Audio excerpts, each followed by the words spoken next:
Los dos. Te digo para que sepamos quién arranca.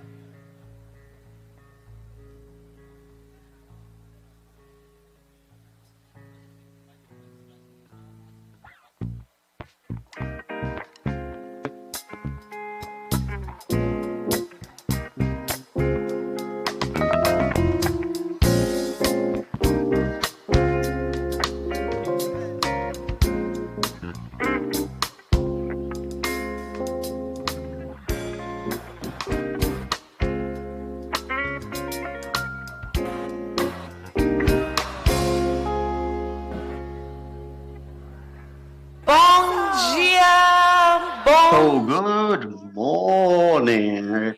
Good morning, Porto Alegre. All welcome. So sorry, I don't speak Portuguese. Very little, by the way. Thank you so much for being with us this morning. I'm Liz Fleming, Chief Ecosystem Officer at South Summit. And so happy to be here for the third edition of South Summit Brazil 2024. A huge thank you. Thank you. thank you. Starting off full of energy and excitement. A huge thank you to our co-organizers, our partners in crime from day one, i.e. University, the government of the state of Rio Grande do Sul, Spain Startup, and For All. And of course, to all our global partners who have made this possible, Prefeitura de Porto Alegre, Corsan Agea, Gerdau, Petrobras, Rio Grande Seguros de Previdencia, Sebrae, X, and to all of you here today and all of our supporters for South Summit Brazil 2024.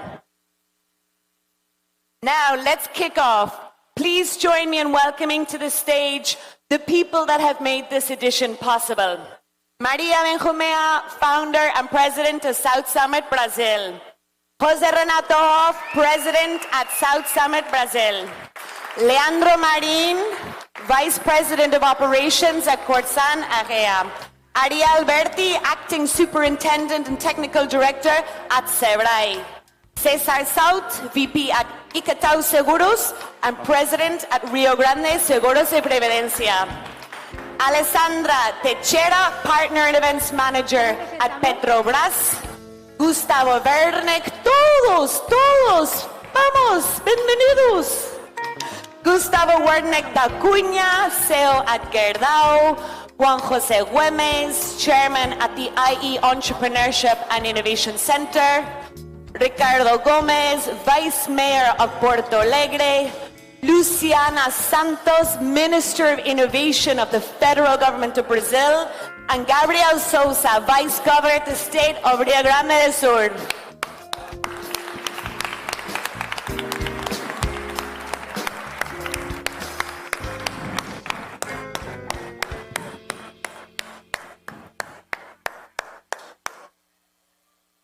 Ya viene. Bienvenidos.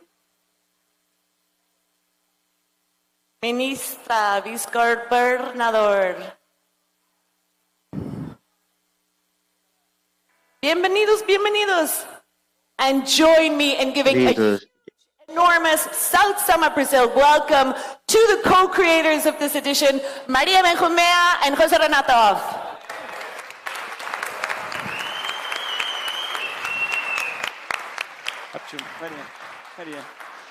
Bienvenidos, bienvenidos todos a South Summit Brasil Porto Alegre 2024. Muchas gracias, querido Seca, el mejor socio.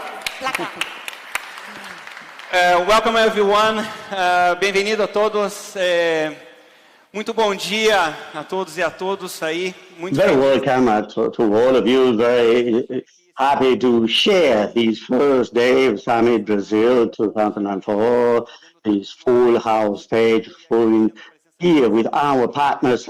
Thank you for your presence. I hope that you are actually going to have a wonderful experience, that you can actually see lots of content, make lots of businesses, and enjoy it, that is actually invested here, so in order to have a better structure in order to receive all of you here. Muchas gracias, ministra.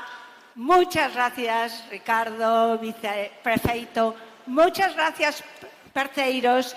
Y muchas gracias a todos los inversores internacionales, a todas las startups internacionales que tenemos aquí, a todas las corporaciones que vienen buscando innovación, conexiones para entre todos aquí, en este maravilloso venue de Porto Alegre, en el CAIS, con este increíble Guaíba. Esto va a ser lleno de negocios, que para eso hemos venido. Bom, é aqui nesses locais aqui que vocês estão vendo, quem está vindo pela primeira vez, quem está vindo pela terceira vez, muito feliz de poder falar para vocês o seguinte: é aqui que a cidade começou e é aqui que a cidade está se renovando. Então, acho que eu costumo dizer que precisa viver para entender. Então, que a gente possa viver para entender o que é o South Summit. Então, iniciando hoje a nossa terceira edição.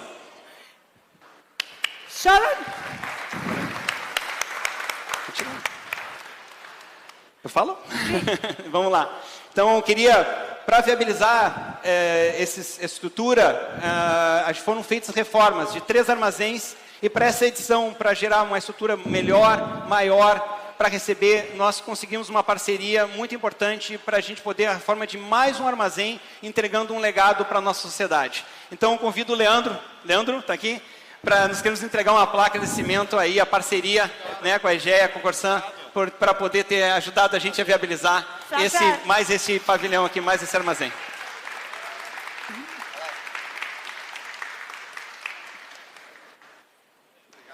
Obrigado. Thank you so much, Maria Zeca. Thank you so much. Leandro, you want to leave your beautiful plaque and you can take the stage, please.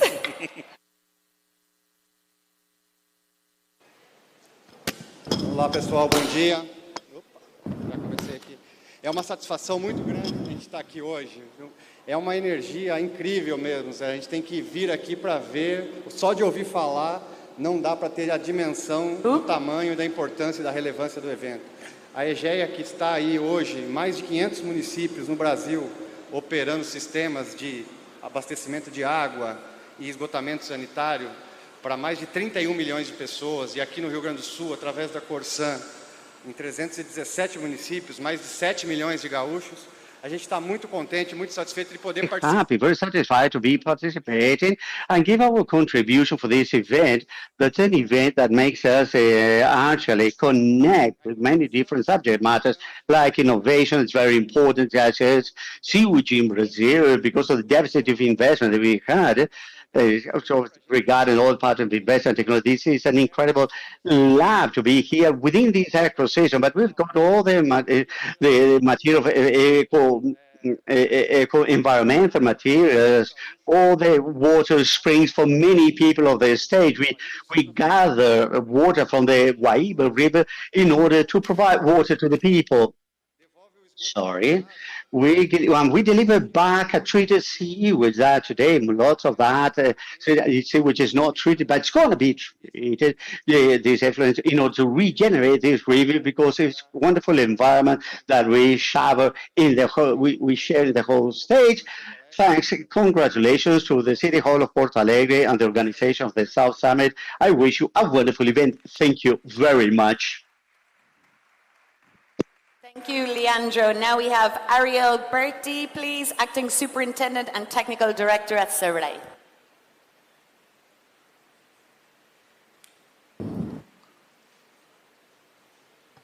Bom dia a todos. Eu quero... So good morning to all. I'm going to thank the space that you've given me to talk about Sebra, but before everything, I want to thank the invitation to participate in this event, and Maria to bring this event to Porto Alegre. I was listening Maria today in the very morning coming here, and he confirmed that the summit was going to be in Porto Alegre. The South Summit is from Porto Alegre. It's also from Sebra, because Sebra embraces this event, because it has everything to do with the mission of Sebra to promote competitiveness of the companies, and this has been the essence of South Summit since from the very beginning. We are here actually with the organization and talking with the government of the state, bringing you here our startups, our caravans of the whole state, in order to actually benefit from this event that actually summarizes in like connection and cooperation. We need the cooperation of many different entities, Sebra among many others, and also the collaboration among all of us. And I hope that this event, this would be, this is why we are here to make this Rio Grande bigger, and Porto Alegre stronger in this wonderful space that we've got here, much better. Because this is what the event wants, and Porto Alegre deserves Rio Grande do Sul, and that is what it wants. That and count with Sebra. Thank you. Muito obrigada, Ariel. Now we have Cesar South, VP at ICA2 Seguros and President at Rio Grande Seguros y Previdencia.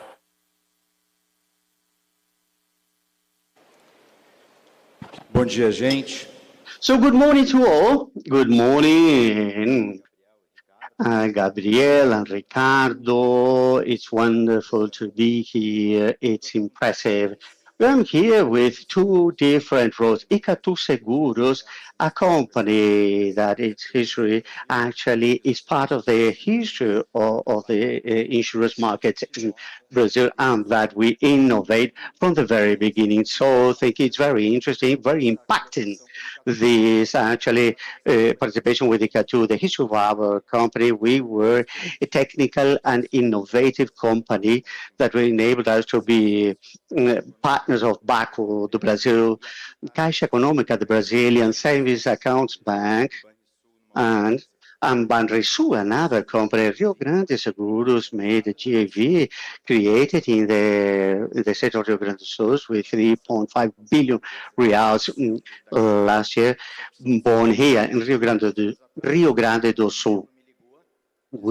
Melo called me saying he's going to be here and going to start talking. He was already in a meeting, and he's going to come here in 40 minutes. I said, yes, of course, because if the meeting is important, and then I saw Melo, Ricardo, Zé, and they said the following: we need to make possible the South Summit Porto Alegre. We need to make it possible, these initiatives, and we cannot let that escape from our hands. So we had a discussion with a group of entrepreneurs, and Ricardo said to me, I need to share the cost among all of you, and say, okay, I'm in. And Ricardo says, I can pay two because I am two companies. I'll pay twice. So when I see that the state of Rio Grande do Sul, the City Hall of São Paulo, of Porto Alegre, the organization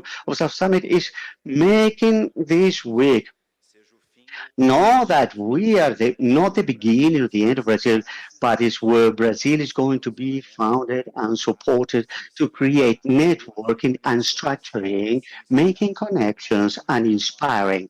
It's an honor for us from Icatu and for us Rio Grande to be here.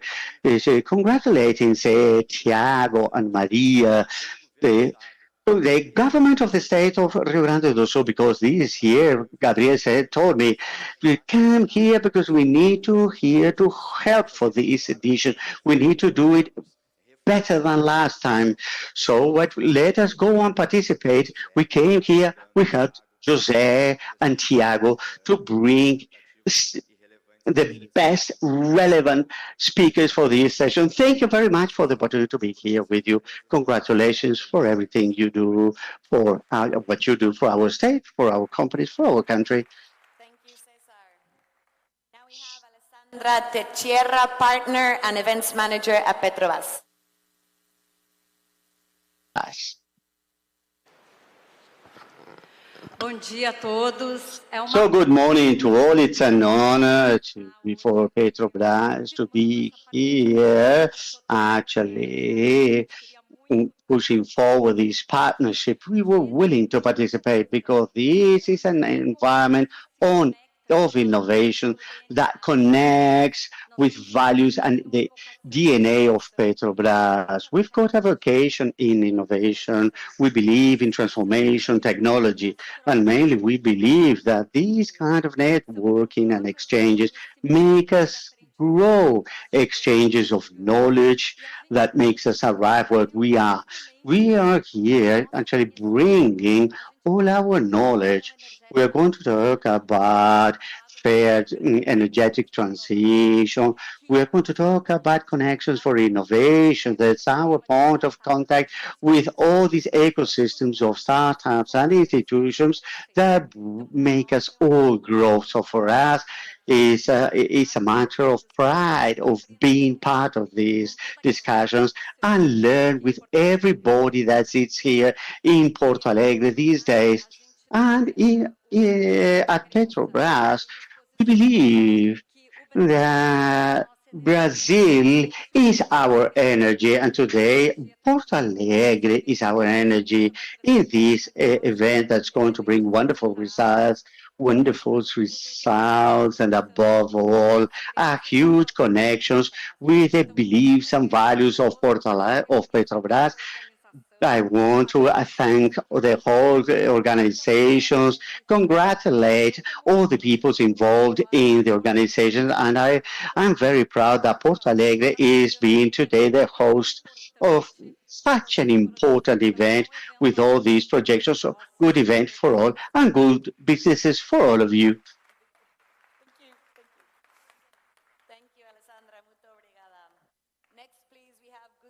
Wernick Acuña, CEO at Gerdau. Gustavo.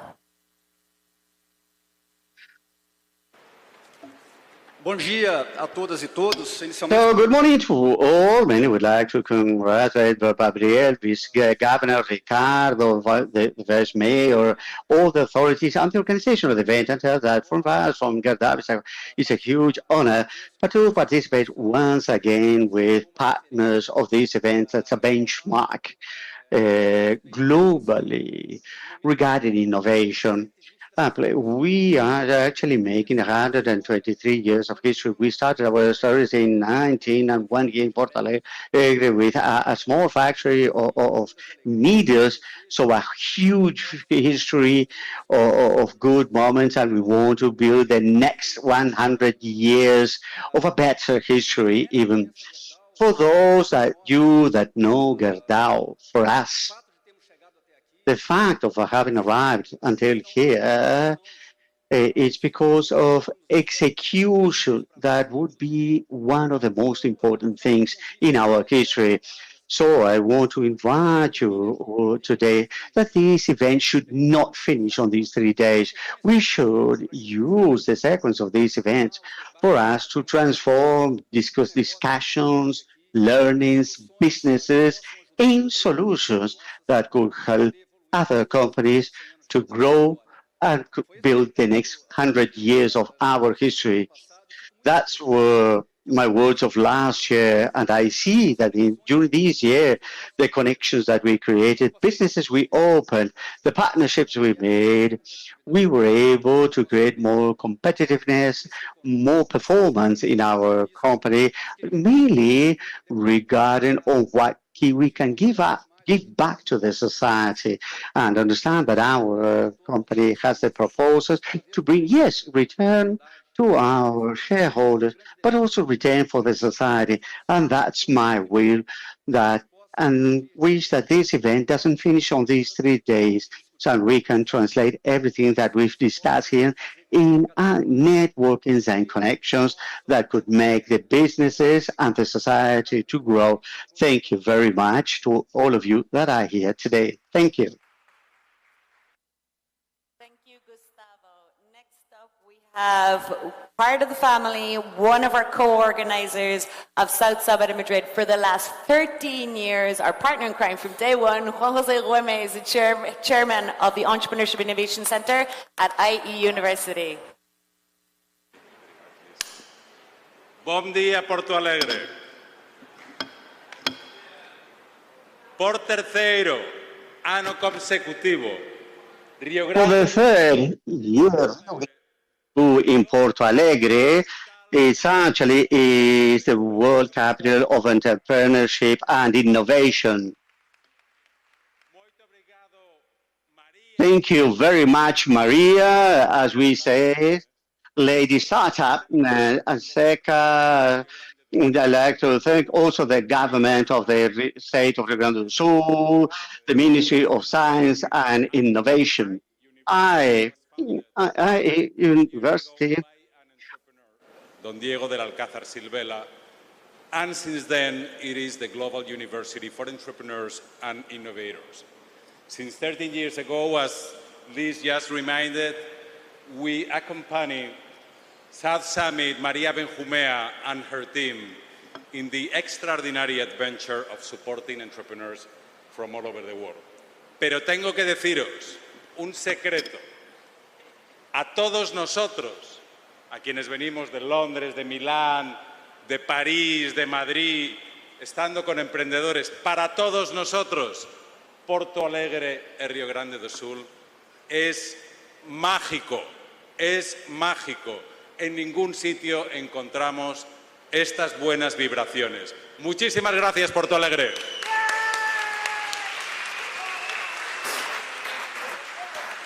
Thank you, Juanjo. Muchísimas gracias. Next up, we have Ricardo Gomez, the Vice Mayor of Porto Alegre.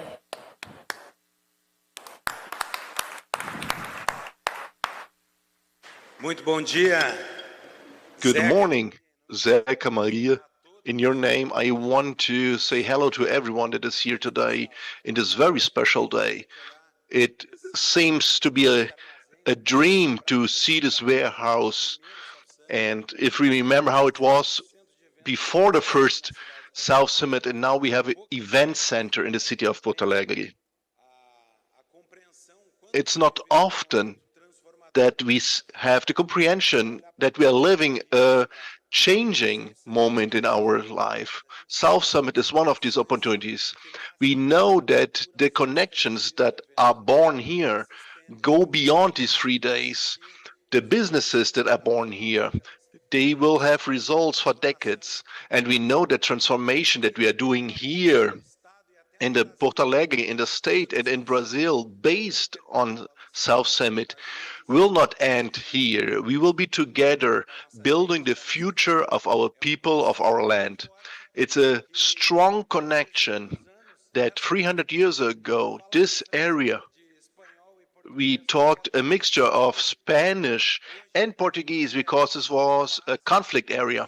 But nowadays, it's an area of cooperation and Gabriel innovation. And it brought all us together.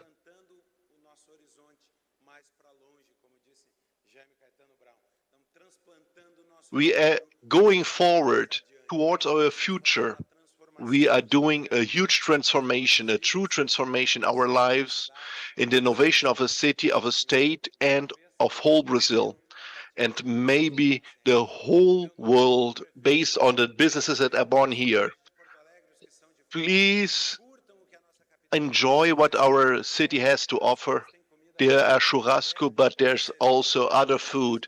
We have beer and we have the wine of our mountains. Please enjoy.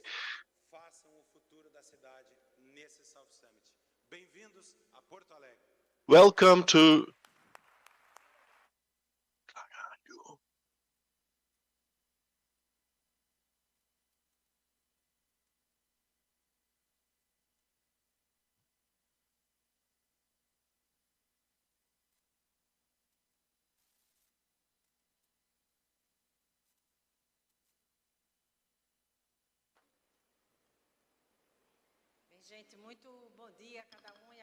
good morning, everyone of you that are present here.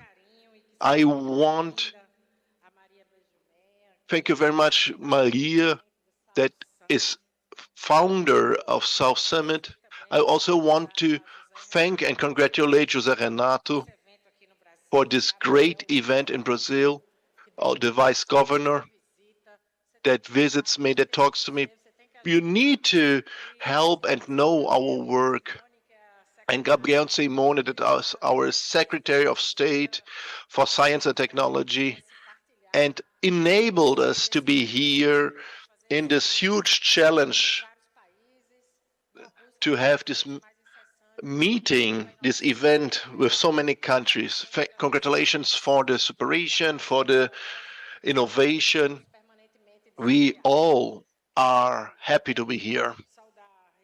I also want to say hello to Vice Mayor of Ricardo Gomes to be here. It's great to hear you speech and representing all the actors that enlarge this great event.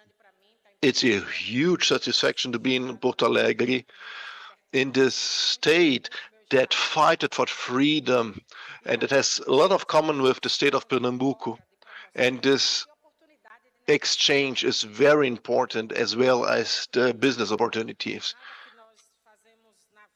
Anything that we do in life could we do alone. We need to look for government, academy, private sector, civil society.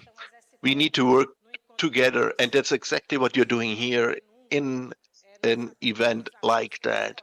We know that nowadays we have a huge challenge in a world that is always changing, and we need to insert ourselves in this dynamic world, and we need to invest in development and research. Brazil has a lot of technological parks, over 60, over 360 incubators, and 60 companies that speed up other businesses.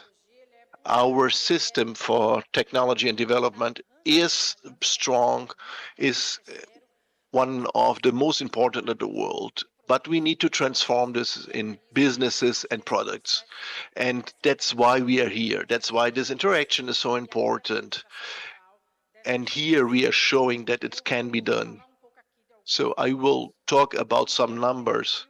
The ministry invested over 550 millions of the National Fund for Technology and Science in many different technology parks, in 32 different projects that are ongoing. This shows from the 48 technology parks, 11 exist in Rio Grande do Sul, like Tecno PUC, that I had the pleasure to visit yesterday, and Unicinos. Unicinos means that over 123 million reais will be invested in the state of Rio Grande do Sul. And we also invested 100 million reais for the support of this startup environment. We also have new labs for prototypes and new products. We invested 76 million reais in 37 different projects for this innovation environment. Centelha is another effort to train entrepreneurs. And we intend to support 1,000 new startups. And in this third edition, we will have 120 million reais invested. The Technova 3 that I have the pleasure to announce now here at this event will have an apport of 30.7 million for micro, small, and medium-sized companies in the state of Rio Grande do Sul. And I'm very happy to be allowed to announce this here in this event. Our goal is to support and benefit over 50 companies. So this is another topic that's important. The political industrial policy that was announced by President Lula and the Vice President Gerdau Alckmin, that is the father of this project, said that they will invest 41 billion reais for the technology development, even given economical support. I want to say that Startup Brazil 3, it's a new edition that will begin soon only for women, entrepreneur women. And that is part of the FINEP, and we will have this third version ongoing. So as the first woman to be ahead, the Ministry for Technology and Innovation, I'm happy to be here talking to Maria in the month of women. And we have a public bidding for the state of Minas Gerais of over 3 billion reais. And I want to invite you all that we had a 5th conference for technology and science. After 14 years, you all are invited to take part, and it will establish the next strategy for the next 10 years in Brazil for science and development. So we want you all to take part. So thank you very much. You all are invited.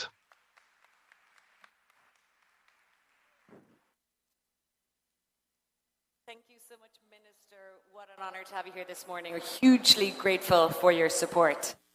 And last, but certainly not least, our co-organizers here of South Summit Brazil 2024 and for the last 3 years, one of the visionaries who really put everything on the table to make this dream for Porto Alegre a reality. Please join, welcome to the stage, Gabriel Sousa, Vice Governor of Estado de Rio Grande do Sul.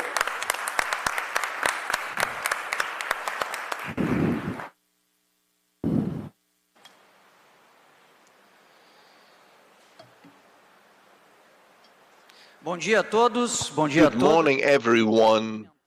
So I want to greet quickly all that are here, beginning with our founder of South Summit Brazil, a Spaniard and Gaúcha that is typically dressed in our scarf of Rio Grande do Sul with the colors that are the same colors for Spain, the green, yellow, and red colors.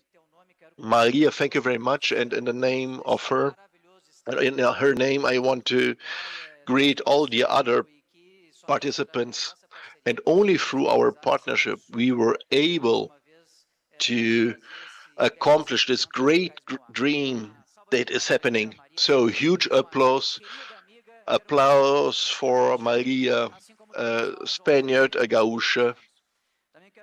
And I also want to greet the Ministry for Science and Technology, Innovation, Susana Santos, that helped us a lot in this event. This cooperation was really important between the state government and the federal government for this very important event. And the presence of the ministry is very symbolic and important to us. So thank you very much for your presence. Thank you, Luciana. I also want to greet Vice Mayor of Porto Alegre, and also in the name of the governor, thank you for the partnership. And together with the local town hall, we were able to organize the South Summit in Brazil, and together we created the biggest event of innovation in Latin America. And also want to greet Zeca for the many calls and meetings we had, and many times shared anguish and solution shared too. And this event is only possible because we were able to organize it in a hybrid format among the private and the public sector, and not only the national private sector, but the international private sector. So in the name of the government, I want to greet all the workers that not only today, but during many days worked hard for this great event. Thank you, thank you, thank you to all of you that make this possible. And also I want to greet all the sponsors. I see many important sponsors here, and all other sponsors too. It's very important to mention that when we have events like that that are really expensive, we are doing actually an investment. The public sector, the government, the state government, the federal government, as the city, but also the private sector, to build a better world, build a world in which the people are connected to their time. And obviously the private sector is very important here too. So that's why I want to call out to you. I want to call out to the next South Summit in 2025. We need you really.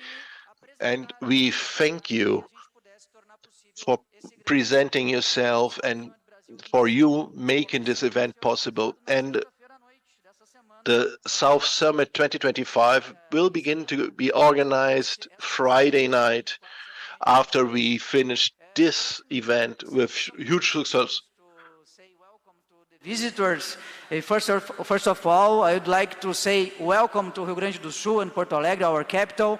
It's an honor to hold again this great innovation event that is South Summit Brazil. Our government strongly believes in innovation as a way to develop human capital. The most important asset we have are the people. No place develops itself without people who are prepared and connected with their time. South Summit represents this and much more. Enjoy your time in Rio Grande do Sul and Porto Alegre and have a good experience over the next 3 days. Eu, em português, agora quero finalizar agradecendo mais uma vez. Now in Portuguese again, I want to thank you all. And when Governador Eduardo Leite in 2021 had the effort with the private and public sector to bring South Summit to Brazil, to Porto Alegre, our capital in Rio Grande do Sul, and in special this beautiful place, and now with the public concession, and from the bidding, the auction that was done some weeks ago, will host South Summit in the future. We will have a better, beautiful place. And I want to tell you all, ladies and gentlemen, when you walk around in this beautiful grounds, you will see a lot of improvement. Thermal comfort, accessibility, 50% more space, and it will allow more networking, more businesses, and it will be an event that will generate a huge legacy. South Summit is not an event of only 3 days. It's something that continues during the whole year, during time, making Rio Grande do Sul a great state, because we have this vocation for entrepreneurship, job, income, and we are really good in what we do. So we are very happy to receive you here in this event, South Summit Brazil, and in the name of our government, I want to welcome you all to Rio Grande do Sul. Thank you very much.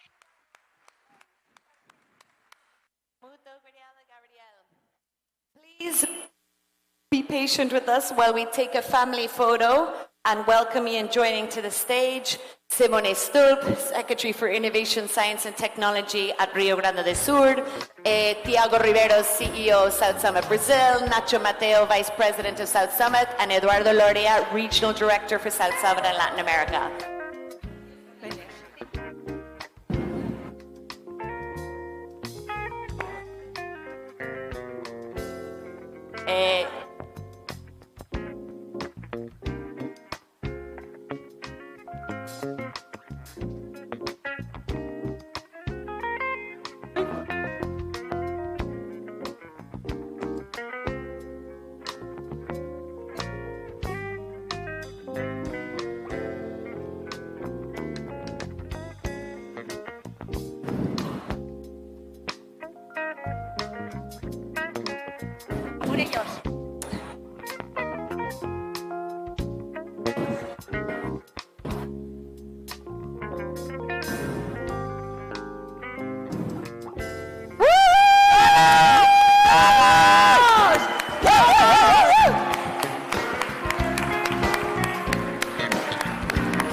Thank you, everybody. Please take your seats.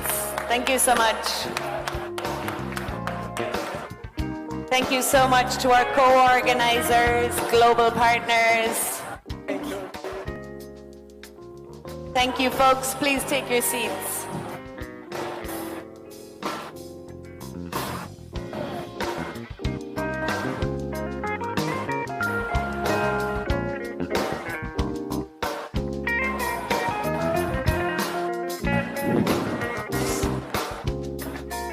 Thank you, everybody. Thank you. Please take your seats. Let's go. Good morning. Good morning, Porto Alegre. Now let's get the real show on the road. Now we are officially open and we can kick off with a 3-day incredible program that we have prepared for you. At this edition of South Summit Brazil, we will be decoding complexity. The world, the global economy, regional economies, technology, innovation, education, and society is transforming at such a speed, it's hard to keep up.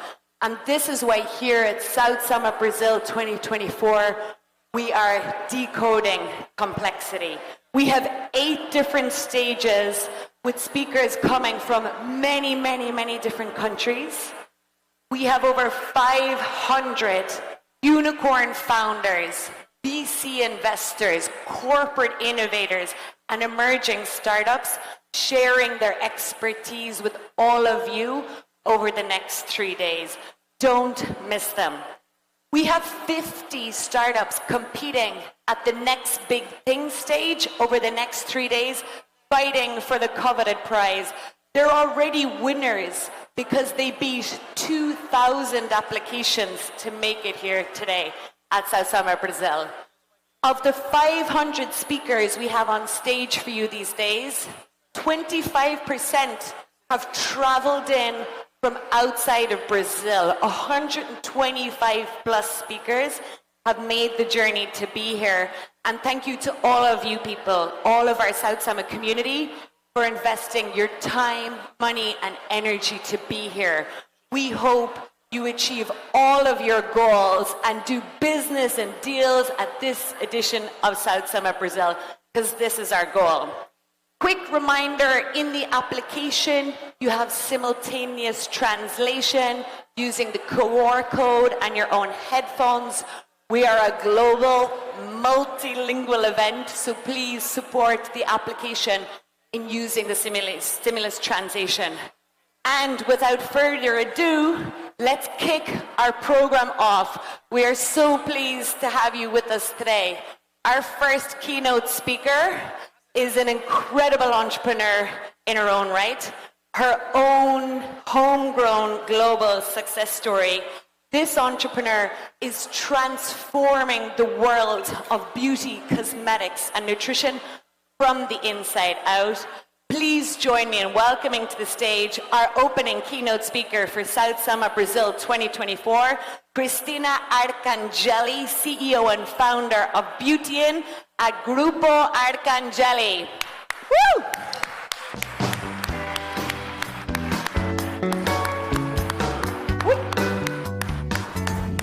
Não deu certo? Bom, e agora eu vou fazer como para dar certo? Eu existo para resolver problema. Estou acostumada.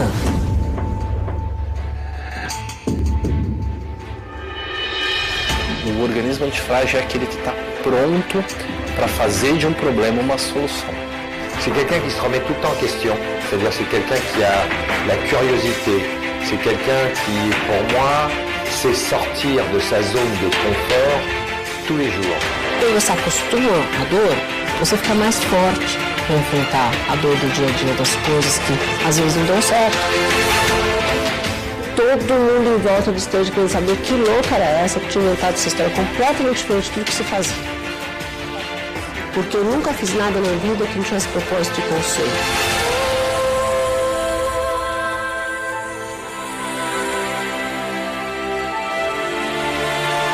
Ela viu a dificuldade que é criar um produto novo. E aí eu falei, eu vou quebrar, não tenho condição de pagar isso. Não existe uma trajetória de sucesso que seja uma linha reta. A volatilidade é uma característica positiva. Eu falei pra mim mesmo, nunca mais eu pego um tostão em banco. E serviu de lição.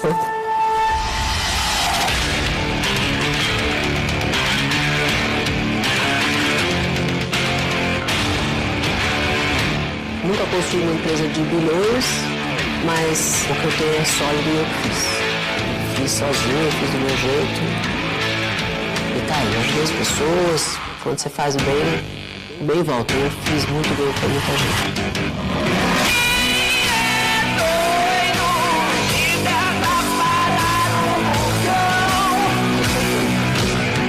As coisas deram muito certo para mim. Really went well for me. Obviously there was luck involved.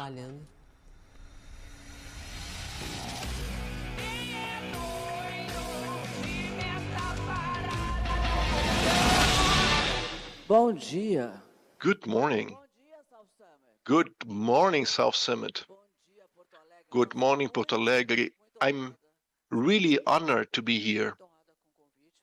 Honored with this invitation to open this great event that puts Brazil in this circuit of innovation, startup, and companies. We want to talk about futurism, and people tell me, but future is non-controllable. It exists, it's there, and we cannot do anything about it. And I don't believe that. Future actually depends on ourselves, on me, on you, and all entrepreneurs. And what we have done today will impact our future. So learn about futurism is to study data, but future, God will know it's esoteric, it's astrology. No. Future science, futurism is a science that basically study data. So if you have a lot of data about our market, we can draw our scenario that's happening today and project this scenario for the next 5-10 years. And nowadays, who can anticipate the future will not happen anything that we cannot control. It will come based on what we do today. So if we can anticipate what will happen in 5 years, we will be millionaires. If you can anticipate what will happen in 10 years, we will be billionaires. So that's the path, is to study the scenarios in your market and project possible scenarios, many possible scenarios and many options of what may happen. So we had a huge crisis, big changes how people think, how people do things, and mainly we are in a huge transformation. The world is transforming itself very quickly. And if we are able to understand what is happening, what people want, or what they will want, and what is in the collective unconsciousness, that's our work, to discover what is happening in the collective unconsciousness. In Japan, United States, all the people are thinking more or less the same, and that's what we need to get and anticipate. So if we talk about the futurism, we create a future. It does not just happen. And if we think about what people are doing and thinking today, we are not worried anymore about money. Obviously, everyone to get money, have money, but the new generation are more worried with the planet and with health to live better and more. So the future is here, but it's not quite clear how it will happen. And there lives the opportunity, and I want to talk to you about that. It's our reflection for today. What are the opportunities and how we can look for opportunities to innovate and create new businesses?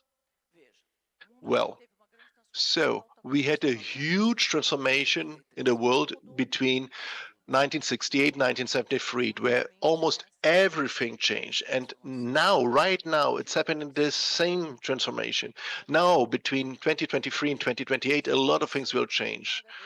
And it will change quickly. And I will show you a video very soon, and you will understand what I'm meaning. And what we thought to be science fiction, like the Jetsons, nowadays, these are facts of science. I went to the United States. I used the Meta goggles, and I was impressed by it.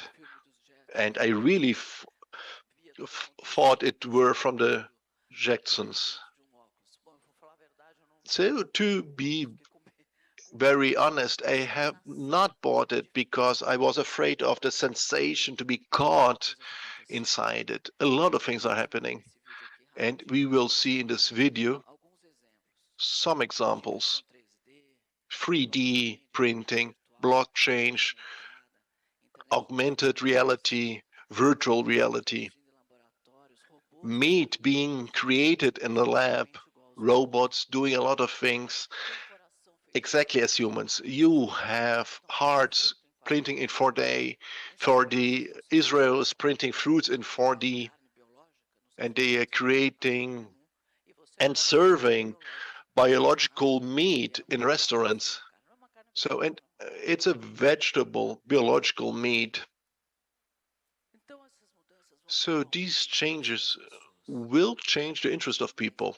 So it was in the past more economic, how much will we earn? And the tendency, it's a little bit more concerned with the planet, conservation, and I'm the judge in many startup phases.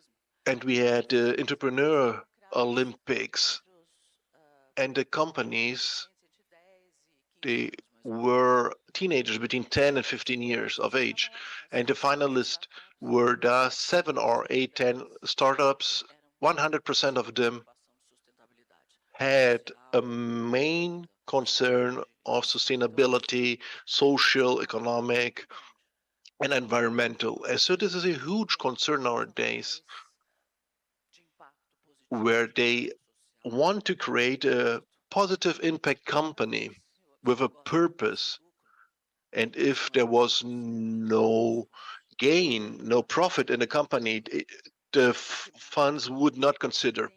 But nowadays, it's more important to have a positive impact company. So it's very important. And if you and your business don't have any linkage with well-being, your company will cease to exist. And medicine is changing, and the way we see medicine is changing. First, in the past, we get ill and then we were treated. And now, and in the future, we will have a digital healthcare that will take care of health in a digital way and with a look of prevention and not only treating what already exists. So you will have sixth generation computers, biological computers that already exists, and they detect ill cells and the organism begins to heal itself from inside out. So you put these chips on in your skin and they detect the illness and the organism begins to heal itself. Escape velocity, it's a concept, it's a great concept actually, that talks about of you gain 1 year of life for each year you lived. So if you live one, you gain one. So the people that will live 150 years was already born. So how will we get to this 150 years of age? In the past, we had our savings deposits, right? And so when the child was born, the father saved some money for this child. You will live, you will go to college, and I will begin to save money. So I want you to have money for your apartment, for your life, and so on. So every month, every birthday, they deposit some money. So when you get to the old age, you had some money. What I say nowadays, that our big saving deposits is our health, because that's the body we have, and we have only that body. We cannot stop working at 50, 60. These retirement age is being rediscussed. Many people are beginning their own business at 60. So who says that 60 is old? So 60 years is about halfway, so there's a lot to go. So in Shark Tank, there were several companies that were being presented or pitched by entrepreneurs who were 50 years old. So when you start thinking about your biggest savings account, what are you going to do about my health and my planet and how I'm going to take care of it? Take care of myself so that I can really come to the future and be good so that I can work, travel, enjoy life. Enjoy life as thoroughly as possible. So this is the way we have to think. And this is what I'm going to speak more about. Well, AI is something that you don't have to say anything more, but it is really transforming the way we do things completely. So in the past, we could say, well, if your company is not present in the mobile, it will not be able to exist, or it's not even worthwhile checking it because your data has to be in the mobile. This is an extension of everyone's. But if your company is not in the cell phone and is not with AI embedded, it will not exist anymore. And then say, oh, no. There's a lot of people saying things against AI and discussing whether you can or cannot have it, should or should not, whether we will take employments from people. Of course, employment will be different. Many other jobs will be created because of that, even though some will disappear. There are new professions, new occupations that were created because of AI. So this is why the same resistance that internet suffered in the back in time and the mobiles, there are people resisting AI, but this is a reality, and I think that it just has something to add to us and accelerate things, and especially makes a service faster. So this is why I think is good. Well, let's speak about this first. So the future of the future. So biological meat. We have a chicken, tuna fish, salmon, and beef that is not vegetable. When you look closely, it does look like meat, but it was created in labs. And then I started checking this out, and I went to some labs that make biological meat. And guess what? One of the biggest labs that make biological meat belongs to JBS, which is one of the largest Brazilian exporters of beef. So if they have a market here in Brazil that is like 50% market share, so and they are doing this. So we always have to look at the future, considering these kind of things. So then we start thinking, how can I anticipate myself with regard to this? How can I innovate? Because entrepreneurship has to do with this. You find a point of pain and do something to solve that pain in a different way. I do not believe in things that do not have innovation embedded in it. And maybe you can say, well, we can start small and then escalate things, then you increase in sales and more profit. Well, the answer to that is this: is studying, lifelong learning, is studying about what is going on. And people say, well, but it takes long for things to take place here in Brazil. I ask them, is it really true? When we had ChatGPT was launched worldwide, it was here next day. So today, everything that happens across the world is happening here too, in agribusiness, in history, in consumption products or services. So any market has this. So we have to innovate anywhere so that we can make a difference.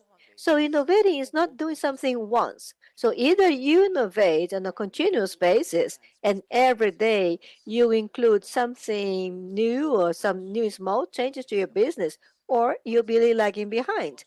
So you start something with a great innovation, then you sit back and okay, it's done. It's not like that. So today we think about cross innovation, continuous innovation every day, so that you can continue to make money. I believe in this that I'm saying. In the past, people would say, "Wow, the world is for experts, so I'm going to be an expert in something." Today, I think it's not only that. The person has to be an extraordinary person. If it's not like that, then they will be swallowed by someone next to them. And then, how can I be extraordinary? By studying. Studying every day, every time, and all the time. So if you're not extraordinary, AI will swallow you. If you fear AI, this is because you're not amazing. AI will swallow those who are mediocre, those who only do things the same way as everyone, those who are in the comfort zone. So being amazing has to do with this. So you have to be amazing as much as possible. And a machine can do a job of 50 ordinary people, but no machine can do the job of an amazing person. So let's think that we have to be extraordinary. The key to the future is knowledge. The key to the future is knowledge. We need to be always tuned in with everything so that we can continue to grow, and we have to study, take care of our health. I usually say that you have to work out to take care of your health and do what you're doing here, networking, being close to the right people. It's easier that you start a new business without any money at all, but with networking, rather than having a lot of money but with no networking in the market where you want to operate. So the future is here. It is here, it is starting, so there are major transformations taking place in economics, in the way of thinking, in the way of doing things. And we have to work we have to work before things take place. We have to see and do things first. Well, lastly, I just would like to say that Brazil is the best country in the world. We have all the opportunities to do things here and to make this country a great power. There are millions of entrepreneurs with a futuristic mindset. People think in Brazil and in people, and these are people that are very nice. Brazilians are very nice. And if we believe in our country and work, seriously, consistently, every day, doing things over and over and again, we can create the largest power in the world. And because the nature help us, we have agribusiness. What is the country that has what Brazil has? So if everyone believes in Brazil, we're gonna have the greatest country in the world and also the greatest power in the world. I believe in this, and I'm sure that all of us here, investors and entrepreneurs, believe in this, and we make things happen. Thank you very much for your attention. See you next time.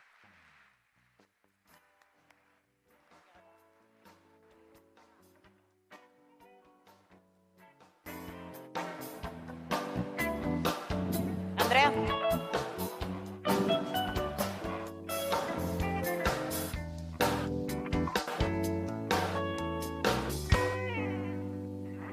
Wow, incredible, Christina. Thank you so much for being with us this morning. And thank you so much to our band for joining us this morning and keeping those good vibrations going.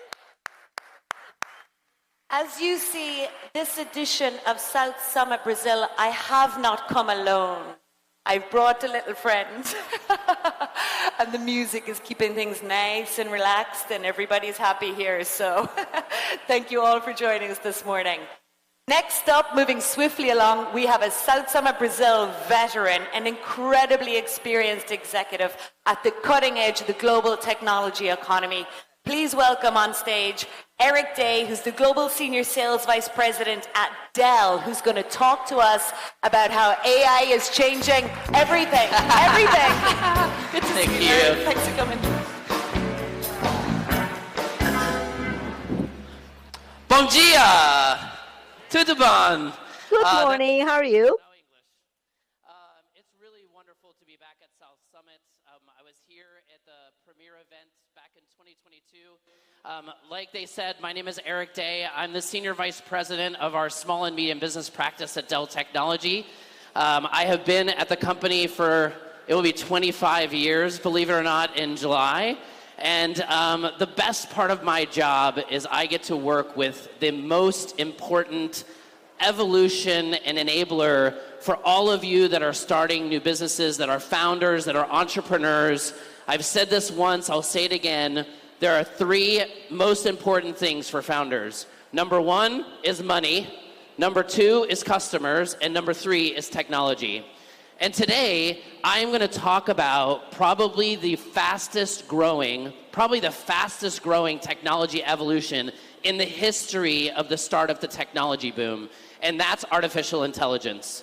Our Chief Operating Officer at Dell Technologies has said that in his 37-year career in technology, this is the fastest moving technology trend in history. It is really important that all of us within the startup community are very well aware of what's happening with artificial intelligence. Because what artificial intelligence will do, it will not only show amazing innovation that can help you scale, that can help you grow, that can help you save cost, but there's some downsides as well. And there's some misinformation out in the market about artificial intelligence. And I hope to actually bunk a lot of those trends. So let's go ahead and start with the fact that AI has been around for a while. I'm going to talk about some specific examples of customers of Dell Technologies right here in Brazil that should ultimately tell you the story of how and what a positive impact that artificial intelligence can do. And I'm going to start with a transportation initiative in a company that has been working for years to actually bring artificial intelligence to our favorite mode of transportation, which is the highways. I know all of you in the audience love going on your road trips and getting stuck behind those big trucks, especially on the toll booths. Not a fun experience for drivers on the road. So what better way to make your driving experience better than making sure all of those large trucks actually are processed, data is collected, and they're passed through the toll booths at a much faster way. And so what artificial intelligence has done is it's used sensors and edge technology with cameras to be able to depict exactly the number of axles on the trucks, be able to process that data in real time using supercomputing processors and GPUs to process exactly what that truck is actually holding and able to process the truck faster through the toll booths. It's required a lot less time, a lot less human interaction, and it makes not only their driving experience much better, but all of us that are on the road with those big trucks. So really incredible innovations that are happening with AI powered by Dell Technologies. So let's talk about the evolution of artificial intelligence. Like I said before, there's been traditional AI around for a long time. There's been automation, there's been machine learning, there's been some of our favorite devices in our house, like Alexa, like Google Home. This kind of technology has been around for us to evolve for a while. What that artificial intelligence has done is it's allowed us to actually move to the second step, which is ultimately around digital transformation of our companies. This is ultimately turned into what we call at Dell Technologies the next data decade. This is what it's all about. No matter what business that you are starting, the data that you are collecting out of your businesses, whether it's a services business, whether it's a retail business, whether it's a biotech business, whether it's a fintech business, your data is the most important asset that you have. So this digital transformation in the way for you to actually collect, process, and secure that data has become the biggest technology revolution in the last decade. So now, what Gen AI has done, or generative AI, for those of you that have heard this acronym before, is ultimately a new level of processing that data in order for us to scale, for us to accelerate, for us to modernize, and for us to take a lot of extra mistakes and time out of the process to make sure that you can get to your end result much, much faster and much, much cheaper. But what does it enable? What does it entail? What do you have to do? Number one, it is going to take a lot of design, coding, and content creation. This is one of the investments that you all should be thinking about for your business. How do I think about investing in the right type of coding, the right type of content creation, so that you all can participate in this AI evolution? The second is these natural language generators that you all have been hearing about, ChatGPT. There's a lot of companies out there that are ultimately establishing their own intellectual property around their own GPTs in order to make sure that your employees can actually get information faster to ensure that you can make sure that your customers have a much better experience. A lot of this is also driving into context-based, human-like experiences.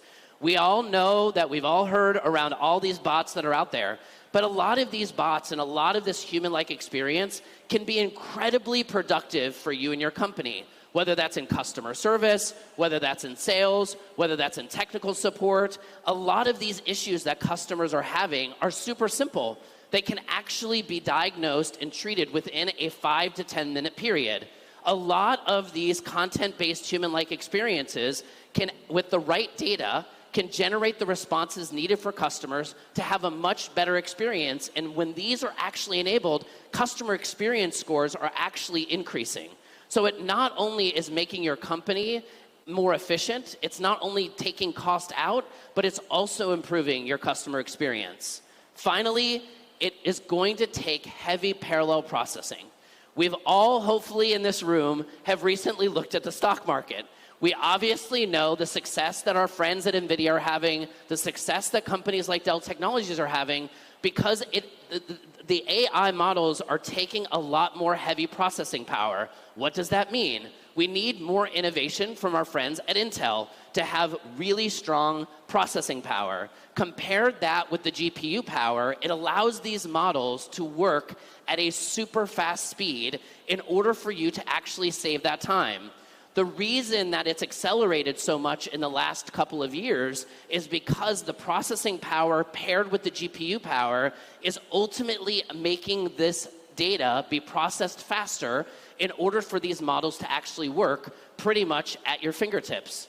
This is going to make all of your businesses much more productive. And again, I highly, highly anticipate you ultimately going out after this, learning more about AI, stopping by the Dell Technologies booth, talking to us about our own experience so that you ultimately can get as much knowledge as you can about this, because it's going to be hugely important for your business. So what's our strategy? We actually have come up with 4 critical pillars where Dell Technologies can help partner with all of you and your companies to ensure that your AI experience is one that actually can benefit your business the most. First, we have an AI on strategy. We are offering solutions that make sure that all of you can run your AI applications on our technology. That's where a majority of the innovation is happening. Every single customer is going to almost be like a fingerprint. Every company, every startup, every new business is like a fingerprint. Their needs and their access to AI are all going to be a little bit different. So we at Dell Technologies need to be partnering with our partners to ensure that we actually build technology where you can ultimately use your own AI-enabled applications on our technology so that you can process the data and actually make sure that this gets out to your team and to your customers quickly. AI in.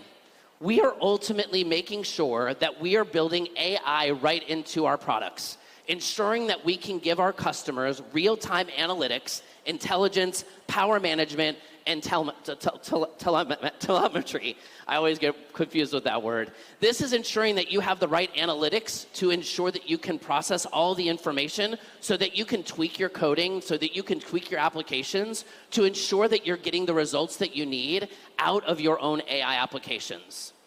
Third, AI for. We are making sure that we are modernizing our processes, operations, and go-to-market to ensure that we can customize every single piece of technology that you need for your business. It's one of the sources of the history of Dell Technologies. Dell Technologies has always been about listening to our customers, figuring out what the problems are that you're trying to solve, and making sure that we're customizing the technology solutions to fit your particular need. There's not a one-size-fits-all type of technology need. And the reason that we are all about AI for is because we want to customize those needs exactly for what you need. That would include making sure that we work with your cloud providers, that makes sure that we can actually figure out where you potentially want to locate your technology. There are so many different ways that you can access ways to process, secure, and actually store your data that it makes it easy and simplified for you, including subscription-based modeling so that you ultimately can drive into almost like an OpEx way of paying for your technology rather than a CapEx way. So lots of opportunities for us to work together with you on the way that we get your AI technology. And finally, AI with. We are partnering with the biggest names in the industry around AI. I talked about NVIDIA. I talked about Intel. We're about to launch and have launched some of our biggest AI PCs, making it a lot easier for all of your team members to access all of their needed AI applications right on the PC with the likes of Intel, with the likes of Qualcomm, with the likes of Microsoft, in order to make sure that even at the PC level, you're getting the AI needs that you have. A lot of exciting work that we're doing to ensure that you're getting everything you need. So let me talk to you a little bit about another example. In biotech, Brazil is an incredibly agricultural mecca in the world. Some of the best agriculture innovation is happening right here in Brazil, including a company that is using AI analytics on certain organisms that they're working with the sugarcane factories. They're working actually with drone pictures, they're working with analytics around the plantations around the country in order to take all of that data to ensure that they're picking the very best plantations in order to ensure that they can actually grow the best sugarcane in the country. This is exactly the way that AI is going to ensure positivity and the way technology can pull out costs, can pull out innovation to ensure that we actually continue to hone in on some of the biggest industries around the world.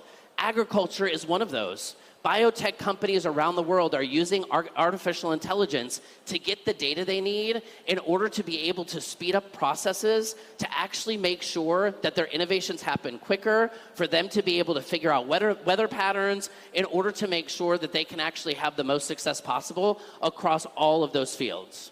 Very, very exciting stuff.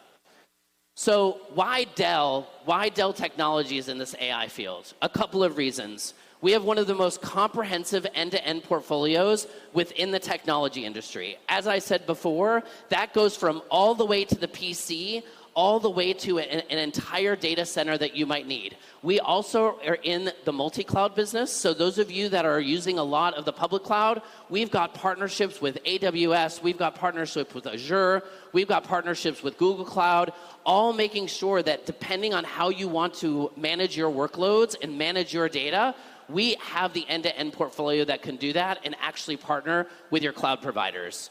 We have major partnerships with all of the AI manufacturers out there, all of the AI components out there. Michael Dell just gave the keynote at NVIDIA's a big event last week in California. With a market leader in AI-related infrastructure, we've got a broad set of software vendors and certifications in the AI space. And the biggest and most important one, which I know a lot of you probably have questions about, is AI ethical. We have put together the most robust, comprehensive set of ethics standards around AI in the technology space. And it all making sure that this is all used to ensure that your data is protected, it is effective, it is processed properly, and you can access the power of AI across your entire data set. So before I close, I want to talk to you about one more story. And it's a story about Lisa. Who's Lisa? So many of you might know this, but we manufacture our own products right here in Brazil for Brazil. Our factory is about an hour west of São Paulo. And a part of the initiative that we've had in hiring in our factory, we have actually been able to focus on our diversity and inclusion initiatives, and we have actually been able to hire and staff a lot of our employees that are hearing impaired. So we have actually used Dell Technologies AI to actually build a complete ecosystem for our hard of hearing employees that actually is a monitor hooked into a camera, all powered through Dell AI, where our hard of hearing employees can go up to the monitors. They can actually have sign language with the monitor. Her name is Lisa. She's an artificial bot. And they can get access to their benefits. They can get access to the needs they need for their compensation. They can ask questions to our HR team. All of those amazing things, all generated by AI. And with the music in my background, I'll leave you with Lisa. Thank you so much for hearing from me, and I look forward to seeing you at the Dell Technologies booth. Thank you all so much.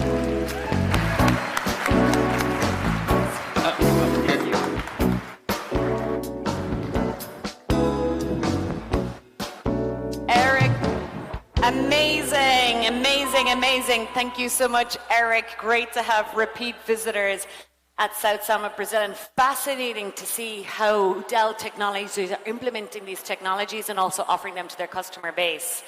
And staying with the cutting edge of technology, we are thrilled to introduce our next keynote, who is a first-timer at South Summit Brazil, but no stranger to this beautiful town, which is his hometown. Please give a big, warm South Summit welcome to Leandro Balbinot, CTO at Amazon and Whole Foods. Leandro. Thank you. Good morning. Very nice to be here. I'm from the Terrinha, so I'm Gaúcho. So I'll be talking to you quickly today about two boring things, technology and innovation. But it will be in a way that I think will change a bit your mind about how to do it, right? So I'm responsible for technology at Whole Foods in US, for the ones that know the brand. But I'm also responsible for helping the technology of Amazon Grocery. We want to transform the experience of the customers for buying in the grocery and for Amazon worldwide. So first thing, talking about technology, the start of technology. Technology has a very bad history of helping innovation, right? In the past, good luck to get money from any investor on technology was a necessary evil, right? And now it's pretty easy to get money to invest in technology, but it's pretty easy to spend money and not get the value that we need as well. And I want to talk a bit about why, right? But first, let's talk about the question of innovation, right? That's very obvious, as I said before, right? How to innovate, right? People talk about technology, how to innovate. But first, we need to talk about experimentation. So we're going to be talking, what do we mean by how to do innovation through experimentation and to focus, sharp focus on the customer, right?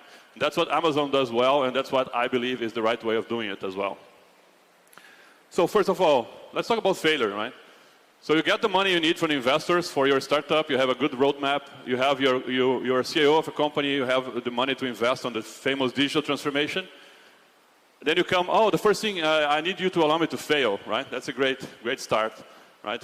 But I'll talk about failure as a way of learning, right? So you need to really find a way of accepting failure, right? I see too many companies, I talk to too many people, and the way they test a product, they go and they have these targets to succeed on the test, knowing that actually 90% of the tests should fail. You put targets like sales growth, customer acquisition, and actually you don't allow their team to fail, right? We need to talk about fail, so fail is important and necessary. And that's why Amazon created this concept of flywheel. Retail is a very simple thing. There are three things that matter in retail: your product, the price and the value that you give to the customer, and the convenience, right? You have to play with these three things. If you have a great product that nobody else has, don't matter about the rest, just sell it, right? Example, we have a donut shop in Washington, D.C. There's a line of 3 hours to buy a donut there. It's expensive donut, no convenience at all, but people go there because the product is unbeatable, right? So product is the first, always. I would say product is a plus. And then you have the minus. Minus is basically price and convenience. If you don't have convenience, your product is like the others, and you don't have convenience, good luck. The customer is not going to follow you, right? And the price is important as well. So the flywheel is created to a way of testing these three levers using a cycle where you learn fast. You test price, you test the product, you test the convenience. And if you fail, you learn and you try again. And you involve your sellers and you involve everybody in the loop, right? That's what the flywheel is. And the goal is really like first, solve the customer problem. You solve the customer problem, then what you need to do is, okay, is this product delivering the right price and value? If not, then you need to optimize your chain to get to a point where the price is good and the customer sees the value. And then comes the convenience, right? Invest in technology, in AI, in other things to find a way of create the convenience that the customer needs. And then you create that wheel that actually keeps the customer coming to you, right? And that's what makes your product continue to grow. That makes your competitors really be behind. And that's what we need to do, and that's what we do with the Amazon flywheel. But the main important thing are two. First, you only do that through experimentation and learning the customer, what the customer needs, the data from the customer. That's the most important thing. And second is the operational excellence. When you find a solution for your customer, be good at that. If you promise to deliver today, deliver today. If you promise to deliver a quality on the product, deliver that quality. So if you don't have the operational excellence, you're going to fail again as well. And then it creates this, what you call the positive feedback loop, right? That's, you have probably heard that many times, but it's really like the way you, first, define the problem you want to solve, find a thesis about how to solve this problem, and then create that loop by testing it. Tests should be short and fast. Don't spend too much money. Don't believe in innovation projects that take a year to launch the first version. That's wrong. So these separate areas of innovation in the companies to create products take 1 year, a lot of investment to test something. Doesn't work, right? We really need to find a way. We call in Amazon the minimal lovable product. So create the version of your product that's lovable for the customer, but it's very minimum, and test it. Like 3 months, you launch it, then you learn what the customer doesn't like about it, and then you repeat. So that feedback is important. And use the data. Right? The only moment you can use your gut feeling in your experience is the thesis definition. I'm going to define a thesis to solve that problem. That's the moment you can really use your experience and your feeling about that. But then you need to use data to prove that, right? Let's talk about technology then, right? I hear so much. Many colleagues of mine, their board comes to them and say, are you using AI? What project of AI you have, right? That's a very wrong question. The question is, what is the problem you need to solve? And then define a thesis to solve that problem. And then you choose which technology to use for that. Never start with technology. That's a very big mistake as well that we see a lot happening, right? Observe the data and then define which technology is the faster and cheaper to test it. Most important is faster and cheaper, right? If your technology you want to test is a very long way to get to that test, maybe there's another technology you should be thinking about using, right?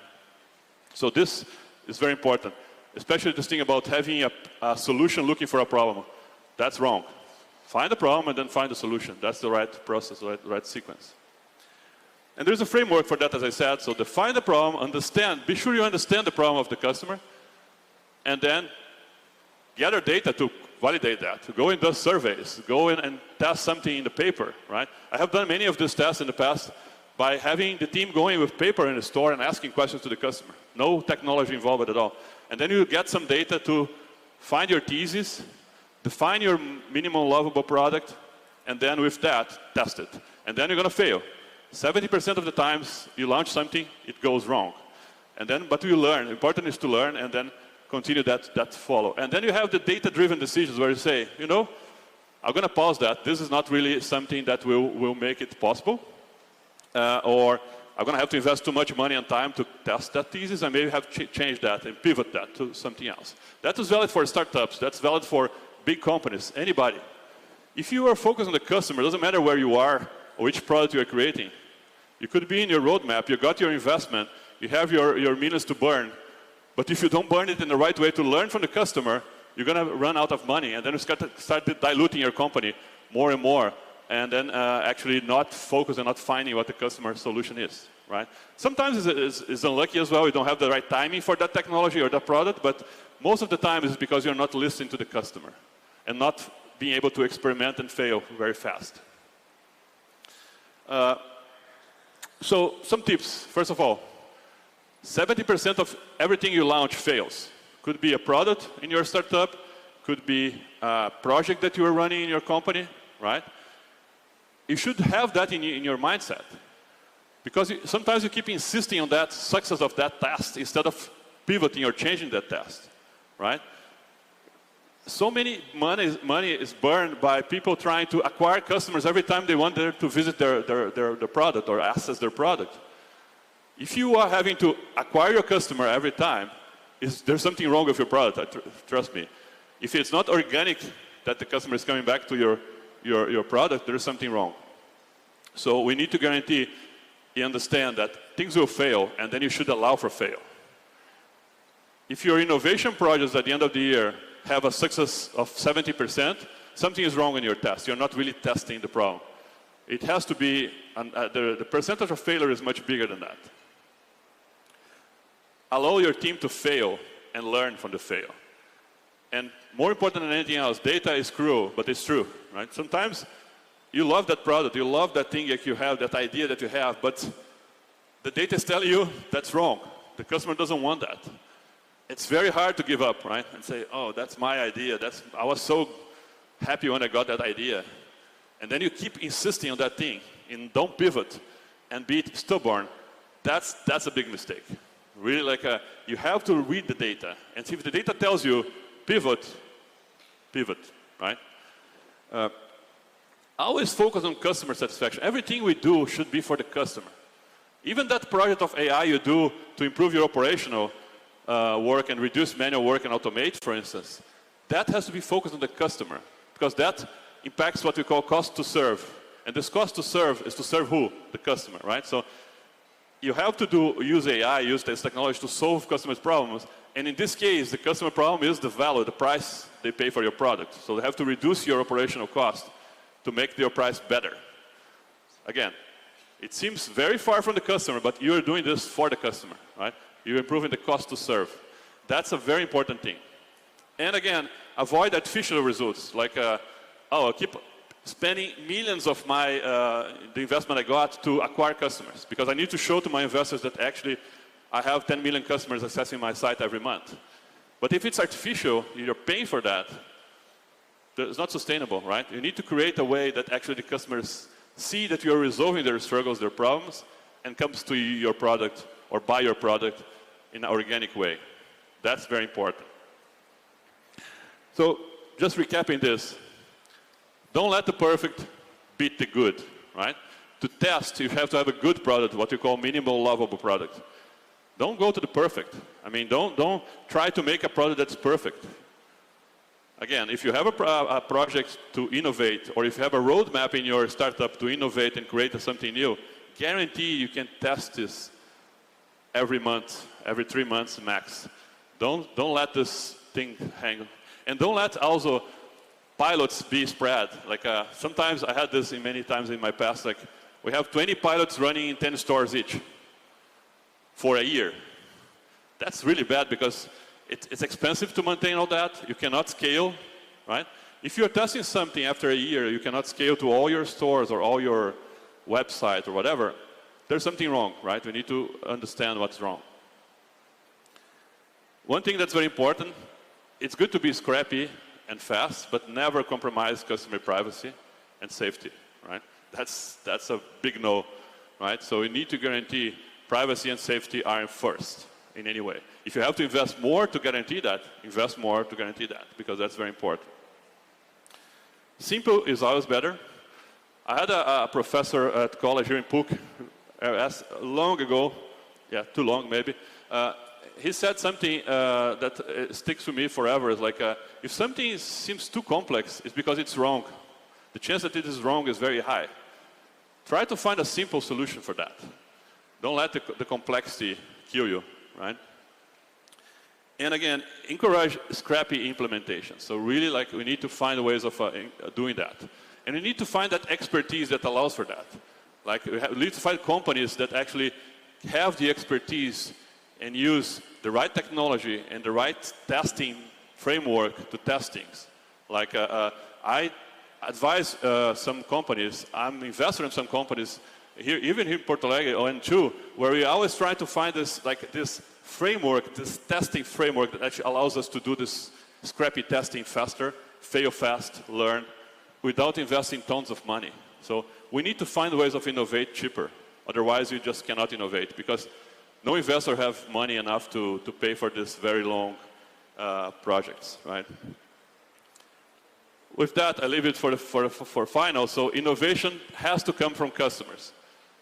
Customer data has to be fed into your innovation. If not, it's wrong. Even again, if it's an operational innovation thing you're doing in your factory, or something you're doing in your product far from the customer, B2B for instance, you still need to look at what the customer is telling you, what the customer needs, right? Do you need to reduce the price? Do you need to be more convenient? Or you need to have a better product? These three things always come back to the flywheel, right? And the insights always come from the failures, not from the success. You learn very few things when you succeed in the experimentation, actually. You learn more when you fail, because then you understand what the customer wants and tells you. With that, you can create these great products you're seeing on the screen. These are real products we are testing in our Amazon grocery stores, Whole Foods as well. So it's really like finding the way and experimenting. You're going to see us experimenting all the time and giving up on things and building new things. That's the way we innovate, right? With that, I thank you for your time, and very happy to be here in the Terrinha. Thank you very much.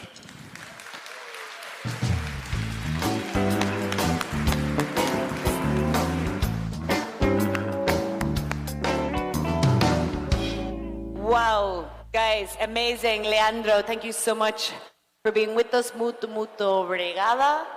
Incredible to hear, you know, what some of the top technologies in the world, technology companies in the world, and how they're looking at and treating these trends. I love to hear a tech guy talking about customer experience. That is very the essence of Amazon, and they always reiterate that, and surely key to their success. No, it's always looking at the customer and seeing what their needs are and how you can improve their lives and obviously reduce their costs. Moving quickly along to our next panel discussion. This theme of critical importance, considering the evolution of these technologies, technology and diversity as keys for solving pressing problems. This panel will be facilitated by Julia De Luca, Investment Banking Tech at Itaú, and joined by Patricia Moraes, Founder Managing Director at Unbox Capital, and Fersan Labarino, Chairman of the Board at GP Investimentos. A round of applause and a warm welcome for the panel discussion.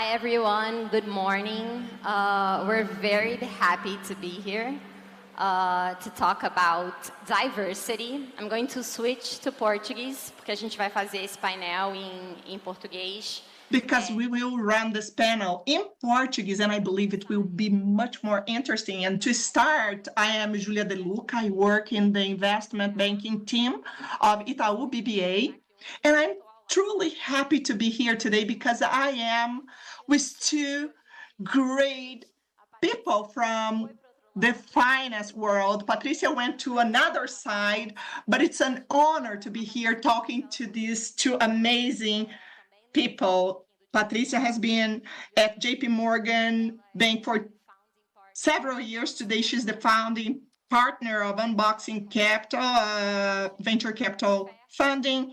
And Fersen, I don't need to introduce him further. I know that he's the head of the board of directors of GP Investments and IG2G.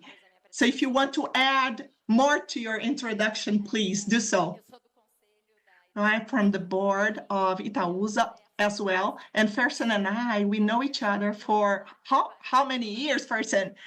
I believe you were not even born, but we are friends for a long time. Fersen was my client when I was at the bank, so we have several war stories there of volatility in the market. We went through those phases together. So I was very happy when we were invited to organize a panel. I don't want to talk from women to women. I want to know what men can do so that we can increase the number of women in the finance market in general. But I was frightened when I stepped into this market, and then I saw it was even worse than investment banking market. Well, it's a great pleasure to be here. It's a very representative panel because we have two generations here. Patricia, who was a banker, a very important banker for 22 years in Faria Lima. She actually held the major operations from that time, privatizations, oil, loads, and Julia. Julia could be our daughter. And today she is, on the stage, and she, as Patricia, could survive this hostile environment. She has her own light. She has a competence that is her own, and then she invites us to be here. So Patricia knows what Alexander McQueen said once. He is the person who actually did the major revolution in fashion. He started as a tailor person in a street that did traditional costumes or suits. And he said, in order to change or cause a revolution, you need to know very consistently how a system works. And that's what I represent here. I represent the system. Slavery didn't stop due to the slavery abolition in the past, and the person became a hero. That's not true. Slavery in Brazil was mitigated because the owners of the coffee farms wanted it to stop. So diversity, although we have several fights from women, from original people, it will not work if it's not assumed by the ones who do the rules and the people with power. So I'm very glad to be here, Patricia. So let's start. Let's start talking why this panel is important, why this topic is important, and even more in such an event. 22 years in the market, all kinds of environment, mainly male environments, acknowledging that sometimes I was the only woman. It was hard. And what kept me alive in the market was the fact that I was very truthful to my essence. We have to be very strong going after our career. And when you do something that you believe, you can do it for longer. And what I feel a lot is what happened in environments where you try to bring women, Black people, we try to format those people to fit that specific place. And then you kill diversity in that person. And what I see is both leadership constructing the Brazil of the future, solving future problems or issues. Brazil is a wonderful country full of creative people, people that do more with less, people that are at the edge, connected with the problems of the daily life. We are updated. We know what is happening. We have to take advantage of this. We have to be in contact with this. It's not worse to be there at Faria Lima or Wall Street waiting to know who will solve the next issue or problem that Brazil faces. So this is paramount for the startups, for the investment funds to understand that this is what makes a huge difference in the impact and in the final result that we will have to offer to our country. I have nothing to add. That I believe that this will be my role. Well, I have a question then. Why do you believe that diversity, and we understand that diversity happens, will help the performance of companies, but what is your idea? Why do you think diversity can improve the business performance for even business, general business and startups? Well, I don't believe that there are specific statistics, whether from diversity as something that can improve productivity or clean energy. There is no history yet. We cannot do a reversion of the past and then forecast the future. We have to have our beliefs. If you consider English, the 50 biggest or top English companies, 40% has a deficit board. In England, if we take the companies from the M, companies with MBO, after startups receiving development, 16% is on that role. But let's reflect. The women population in the world is 50%. So 50% women. From the standpoint of consumption and purchase, as a retailer that I was for a long time, I would risk 75%. So the world is made up by women. The intelligence is not. Favela, na Faria Lima, em Mumbai, entre homens, entre mulheres. Não dá para desperdiçar esse potencial cerebral imenso. E tem detalhe pior. Eu sou engenheiro. Tive algumas colegas engenheiras na faculdade. Elas sempre foram as melhores alunas. O estudo recente feito na Europa mostra que o gap... There was a study in Europe that the education at colleges is increasing nowadays in Europe.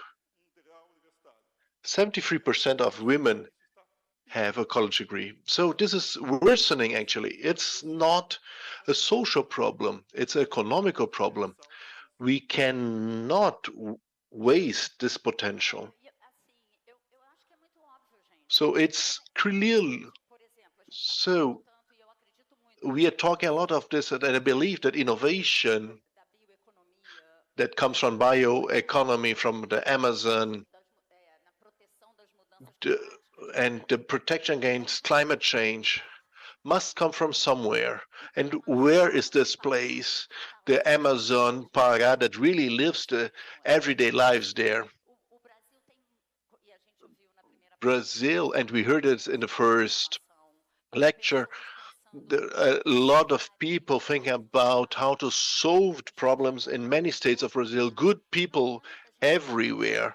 And it doesn't help to think that we can solve something in an efficient way, like Amazonia, sitting here in São Paulo or in Porto Alegre.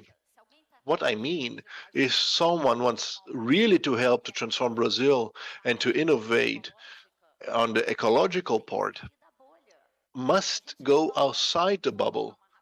And I want to tell you a quick history, mine history. I was 22 years in the capital market, and it was great. I got in contact with many people. I have great friends from that time, but one day I went to a meeting in Brasilia, and it wasn't a group, and they had 40 women. So Luisa Trajano invited us. So we had women from the whole Brazil. We have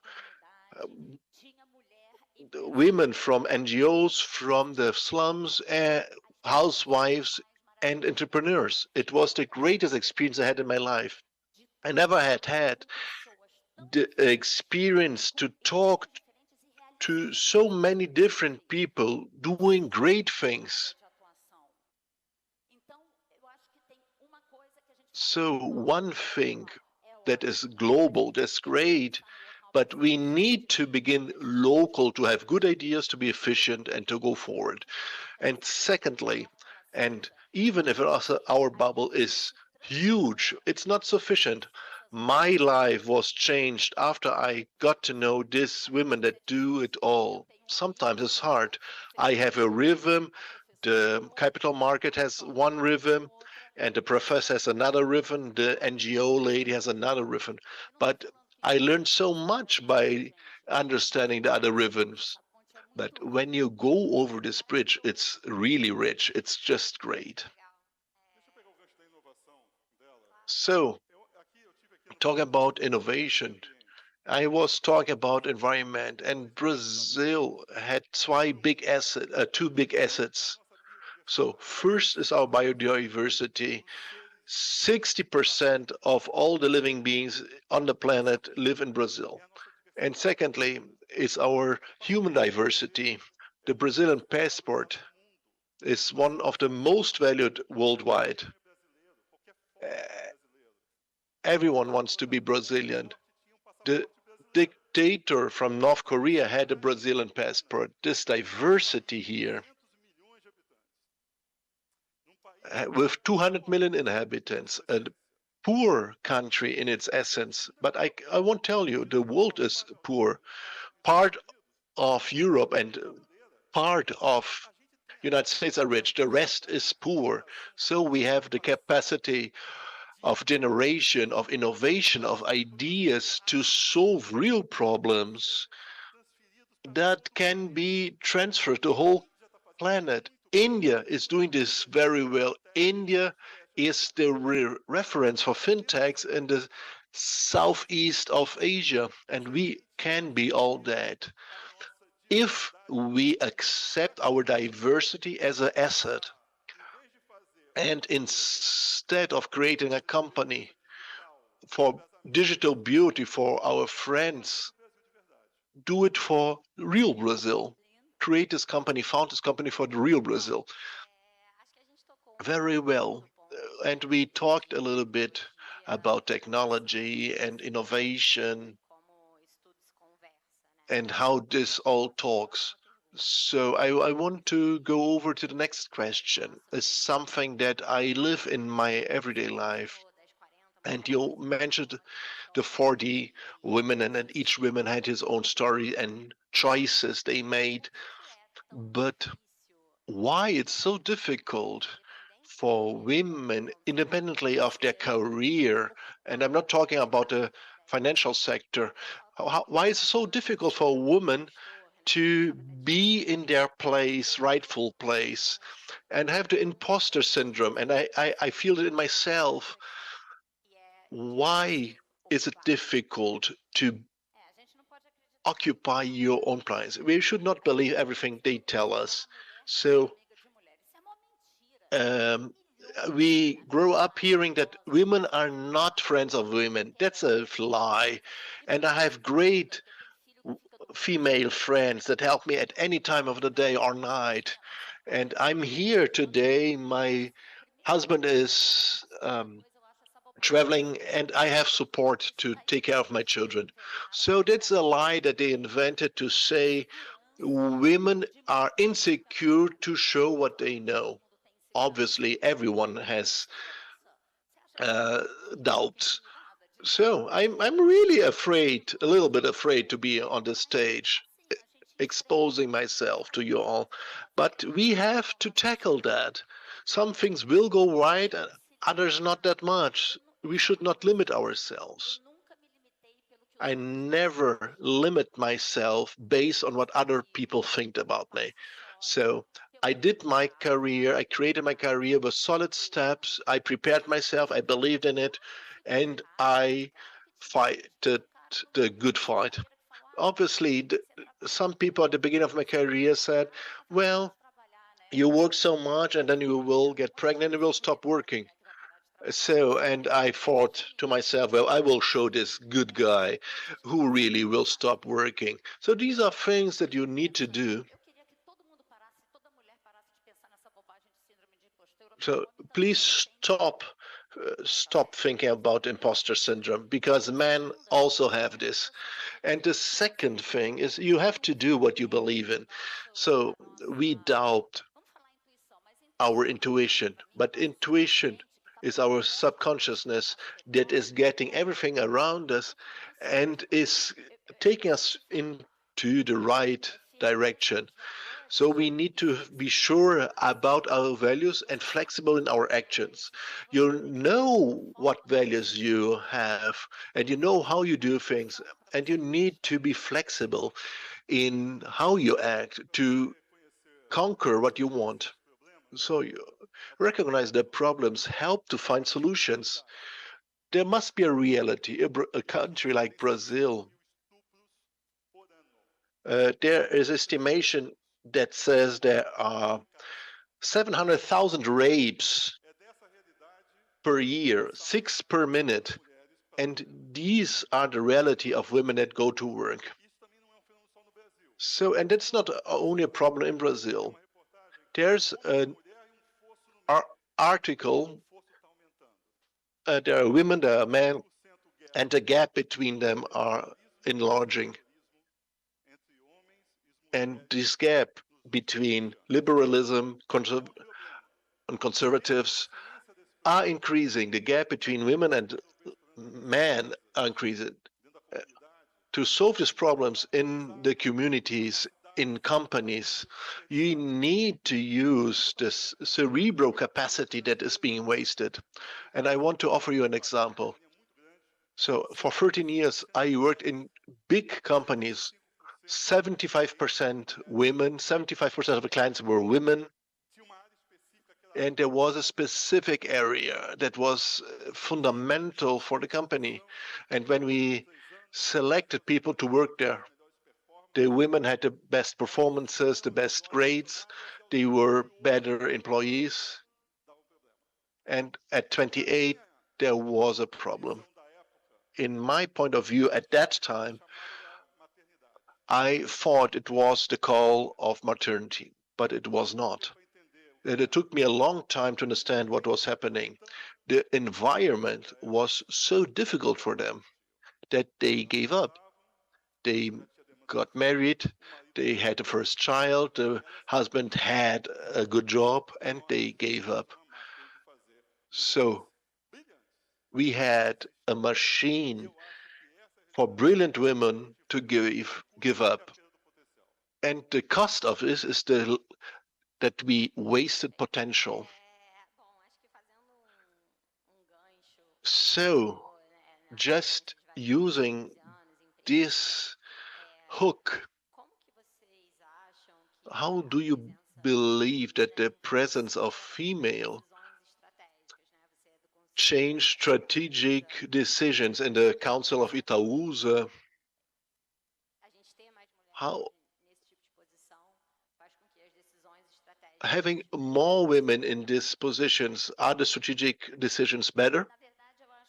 Actually, all the diversity that we have brings another point of view.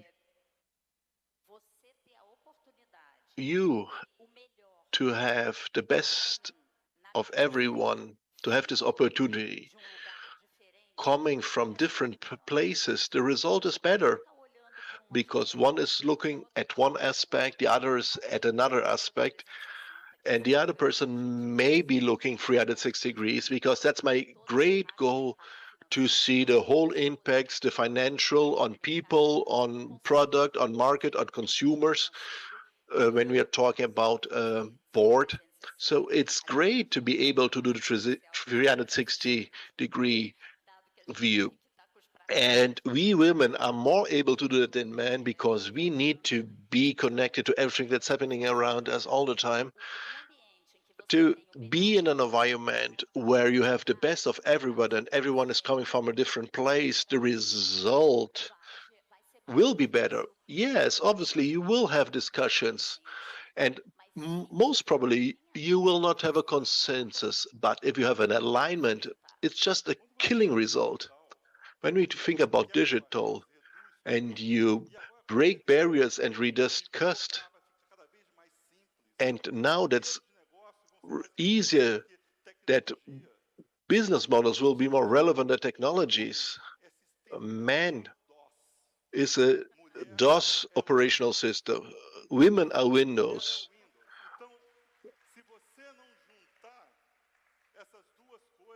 So if you don't put both together, you cannot get the best out of it. Just look to history. The most three important people in the history of England since the year 1000, three women: Elizabeth I, Queen Victoria, and Elizabeth II. Golda Meir, Indira Gandhi, Margaret Thatcher. Women. Even Mao Zedong said that women have 50% of heaven. And I visited all the automobile industries and motorbike industries in China. Meetings with 10 people. And in most meetings, one woman, the CFO. In an old traditional society, the CFO was a woman. So who decided the investment in China was a woman. So the DOS world is bad. We need to find something better. We need to find isonomy. So we're getting to the end of our panel. And I want specifically to ask about the perspectives of the companies you work in, Unbox and G2D. What are you doing to improve what we are discussing here in this panel? And it would be great what we can do also. Now, Unbox, we began half and half. We are a small company, only 8 people. And my man is going to make his MBA and need to hire man.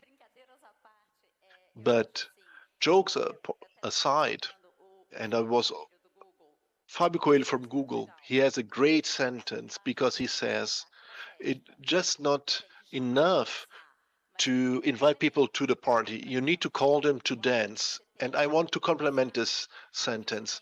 You need to call them to dance, but you need to allow them to dance in their own way, because they will learn with you and you will learn with them.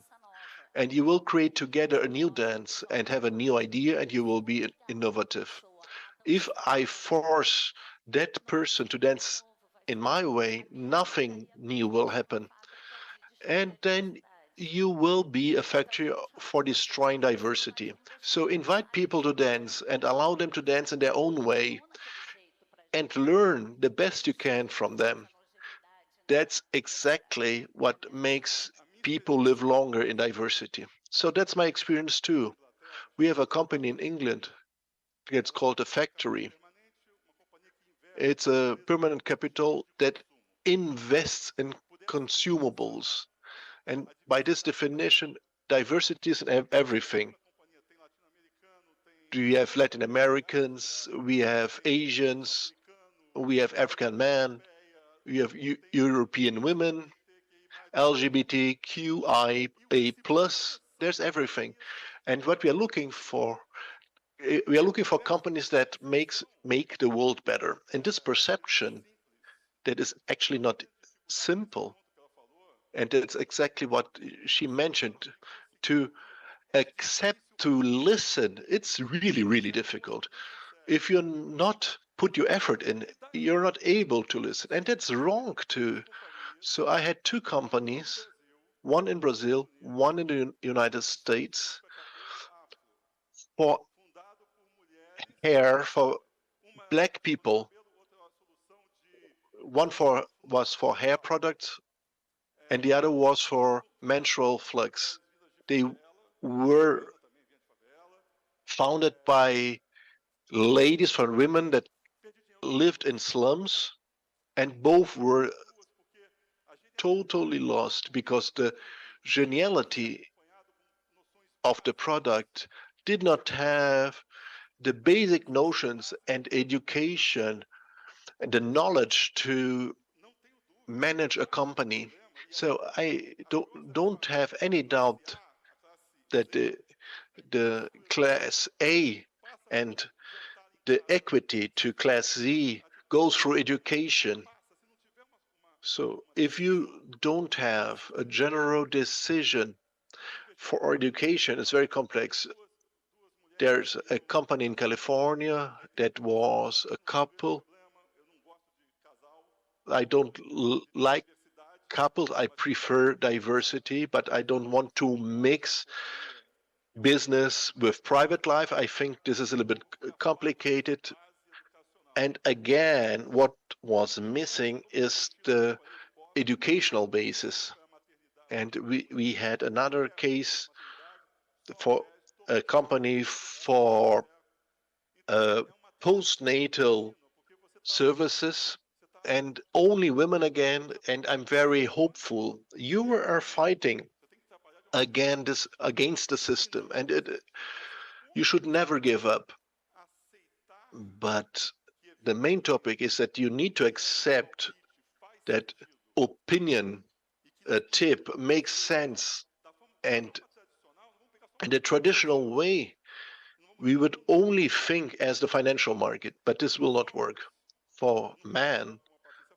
So I cannot talk as Patricia talks. So I have a suggestion. Look to the world through the eyes of your daughter. Look at the world as your daughter would through her eyes. And you will discover who you are, what have you done, and what you can still do. Great. So now we got to the end, and I want to thank you all that were watching us, and thank you very much for your participation. So you are the great influencer of the financial market. Thank you very much for being here. Thank you very much, all of you.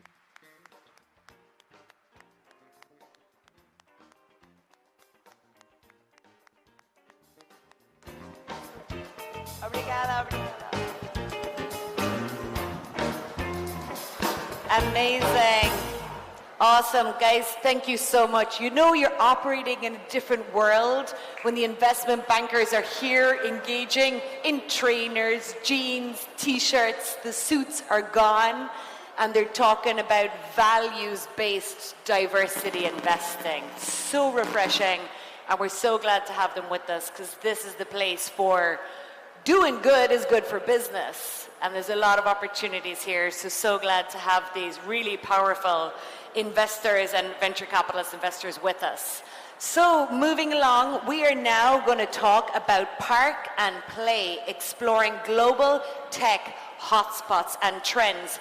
Porto Alegre is the global capital of innovation and technology for the next 3 days, and we're building communities here that will continue to serve the regional innovation ecosystem here in Rio Grande do Sul and right across Brazil and of course right across Latin America.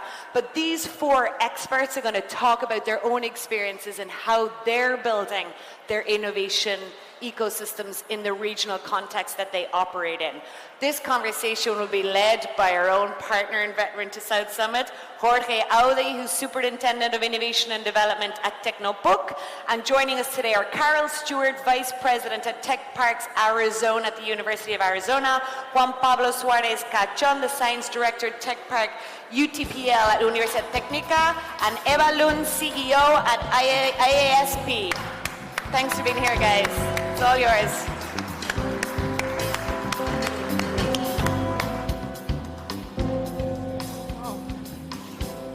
Well, good morning, everyone. It's a pleasure to be here in the first day of our third edition of the South Summit Brazil. It's very important to us this moment because we will talk in this panel about the innovation ecosystem. The innovation ecosystem is nowadays a vector, a real drive force in our societies in order to overcome the challenge that we have in our society in order to transform our lives into a better life. This is very important in our continent, especially in our country and in our city. That's the main focus of this panel, to know a little bit about the scenario and the future, the vision of the future of this industry, the science and technological parks, or the areas of innovation, or the innovation districts, all these kinds of evolution in our industry over the years. Since the first science and technological park in 1951 in California, at that time the industrial park at Stanford, nowadays the science park, and all this process that you lived in the last 15 or 16 years. Well, we have 2 rounds of questions with our guests, and we will start inviting each one to present itself, talking not only about your professional and personal background, but also and mainly about your companies or universities or association that each one leads. Let's start with Eva Lund. She is CIO of IASP, the International Association of Science Parks and Areas of Innovation, headquartered in Malaga, Spain, and also in Beijing, China. And Eva, please, the stage is yours. Thank you, George, and nice to see you all here, such a big, wonderful crowd at the South Summit. So the IASP, the International Association of Science Parks and Areas of Innovation, is a global non-profit membership-based organization. We gather different innovation hubs such as the science technology parks, areas of innovation, innovation districts, and also knowledge-based business incubators, all with management teams to really support entrepreneurships and the companies that they have located within their innovation communities. And we have been around now for 40 years, celebrating this year our 40th anniversary, supporting these innovation spaces worldwide. We have currently members in 80 countries, so really with this broad vision of supporting all the entrepreneurships that we have in our community. And these different management teams, like we have currently 320 members, and they are all then additional nodes in this whole layer of network and meaningful connections, working also as facilitators and door openers, especially for the startups. Because in our communities, we have all from the small companies to the medium-sized enterprises and also the big corporates who find this value added like habitat for innovation where they can have these open innovation activities and connections. And the ISP is first and foremost a global network. That's our global umbrella to really support this in a wide level. But we also do have smaller communities whenever, because we have this whole multitude of sectors also in our many different member parks and districts. And when that's useful for members, well, they can get together in what you can call sub-networks of the community to really accelerate innovation in those specific layers. We have, for instance, on ICT, on blockchain, we also have a sub-network of women in ISP. And also, sometimes it's around models, around how we work better on on the different components that we have in place in our local city or region. So last year we also created the Alliance for Innovation Districts. That's also under our model to simply facilitate also their conversation and knowledge sharing, just like we did for science parks in the early days of their birth. And last but not least, also for operational purposes, 6 regional divisions. In fact, yesterday with the Technopuc and this Alliance for Innovation that you have here in Porto Alegre with also Tecnocinos and Senate, we celebrated the ISP Latin American Division Conference here. So that was a wonderful way to warm up the engines before South Summit and also connect with the wider innovation ecosystem here. So that's ISP in short. Thank you. Thank you, Eva. In fact, it's true that the IASP really linked the best areas of innovation districts and science park around the world. And in this sense, in our country and mainly in our state, we have several science and technological parks associated. It's very important to us to see the future throughout this window, because the science parks are a kind of window of the future. You can see the future inside these environments. But let's go now with Carrie Stewart, the president of the Arizona Tech Park. Wonderful, thank you. Bom dia. This is not my first time to Porto Alegre. It's probably my 3rd time. I'm very excited to be here. I am a Canadian that has been courted down to the US, to the state of Arizona, and now I work for the University of Arizona. Now, I know this is off script, but I do this every time. They're rolling their eyes. I would like the best social media post from South Summit. So, I want everybody to show how excited they are to be here today. So I'm going to give you a countdown. I'm going to get a video. And I want everybody to get out of your seats, make a cheer, and then I'll post this and everybody can see it. So I'm going to go 3. Everybody ready? 3, 2, 1. Okay, that was mediocre. I know you can do better, so let's try that again. 3, 2, 1. Nicely done. I thought you might have needed that little wake up. You've been listening to a number of speakers this morning. So let me tell you a little bit about the UA Tech Park in Arizona. How many of you have been to Arizona? Nice. How many have been to Canada? Oh, a lot. Fantastic. So the University of Arizona has 50,000 students. It has almost $1 billion in research every year. So tech transfer out of those research labs is really important. We need to bring those innovations to the global community and really make positive impact. The tech park itself is 1,300 acres. We have 6,000 knowledge workers. We have over 100 companies. We also have a second tech park, which is located much closer to the campus itself. We are 30 years old. We're actually an old IBM campus. And we also have the UA Center for Innovation. I'm CEO of 2 tech parks and president of our Startup Incubator Network. When I arrived 5 years ago, there was probably 7 to 10 startups. The community had not really figured out the startup ecosystem yet. So coming from the University of Waterloo in Waterloo, Ontario, Canada, it's a very, very strong innovation ecosystem. And I think there's an advantage to being the little sister city. We are the little sister city to Toronto, just like Tucson is to Phoenix, and Porto Alegre is to Sao Paulo. I think there's a lot of advantages to organizing your ecosystem by being that little sister city. We're still quite large. We're 1.2 million people in Tucson, but nobody had really organized it. And for the past 2 years, we now have between 60 and 80 startups in our ecosystem. So we've come a really long way in a short amount of time. I'm going to leave it at that. As a quick introduction, I took my time with the video, so I'll turn it back to you. Thank you, Carol.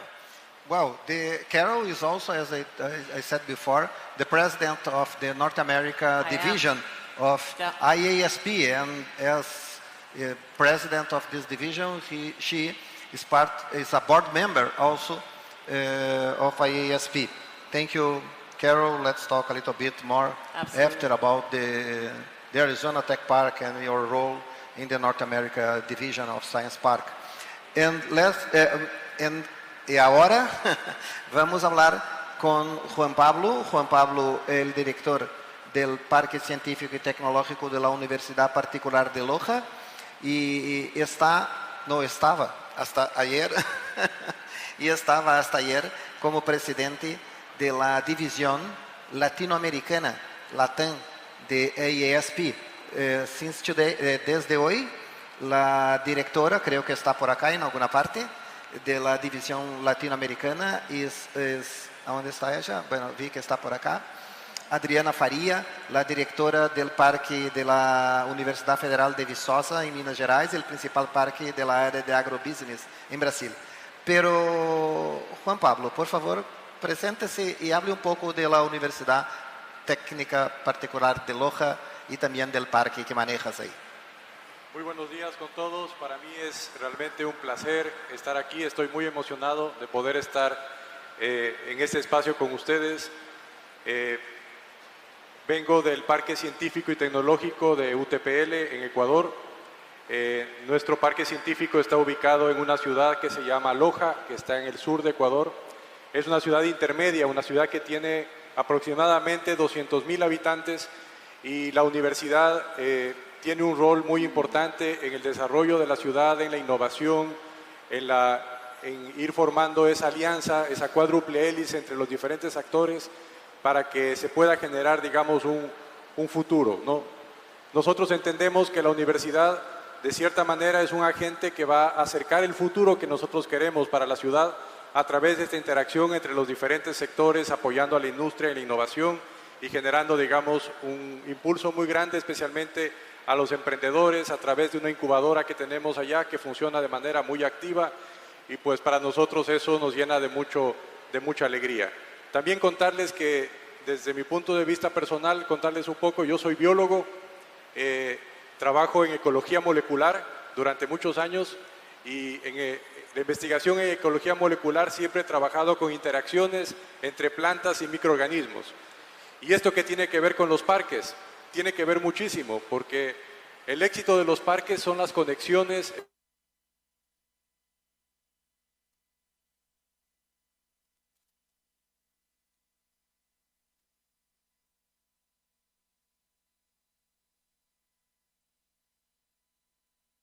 Y para mí ha sido fantástico durante estos años poder llevar desde un campo de una ciencia básica de biología, ecología molecular, y llevar muchas lecciones de la naturaleza hacia cómo podemos nosotros conectar los entornos, mirar los ecosistemas de emprendimiento e innovación quizás desde otros ojos también, porque los trato de mirar desde los ojos de biología y ser un aprendizaje constante, porque esto es algo totalmente nuevo.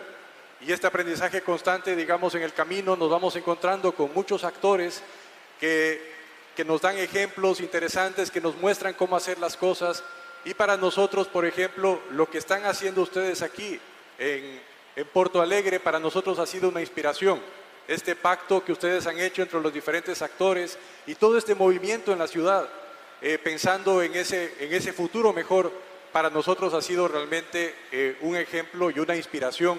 Y lo estamos poniendo en práctica no solamente en nuestro parque, sino que también yo creo que es algo que inspira a muchos más actores en Latinoamérica. Luego ya hablaremos un poco de los desafíos de Latinoamérica, pero nada más quería decirles esto en esta primera introducción. Muchas gracias, estoy feliz de estar aquí.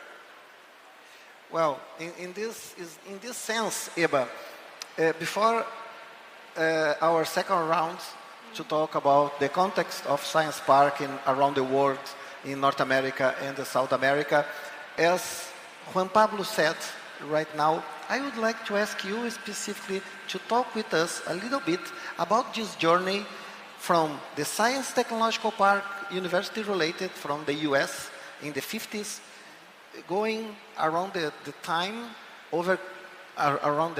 to the Learning Village in the 2000 to the areas of innovation in 2011, and nowadays the District of Innovation. talk a little bit how our industry is changing around the time.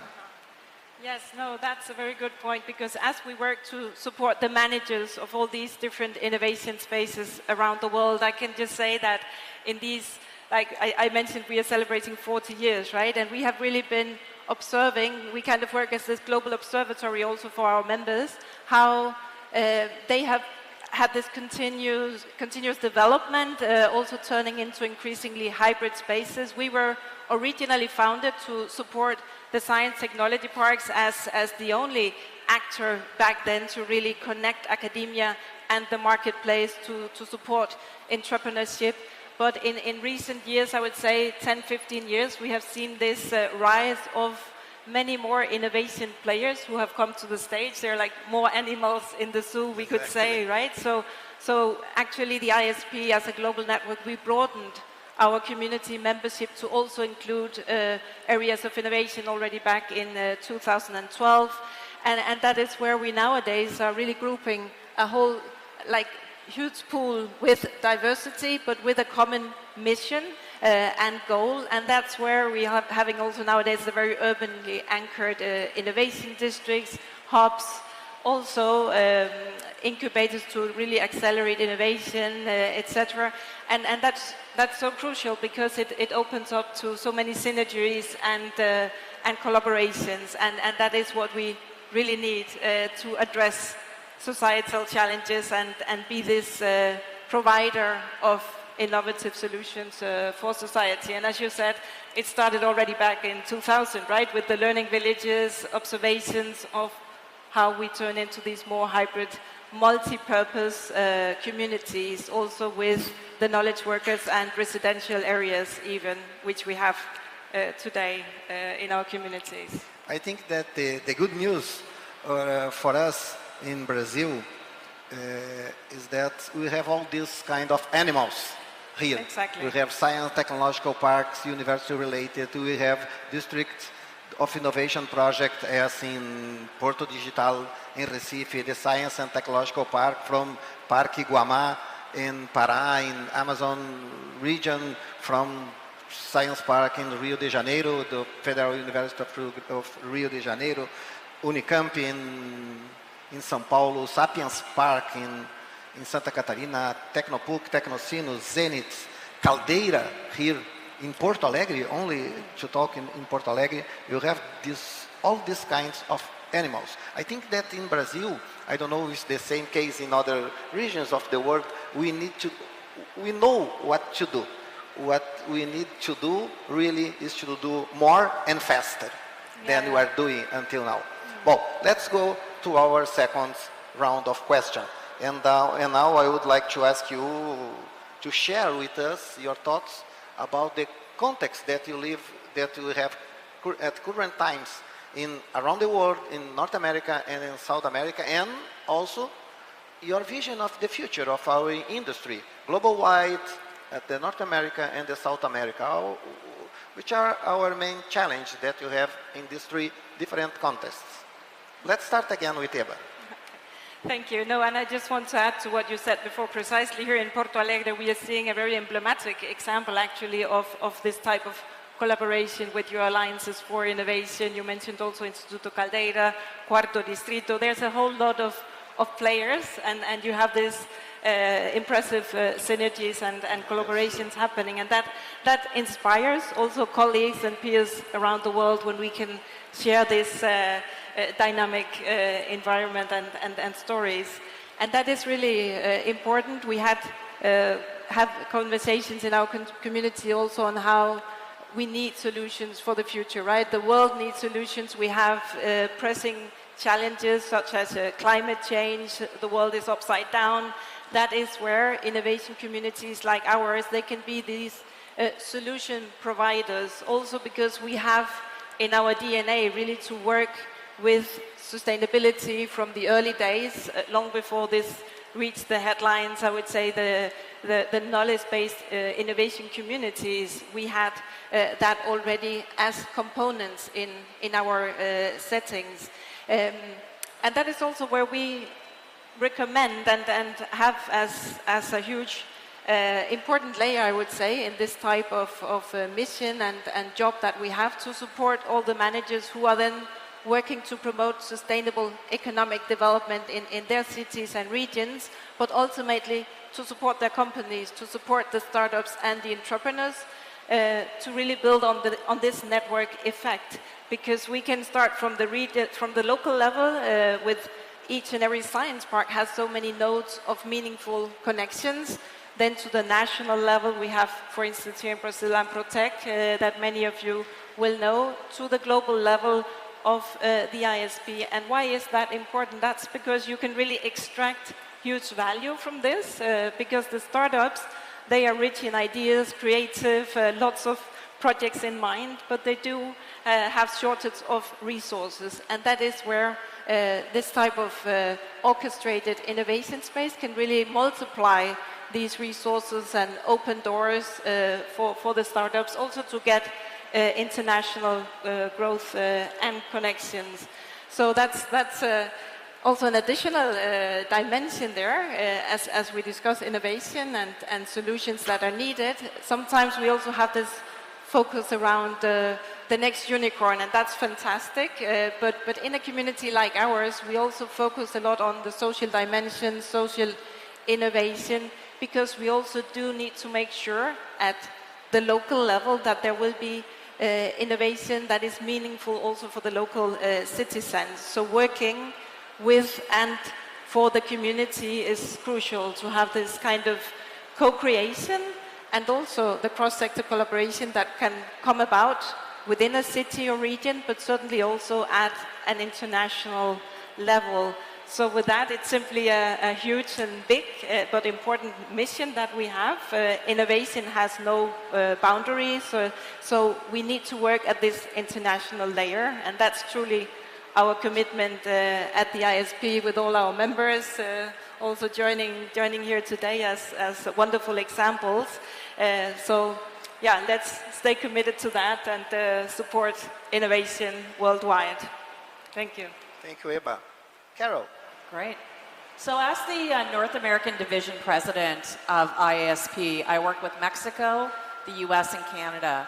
And we really, whether it's a science park or an innovation district, we focus on three areas: people, place, and program.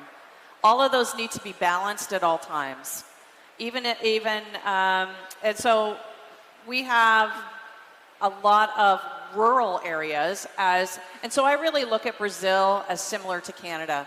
A lot of rural areas, we're a very big continent. We have about the same number of science parks in Canada, but there's a lot of rural elements, and the same goes for Arizona. We also have 22 indigenous tribes that we work with as well. And so when we have success in our innovation districts and our science parks, you know, our rural communities, and this is where we need to be inclusive and have equity. Our rural communities can't be left behind. Our indigenous tribes cannot be left behind. So we are looking at actually expanding into these rural areas. Obviously, we need to have a different offering. We can't stand up a typical science park, but we have gone to the extent of creating outposts for our startup incubators. And obviously, it's going to be very, very specific to their area and what they need and what their specialization is. We also have a lot of military in Arizona. So, you know, when you set up an outpost, the startups, I'm going to use an example, Sierra Vista, they are very focused. That particular military base is focused on cybersecurity.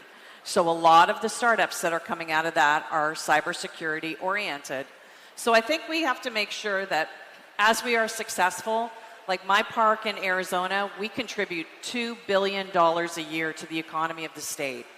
As I mentioned, we employ 6,000 people, and we have, you know, just under 100 startups. But that success can't stand alone. We have to make sure that there is a ripple effect to our communities, and I know they're working on this in Mexico and Canada as well. How do we be inclusive and extend all of that success and that prosperity to our rural communities? It's not easy. You know, the stakeholders are different the municipalities, the regions, the cities have to get involved to make that successful. And, you know, I think one of the positive things is that it's typically driven by the largest corporation in that particular area. So there's a lot of creativity and innovation that still has to happen in our lane. It's not, you know, we have to expand our guardrails, and we have to make sure that everybody rises up at the same time and that we don't leave anyone behind. Juan Pablo, what's going in Latin America and where are going in our continents? Muy bien, nosotros conocemos que hay muchos desafíos. Ya se ha hablado de esto. Tenemos desafíos muy grandes. Uno de los más importantes, quizás en Latinoamérica, es de inequidad. Tenemos que luchar muchísimo contra eso. Tenemos desafíos también que son de carácter global, como por ejemplo el cambio climático. Estamos en un proceso de desarrollo en nuestros países.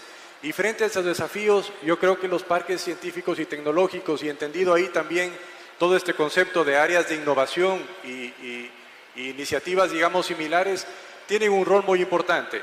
Y permítanme un poco para explicarme, poner en contexto latinoamericano y de algún sitio que espero que muchos de ustedes conozcan. ¿Cuántos han escuchado hablar de Galápagos, de las Islas Galápagos? Alcen la mano. Muy bien. ¿Cuántos han visitado las Islas Galápagos? No, tienen que ir, vale la pena que vayan, ¿no? Ahí van a encontrar a más de tortugas gigantes y además de animales fantásticos y todo, vamos a encontrar un laboratorio vivo. Un laboratorio vivo donde está actuando, ¿no es cierto? Está actuando la evolución. Y la evolución está conectada muchísimo con la innovación de cierta manera, porque la evolución es cambio. Nosotros estamos muchas veces tratando de utilizar la resiliencia frente a todo lo que nos está pasando, frente a los desafíos. Pero les invito a pensar que la resiliencia es muy poco, porque la resiliencia nos va a dejar en el presente. Y no queremos quedarnos en el presente. Queremos acercar el futuro que nosotros estamos pensando. Y para acercar ese futuro necesitamos innovar, no quedarnos donde estamos, no tener la capacidad de volver al mismo estado de antes, que es la resiliencia. Y eso lo vemos en la naturaleza con estos laboratorios vivos, por ejemplo Galápagos, donde está sometido, ¿no es cierto?, a una serie de factores, pero la evolución de cierta manera, ¿no es cierto?, está conectada con una innovación para lograr una mejor adaptación y pensando en un proceso que no se detiene, en un proceso que avanza. En Latinoamérica tenemos muchos ejemplos de parques científicos de área de innovación que ahora son unos espacios vibrantes, unos espacios vivos, que están interactuando y que están acercando el futuro a muchas comunidades. Tenemos ejemplos fantásticos de lo que ha pasado en Medellín, de lo que ha pasado, por ejemplo, en Panamá con la ciudad del conocimiento, lo que está pasando en Buenos Aires con su área de innovación y su distrito. Son ejemplos vibrantes de cómo estos espacios están acercando el futuro frente a los desafíos que tenemos en nuestra región. Y también quiero reconocer que en el caso de Latinoamérica tenemos un rol muy importante de las universidades. Las universidades tienen un doble desafío. Necesitan ser cada vez más pertinentes para la sociedad, pero también tienen un doble desafío como esos agentes de innovación que están impulsando. El cambio requiere de varios actores y al menos, ¿no es cierto?, ahora reconocemos que son una cuádruple hélice donde entran 4 actores muy importantes y la academia es uno de esos actores que muchos de estos ecosistemas tienen un efecto de desencadenar este proceso de innovación que nos acerca al futuro. Gracias, Juan Pablo. Our conversation about the Science and Technological Park and the future in this field is very cool, but we need to close this section. I think that over the years we are overcoming, I don't know, spaces and limits, going beyond the science park, the hubs of startups and so on, and starting to transform our territory, starting to transform our societies. I think that you can say, Juan Pablo, that mainly in Latin America, mainly in our continent where we share the same challenge, the same opportunities, the innovation itself only makes sense if throughout innovation we can provide better quality of life to our people. I think that this is very important. Thank you very much, Eba and Carol. Gracias, Juan Pablo, e muito obrigado a todas e a todos por estarem com nós. And thank you very much for all of you for being here all this time. Thank you very much.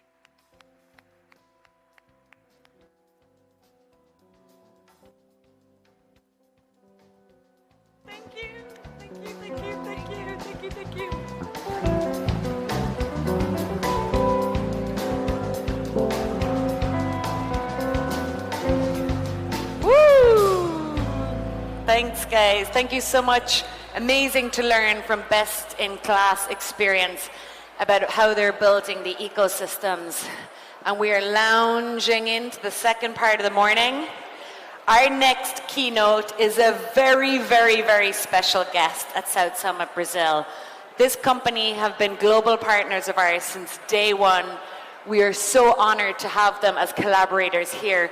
This company is a local, global success story. 123 years old, this company is. That is an incredible metric of success. The longevity of the relevance of this business that has so much history, so much legacy, but also understands the importance of change, transformation, and innovation.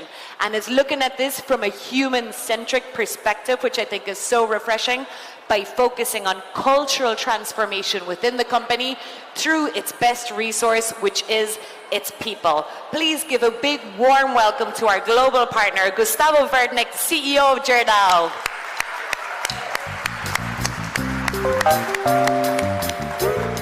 Good to have you. Thank you for being here. Bom dia a todas e todos. So good morning to all. It's a great joy or a privilege, should I say, to be here with you today, once back again in this so important event, so relevant. It's not only for entrepreneurs, for the startups, but also for companies, traditional companies with 100 years like ours, in the sense that we are creating this longevity, in the sense that we are creating the future. Porto Alegre has got a special participation or share of what Guy Michel said today about being leading. Porto Alegre, long time ago, in a mentoring session with Ran Sharam, I posed the following question, said, Professor, when do you turn yourself a leader? And my question was, as I didn't have a very big pretension with that question, no context, more structure, something to say about that. But actually, I wanted to understand how was my structure then, and from where I should start calling someone a leader. But then the professor said me something that actually my life, it changed my life, and said the following: people, when you're a leader, when you stop taking decisions and start to take options. When you stop taking decisions and start to take options. It's exactly on that, in these 15 minutes, that I would like to address about you and tell you about a choice that we've made of putting people in the core of everything we do, to invest an incredible amount of time for us. Understand there's nothing more important in an organization than people. But a very small presentation, Porto Alegre is very important for us. It's here that we actually started our journey in January of 1901, 123 years ago, with a small factory of needles. And from those times of lots of challenges and lots of actually realizations, we arrived to today, 2024, is the best moment of our history. Merit of all those that helped us during these journeys. I found many of them here, I found them here.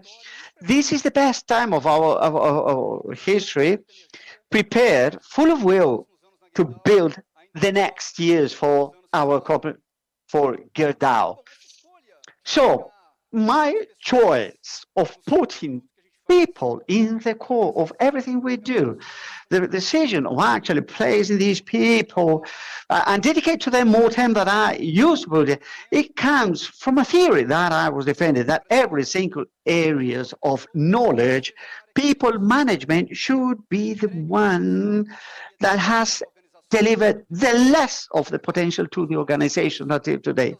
The last couple of years, many different areas had a very important development in the company. Strategy, risk management, innovation management, but people management, although we are talking about it since long ago, we are far away from actually capturing the best for the company, that's a creative capacity of human beings. We're talking about people management since long ago. One of the references that I've got, Peter Drucker, that lived for 1 century and actually shaped many of the concepts of leadership that we've got today. He said 100 years ago, important things like everything that's measured can be improved. But he also said something that's like would be one of the most important phrases of our world, that culture actually eats or breakfast every day, every morning. Modern strategy is people management to create an entrepreneurial culture where we can adapt fast. And it's very common. People ask me, what are the book that you're reading and what's the expectation that I'm saying something, I'm going to tell a book that nobody read with the answers. And I say, my basic, it comes from 5 books. Most of those books, I read them back again year after year. One of those books, it was actually, that was written in 36. How to make friends and influence, impact people. 90 years after that book, it continues to bring in relevant concepts, things that we are not doing today, like being sympathetic to people, putting people at the core. When I had the opportunity to work in this position that I'm today at Gerdau, the first things I started to think and work with other people is that position of CEO, what would mean for me and for Gerdau. So for me, in a discussion that I had years ago, CEO, what we believe, it's not just chief executive, but enabling officer. So my role is to be a facilitator. My role in Gerdau is being more, that's like a bottleneck killer that will help to put people in the core. As chief enabling officer, what I've been doing is to build a team that's much better than me myself, a team people that are answerable, and each one of them is better than me. Because sometimes, so whatever, the first, I don't want to bother them, right? Because there are lots of things to do in Gerdau, but within these attributes that I've got, this is it to be the ambassador so that our culture put people in the core so that people will deliver their potential to the company. So what I'm working today is psychological safety, because in the everyday people do not feel safe or thinking or speaking out what they think, speaking their mind. How much creativity or capacity have we got hidden there? And it's been lost because people are afraid of being judged because they want to give their contribution. So things like that, I've invested a lot of time, okay? And these, of course, need to bring results. I can bring financial results of every kind. But if I want to talk and bring an indicator, something very important for me is in a country like ours, when we are sometimes shocked or seeing every single year, for example, 2,500 people die per year in accidents in work, because we haven't been able to, for that those people come and go back home in safe. So we want to eliminate every single labor accident. And as I am focusing in people, we grew a lot in our KPIs regarding this subject. You don't know the amount of technology that we are using to prevent working accidents. Every one of us, when we work there, we arrive to a production factory. The first thing that he does, he makes up a prediction with AI that tells him what's the probability of him having an accident work in certain department or area. So many indicators related to health and life have been our focus with our management centered on people, and we grew a lot in that sense. So I brought you today, between the many different facts and subject matter, brought something that for me it's something very important that has not been actually addressed in a sufficient manner in the organizations, and I've started to pay attention on that. That is mental health, well-being or wellness and happiness in the company. And after the pandemic, this become very significant, and we need to have a differential point of view regarding this. I was seeing at Gerdau, and I was saying that people with great performance, so all of a sudden, in a certain moment of the year, the performance dropped down, they came back. So I saw that the traditional methods didn't give me the answers that I needed in order to bring this performance back of those people to Gerdau and have access to the creativity. And we also deliver back to those people. So I started to measure some indicators, very slow at the beginning, and we had already structured some of indicators in order to measure mental health, wellness, and well-being, and I was shocked. The drop down of those indicators, it was shocking. And for you to have an idea, I didn't get in the subject matter of happiness that I would like to talk about it. So the indicators that we measure, last year, I've got a problem that's called More Care, Mais Cuidado, of mental health. In that programs, people can call to that program or request help through other channels for any problems. And I was shocked, impressed that 5,000 employees or people in Brazil went through our channels of well-being. So this data show that the biggest problem that we've got first is depression, anxiety. The second problem is family conflicts of couple against fathers with children, and the second, then financial subject matters, and then the family is not being able to have a family budget. So we help them with that. And last year, 12 people came thinking of actually committing suicide. That was terrible. If we don't start to look at that in depth, we're going to have difficulty. Our company to create conditions so the human being can contribute for the better performance of our organization.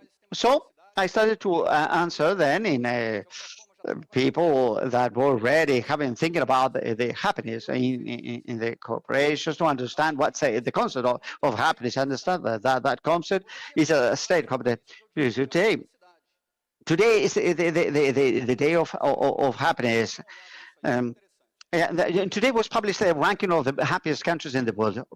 So when the fourth king of Bhutan, he made an incentive that the local leaders started to implement this concept of happiness in Bhutan. So I went to Bhutan, I stayed there studying so we're translating that, the GNH, for business.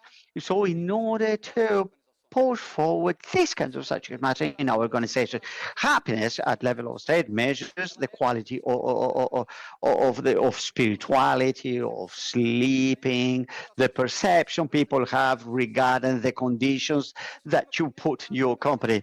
It's something that I'm diving into. I brought that subject matter that everybody here should dive into, because a subject matter that is people that we should push forward. So So the digital steel, also digital is our program. It actually was able to deliver incredible potential. We started to put people in the core of everything we do. We organized in Gerdau not only to actually harvest opportunity and develop an organization without hierarchies, an organization taking decisions every single day, lots of focus in data, but merely enabling the performance of Gerdau. We've got people, but traditional companies, we know the difficulties of actually implementing. We work all year long, and of course, this is everything you did doesn't pay the bill. So we need to actually evolve in our performance.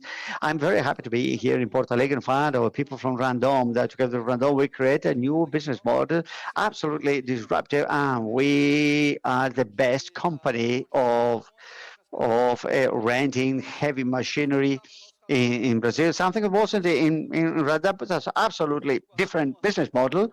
But Randon helped us, and we created this new business, putting the creativity of people in the core, all their potential. And so we do not kill the idea of others if that we can evolve as we have never imagined.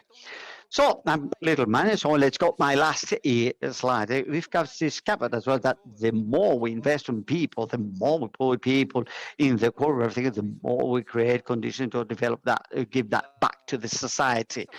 Well, I've heard this phrase when I lived in India, but it's not from there. It's from an American character, that's Mark Twain, that he says that two most important days of a person is first the day he or she is born, and then the day she or he discovers why you are in this world. When you discover your proposal, your life changes absolutely.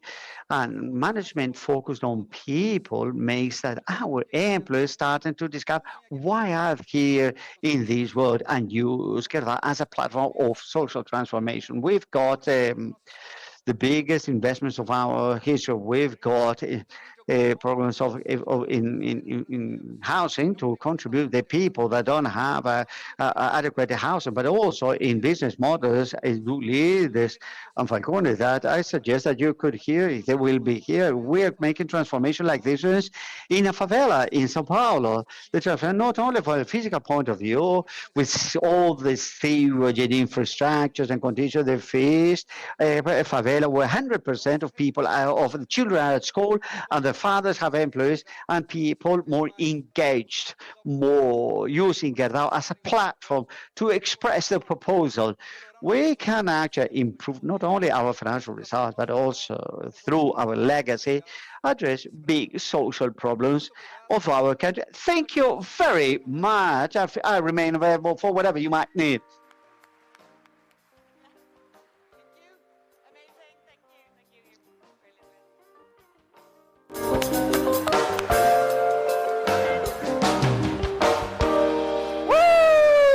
Gustavo, obrigado, muito obrigada. Amazing to hear the story of Gerdau and how they're continued to innovate. And long may they last, and wish them every success to innovate into the next 123 years of their business. Don't go anywhere. You're not going to want to miss the next keynote, and you're not going to want to go outside. It's pretty hot out there. We're good. We're chill here. And we're enjoying the super insightful talks and experiences being shared here on the main stage, day one of South Summit, Brazil. So our next guest is a super experienced executive in the world of financial services and fintech.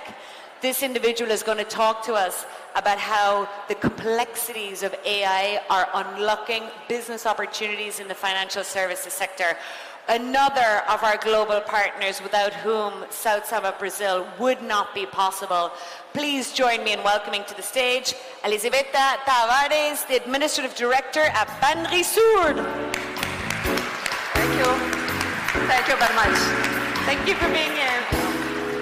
Hello, participantes do nosso South Summit. Hello, participants of South Summit Brazil. I'm Elizabeth Tavares, Administrative Director of Banrisul, and I have the biggest mission of bringing AI to our daily work based on the experience of our customers, and also for more operational efficiency.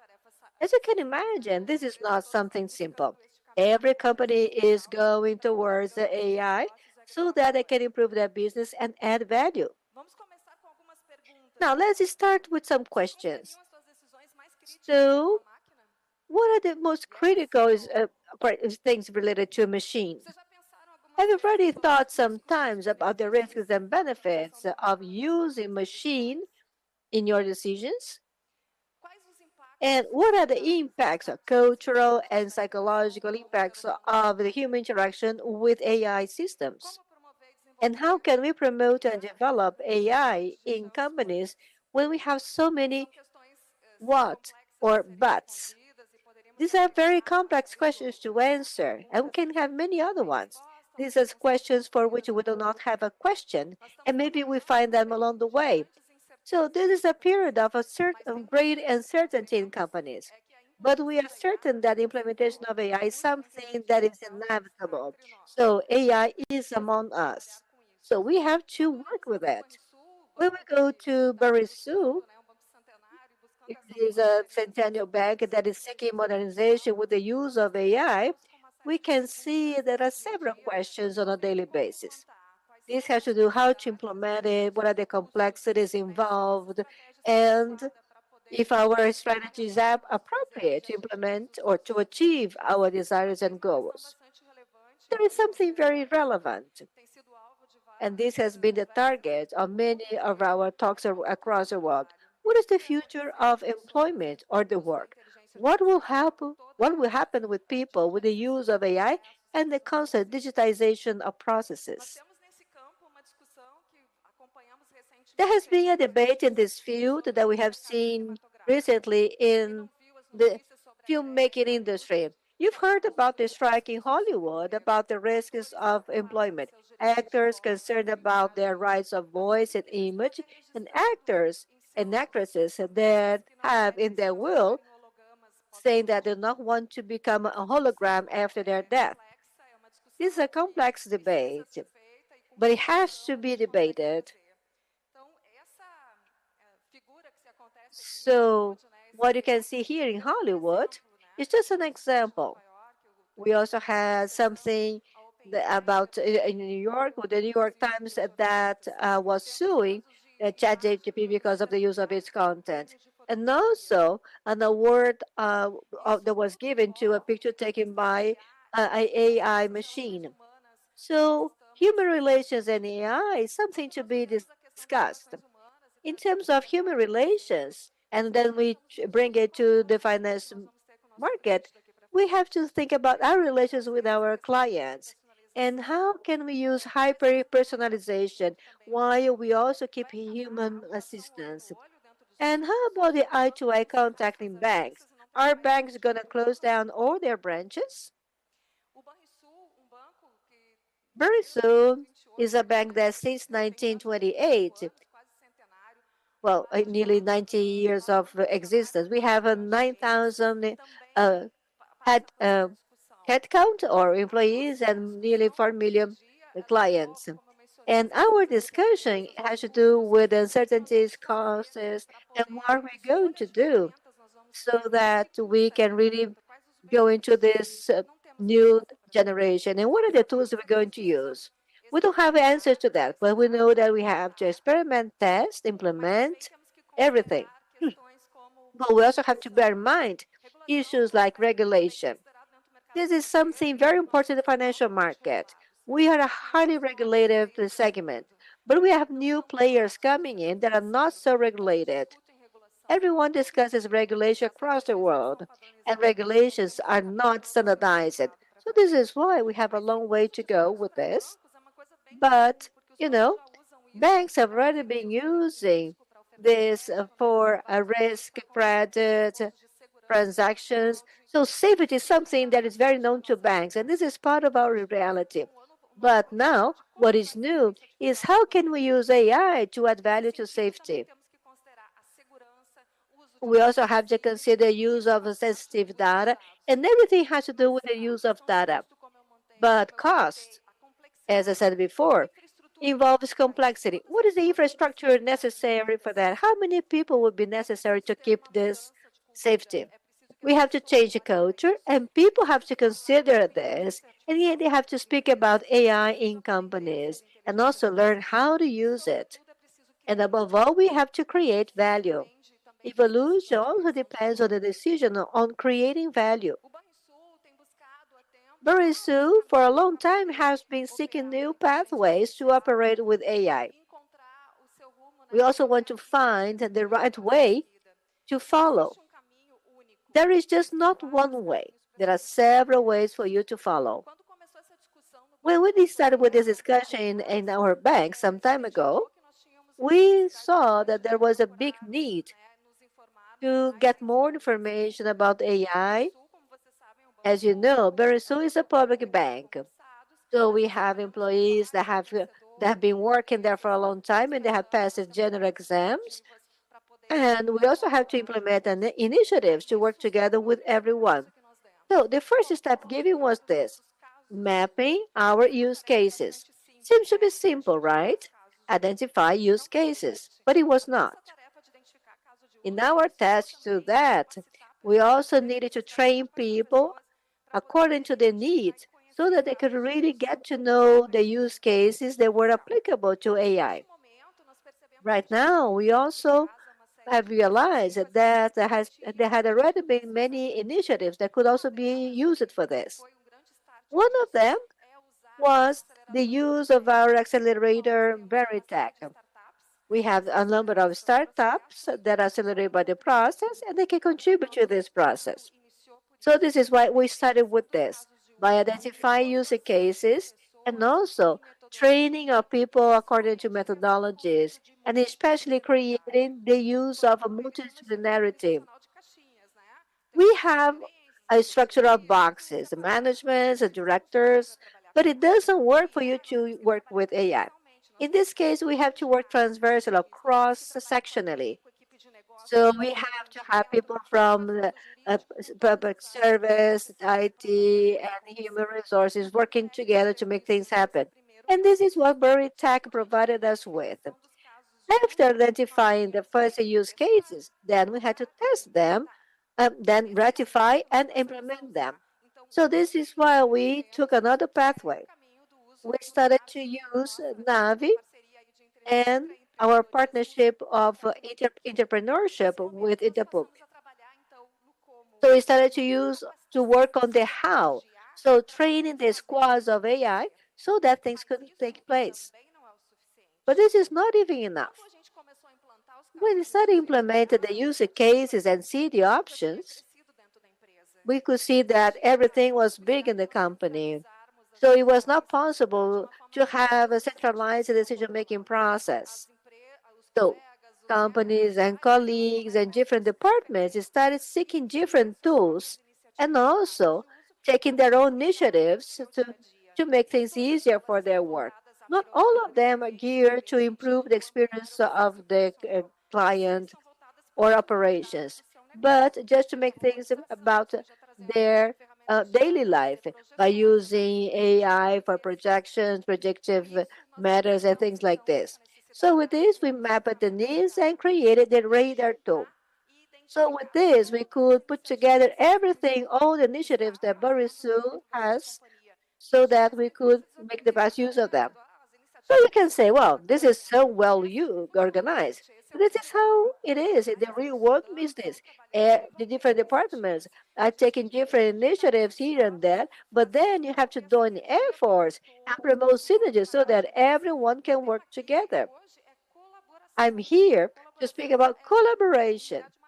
Actually, collaboration is a need apart from being a reality, and this is very important for you to make things happen. But apart from this, what else could we do? So we identified that we could have more partnerships, so we could have hubs of business to train our people and also get out of our plans to get to know other initiatives, not only in companies in financial markets, but also in different markets. So we went outside to collaborate and share information. The market is competitive, but when we collaborate, everyone can seek the good pathways, and we can collaborate with each other. So collaboration started to be key for our success in this operation. And this is what we have been working on. So apart from identifying the use cases, using tools, and mapping everything that we needed, and start implementing this, we also needed to motivate people to work towards this way. And with this, we could see that the company was big with several employees with different needs. You also saw this approach of the diversity and different talk. So this is what we also need in our company. We have people of different ages, ethnic groups, and differences in mindset. So how can we put everything together? We needed to work this and also work on the management of change. And also, we had to make people understand how digital world worked. And we also had to help people towards this pathway. And so that they could see that we have a different client with their hyper customization. But we also had the people that make things happen. And this is why these people have to be inserted into this new context to make things happen. And what are we doing today? So we're working with development program for people, programs that can make people see this need to work in the digital world with collaboratively, and programs that can really reach out all our branches. We have many branches in our state of Rio Grande do Sul. And of course, this has an impact on the way we're going to reach every employee. Of course, we are still building this journey in terms of training and getting knowledge so that we can make everything come to every employee. There are some people working on this. And the purpose is to create this collaborative culture and also more holistic view. We want people to be able to see not only the client before them, but also a possibility to have a relationship. Banks have been facing several different situations in the market, like the fintechs and so on. So we want to be the best in order to really be successful in facing our challenges. So this is our strategy for AI. Apart from the technical aspect and everything that we have to work in terms of the squads and people are assigned to different teams, difficulties of regulation, hiring people, and so on. But we have a strong will, and we are sure that things will really be successful. So my major message here is that by working united or with joint efforts, we can make everyone to collaborate, and with this we can get more knowledge. Thank you very much for your attention.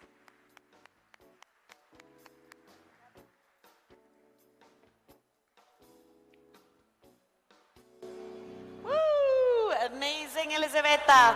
Incredible to hear how they're adopting these technologies and a culture of innovation at Banrisul. So last but certainly not least, keep your seats. It's too hot out there, honestly. Stay here, it's cool, it's fresh, we're having a good time. We're learning so much from our thought leaders here this morning at the first day kickoff of South Summit Brazil.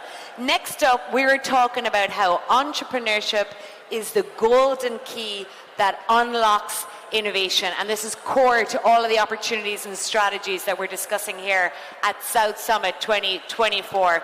Please welcome to the stage our final conversation for this morning, a fireside chat between César Saúd, President at Icatu Seguros, and Paulo Silva, Founder and CEO at Frank.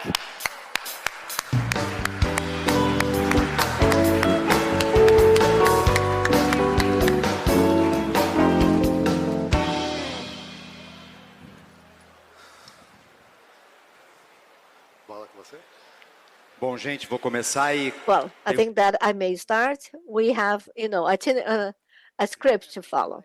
First of all, I'm going to introduce myself. We have about 20 minutes to speak. So I'll just give an introduction and then Paulo will proceed with this talk. I'm César Saúd, Vice President of Icatu Seguros and President of the bank in Rio Grande do Sul. For 29 years, I opened these operations in the south of Brazil. It's not good to understand this. Icatu is a company that has a history in the market of insurance and also capitalization. So since 1935, the investors have been in this business. And we have 12.5 million reals invested in this segment. And 6 billion reals of the movement of this company is in the south of Brazil, in the state of Rio Grande do Sul. We are the large operations of people's safety insurance. And we are the second operations of people's safe insurance in other places. So this is something very intriguing. Many people question the same thing. How is it possible that Icatu is bigger than 5 bigger banks in Brazil?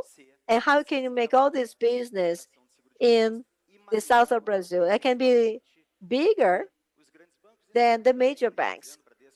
There's no problem to say this is Caixa Santander, Itaú, Bradesco, who are the major banks here. But Icatu is really bigger than them. And it was created 5 years ago, right? Ricardo is there, is one of the people who created this business. So what is our principle? I was there backstage with Christiana from Shark Tank, and we were talking. What is the principle? Basically, we have 2 pillars. Getting out of a comfort zone, getting out of our comfort zone. And then second, intensity. So as Icatu, as Rio Grande, what do? We really get out of our comfort zone. The number of revenue that we have in the Banco do Sul, in the state of Rio Grande do Sul last year, 3.5 billion reals. Can you believe that a company that started 5 years ago had 3.5 billion reals in terms of economic transactions and operating exclusively in one state? What is the attribute of this company? It is Brazilians with expertise in this business, and what it does is non-existent anywhere else. So we are an insurance company, also of capitalization and social security, and we are all centered in the individual, on the purpose, and on the partners. And we have one thing that we follow, that we do not know anything at all. This is important. We believe in this. Now we have been sponsoring the South Summit for the last 3 years, and we had this plan.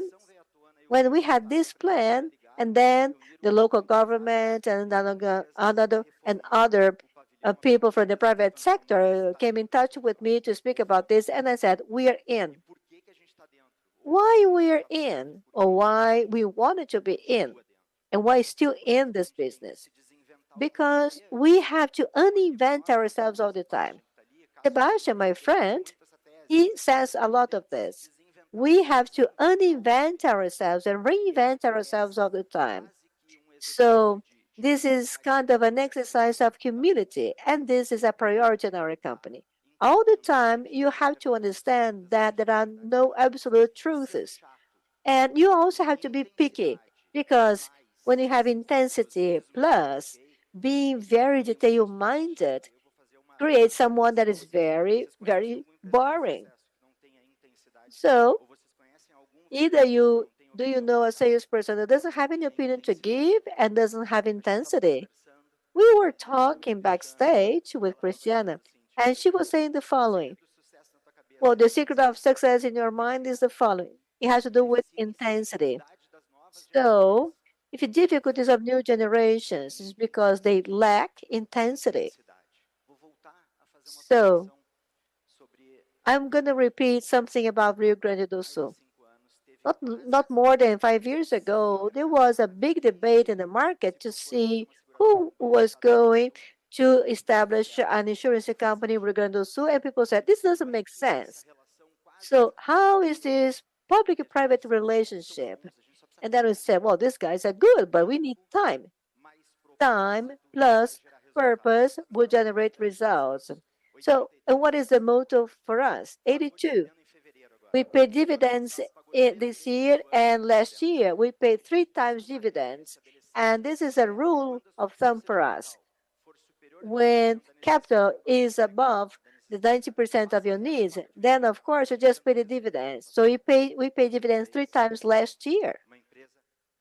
So a company that is highly profitable, is the insurance market has 60 million reals worth. And so what is the future of these markets of insurance and Rio Grande? Well, there is no ceiling.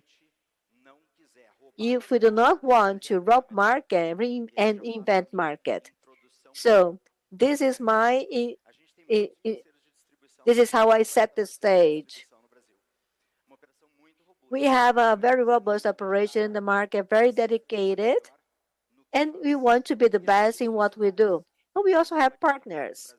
We have one with Banco do Brasil, we have capitalization agency with another bank, with Caixa Econômica, we have another business, we have a joint venture with a Banrisul, and all the time we're doing this, whatever they are, distribution partners or brokers, whatever. So whatever we can find, intelligence, intensity, and education, we just try to work together with them. So when you try to see how things work, it's very good because we have to establish a connection, see how we can make a partnership with people. And by thinking on Golda Meir, for example, she said that if one of the parties doesn't open her hand, you cannot partner.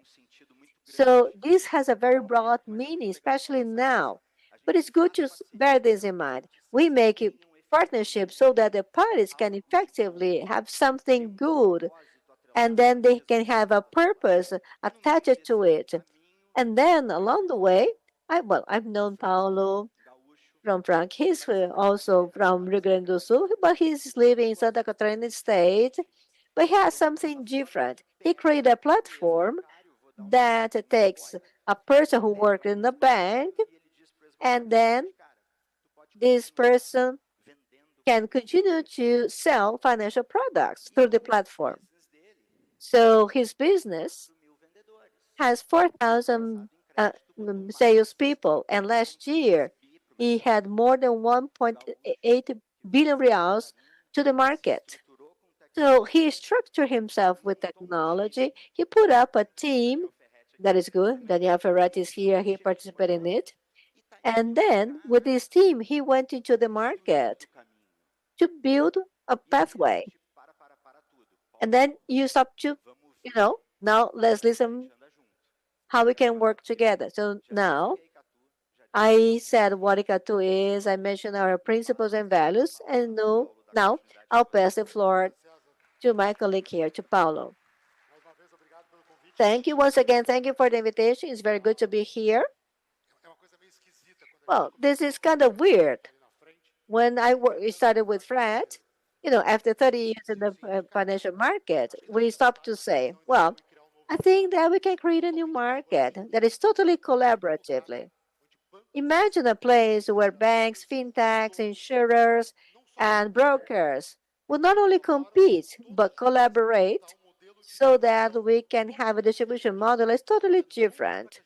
They work together to accelerate a new market. Imagine a market where you can bring together highly trained salespeople that can together bring their clients and educate them on how to buy the best product, and by offering them the best choice. The thing is not just having the best option, but also getting to understand what is the best option for you. So we provide advisory services, and we offer all the options of the market in a convenient way. So when we put up all of this in a PowerPoint presentation, people said, this is impossible. Banks will not collaborate, fintechs, and vice versa. It's very difficult for you to get salespeople in large scale to make things happen like this. This was 4 years ago. Frank today is the most connected to fintech in the country. We have more than 50 financial institutions. Icatu, dos principais parceiros e apoiadores desse projeto, bancos, fintechs e corretoras conectadas e trabalhando juntas para montar um novo workflow de processo que dê eficiência para todo mundo. Hoje são 4 mil bancários. Bancário, nunca ex-bancário. Não, porque o bancário, na verdade, um ex-bancário significa... Eu gosto quando eu falo com o bancário, o que você faz? Eu sou ex-bancário, não tem ex-bancário. A gente vai ser bancário a vida inteira. Eu sou só um bancário que não estou mais no banco. Eu chego num churrasco, meus amigos continuam perguntando aonde eu faço um crédito imobiliário.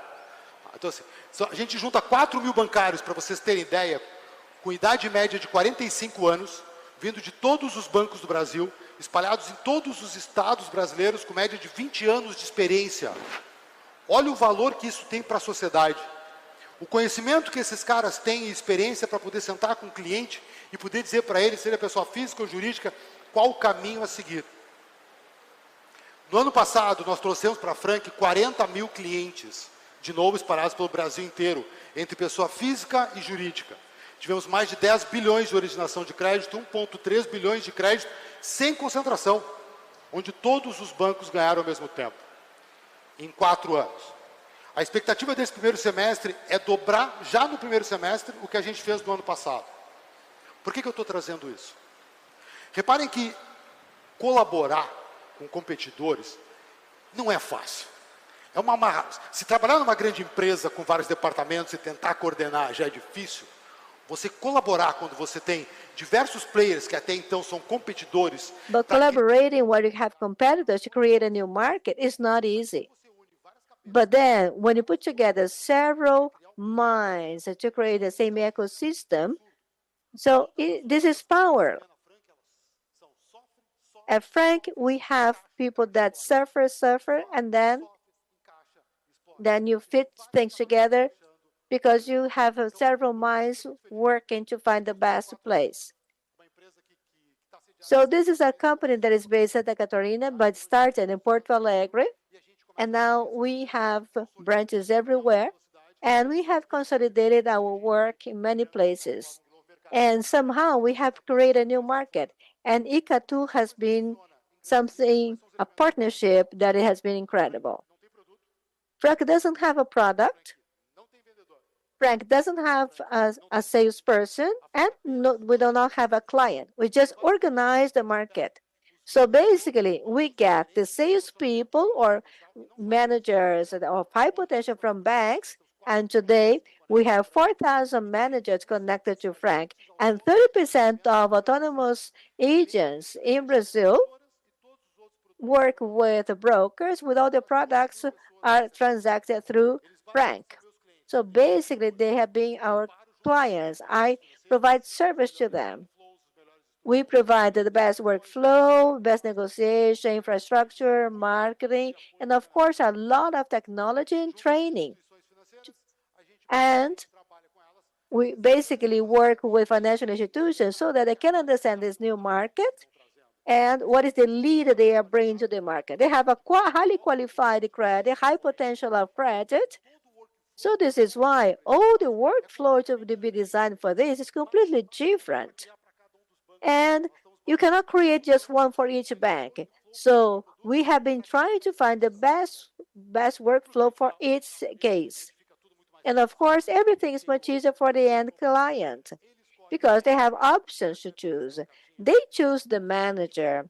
They will not receive a letter, oh, your manager is now a new person. No. So, and we provide a whole technical platform for this to take place. So this was originated in Rio Grande do Sul. It has been in the market for 4 years. We have now 4 American funds working with us, with Blood Raven, and Global Ventures, who has just joined us. So we are very happy to have gone through these first steps. Thank you very much, Icatu, for your support and for being here with us. Something that is nice, there is something very nice, and when we're discussing the summit and how our participation would be. Then we had an insight to participate with major names here. So we had Gabrielle, Leite, and other major people. But who were these people? Irvine, people of Waze, or the people of Book. So this guy did not create a market, but they changed a conduct, the behavior. They were much ahead from a product. And when we were discussing this, we said, oh, let's bring Paulo. Some time ago, I met Frank. I got to know Frank in the past, and it was just a room. And then later on, it was a whole building. So I said, well, this guy has the kind of DNA we want.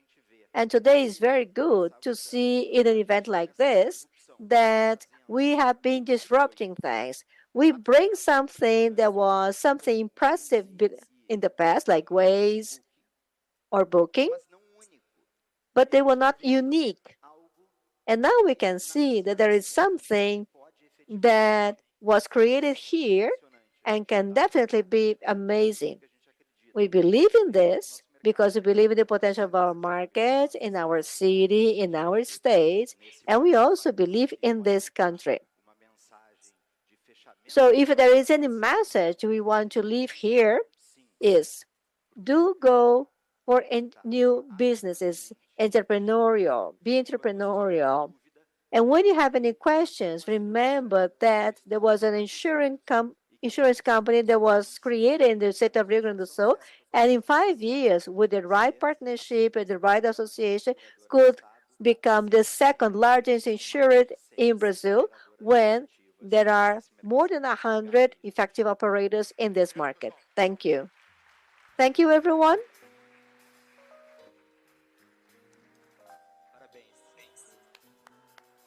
Congratulations. Thank you so much, Cesar Paulo. Folks, that is a wrap for the first morning at Arena Stage. Enjoy your lunch. We're going to be back here 2 p.m. with a full afternoon official opening ceremony at 5 p.m. with our major keynote, Uri Levine, the co-founder of Waze, at 5:45 p.m. Enjoy your lunch. We'll see you at 2 o'clock. Thank you.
Banrisul está chegando aos 100 anos e segue se adaptando aos novos tempos, mas sem perder o que nos torna únicos: o compromisso com o crescimento da nossa gente. O Banrisul é um banco único, porque te entende.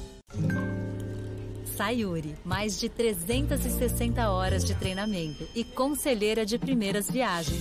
Se conecta tão rápido quanto o nosso Wi-Fi grátis. Entendemos de pessoas tanto quanto de voar. Por isso que o céu é azul. Sabe qual é a melhor maneira de fazer as coisas? Agora, Corsã e a Egea estão juntinhas. Duas grandes empresas de saneamento que vão levar mais água potável, esgoto tratado, recuperação do meio ambiente e saúde a 6 milhões de gaúchos. Porque juntas, aprendemos mais, fazemos mais, preservamos e produzimos mais. Juntas, movimentamos mais vidas. Corsã e a Egea. Agora, juntas. Nossa natureza movimenta o Rio Grande. Empreendedoras do Brasil. Nadamos contra a corrente. E que corrente? Levantamos cedo, levantamos ideias, portas, sem baixar a cabeça, mirando lá no alto. Somos mães, filhas, irmãs, amigas que trabalham para subir e puxar as outras. E com o bebê, você tem apoio para chegar aonde imaginar. A gente imagina mais Lívias, Mazés, Zicas. A gente imagina mais mulheres no topo.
Somos um porto aberto a todos os povos. Somos um porto de idas e vindas. Uma soma de sotaques, uma cultura plural. O porto das praças e parques, do calor e do frio. O porto dos termos inconfundíveis. Somos o porto das pessoas. Uma cidade toda tua para descobrir, toda tua para curtir, toda tua para viver. Porto Alegre, toda tua.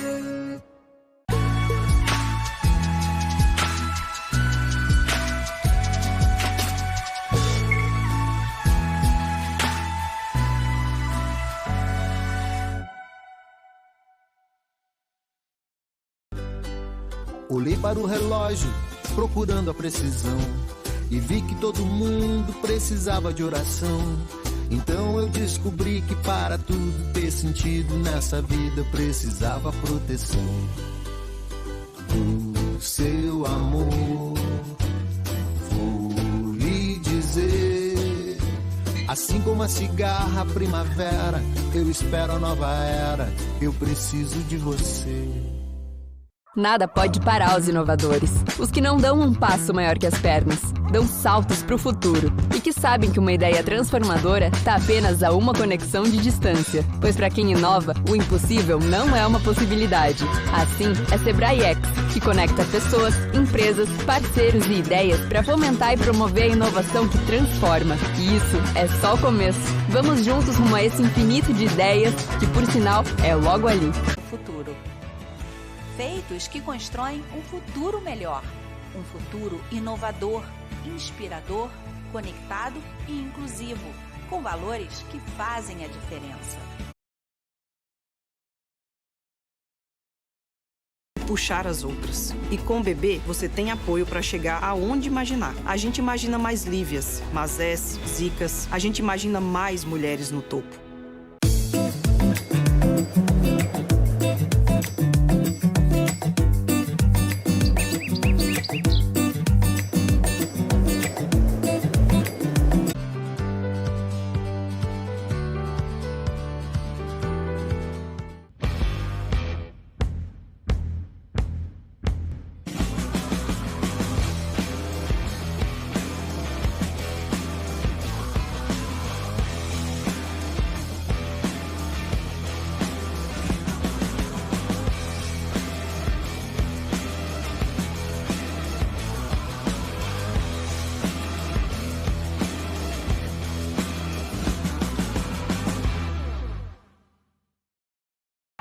Somos um porto aberto a todos os povos. Somos um porto de idas e vindas. Uma soma de sotaques, uma cultura plural. O porto das praças e parques, do calor e do frio. O porto dos termos inconfundíveis. E aí, tchê? Somos o porto das pessoas. Uma cidade toda tua para descobrir, toda tua para curtir, toda tua para viver. Porto Alegre, toda tua.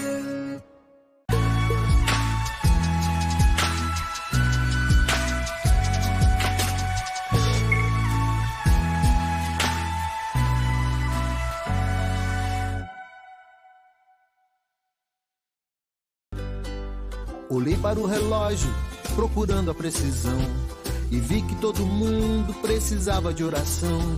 Então eu descobri que para tudo ter sentido nessa vida precisava proteção do seu amor. Vou lhe dizer, assim como a cigarra, a primavera, eu espero a nova era, eu preciso de você.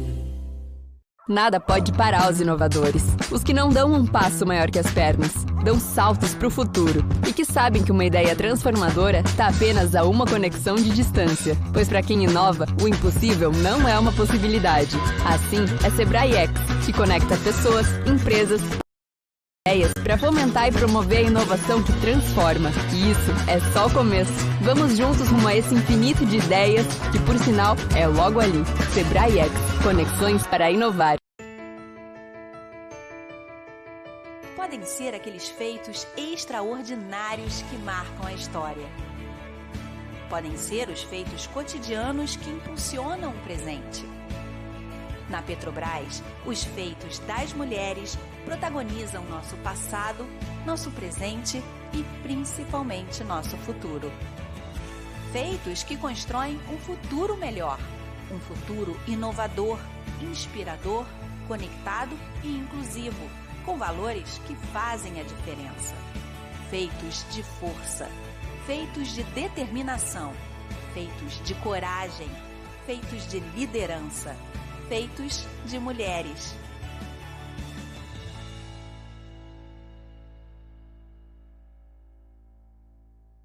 O Banrisul está chegando aos 100 anos e segue se adaptando aos novos tempos, mas sem perder o que nos torna únicos: o compromisso com o crescimento da nossa gente. O Banrisul é um banco único, porque te entende. Sayuri, mais de 360 horas de treinamento e conselheira de primeiras viagens. Se conecta tão rápido quanto o nosso Wi-Fi grátis. Entendemos de pessoas tanto quanto de voar. Por isso que o céu é azul. Sabe qual é a melhor maneira de fazer as coisas? Agora, Corsã e a Egea estão juntinhas. Duas grandes empresas de saneamento que vão levar mais água potável, esgoto tratado, recuperação do meio ambiente e saúde a 6 milhões de gaúchos. Porque juntas, aprendemos mais, fazemos mais, preservamos e produzimos mais. Juntas, movimentamos mais vidas. Corsã e a Egea. Agora, juntas. Nossa natureza movimenta o Rio Grande. Empreendedoras do Brasil. Nadamos contra a corrente. E que corrente? Levantamos cedo, levantamos ideias, portas, sem baixar a cabeça, mirando lá no alto. Somos mães, filhas, irmãs, amigas que trabalham para subir e puxar as outras. E com o bebê, você tem apoio para chegar aonde imaginar. A gente imagina mais Lívias, Mazés, Zicas. A gente imagina mais mulheres no topo.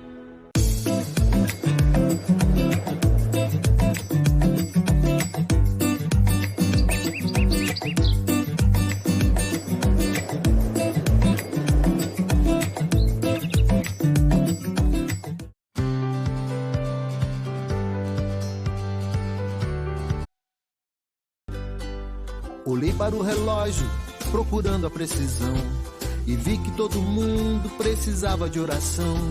Então eu descobri que para tudo ter sentido nessa vida precisava proteção do seu amor. Vou lhe dizer, assim como a cigarra, a primavera, eu espero a nova era, eu preciso de você. Nada pode parar os inovadores. Os que não dão O Banrisul está chegando aos 100 anos e segue se adaptando aos novos tempos, mas tanto quanto de voar. Por isso que o céu é azul. Sabe qual é a melhor maneira de fazer as coisas? Agora!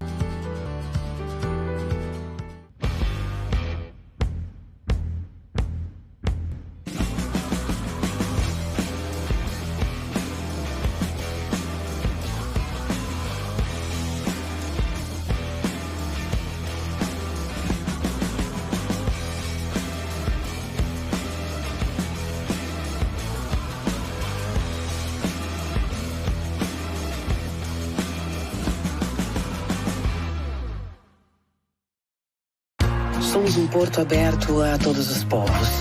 Somos um porto de idas e vindas. Uma soma de sotaques, uma cultura plural.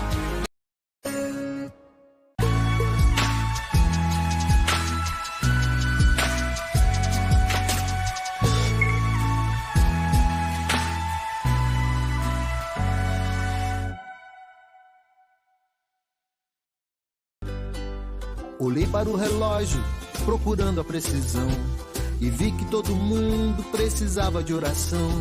Então eu descobri que para tudo ter sentido nessa vida precisava proteção.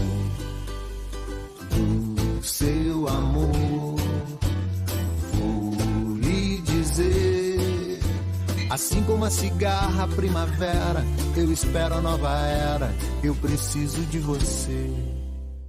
Nada pode parar os inovadores. Os que não dão um passo maior que as pernas, dão saltos para o futuro e que sabem que uma ideia transformadora está apenas a uma conexão de distância. Pois para quem inova, o impossível não é uma possibilidade. Assim, é Sebrae X, que conecta pessoas, empresas, parceiros e ideias para fomentar e promover a inovação que transforma. E isso é só o começo. Vamos juntos rumo a esse infinito de ideias, que por sinal é logo ali. Sebrae X, conexões para inovar. Podem ser aqueles feitos extraordinários que marcam a história. Podem ser os feitos cotidianos que impulsionam o presente. Na Petrobras, os feitos das mulheres protagonizam nosso passado, nosso presente e principalmente nosso futuro. Feitos que constroem um futuro melhor, um futuro inovador, inspirador, conectado e inclusivo, com valores que fazem a diferença. Feitos de força, feitos de determinação, feitos de coragem, feitos de liderança, feitos de mulheres.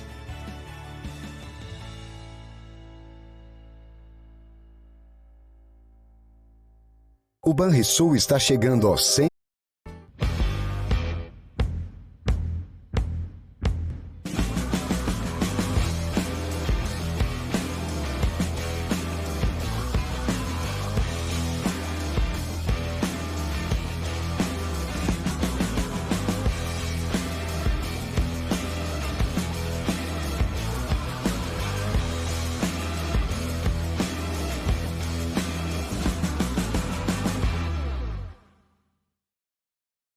Somos um porto aberto para o relógio, procurando a precisão.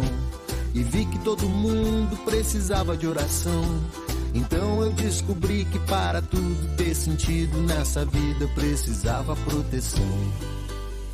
Do seu amor, vou lhe dizer, assim como a cigarra a primavera, eu espero a nova era, eu preciso de você. Nada pode parar os inovadores. Os que não dão um passo maior que as pernas, dão saltos para o futuro e que sabem que uma ideia transformadora está apenas a uma conexão de distância. Pois para quem inova, o impossível não é uma possibilidade. Assim, é Sebrae X, que conecta pessoas, empresas, parceiros e ideias para fomentar e promover. É Sebrae X, que conecta pessoas, empresas, parceiros e ideias para fomentar e promover a inovação que transforma. E isso é só o começo. Vamos juntos rumo a esse infinito de ideias, que por sinal é logo ali. Sebrae X, conexões para inovar. Podem ser aqueles feitos extraordinários que marcam a história. podem ser os feitos cotidianos que impulsionam o presente. Na Petrobras, os feitos das mulheres protagonizam nosso passado, nosso presente e principalmente nosso futuro. Feitos que constroem um futuro melhor, um futuro inovador, inspirador, conectado e inclusivo, com valores que fazem a diferença. Feitos de força, feitos de determinação, feitos de coragem, feitos de liderança, feitos de mulheres.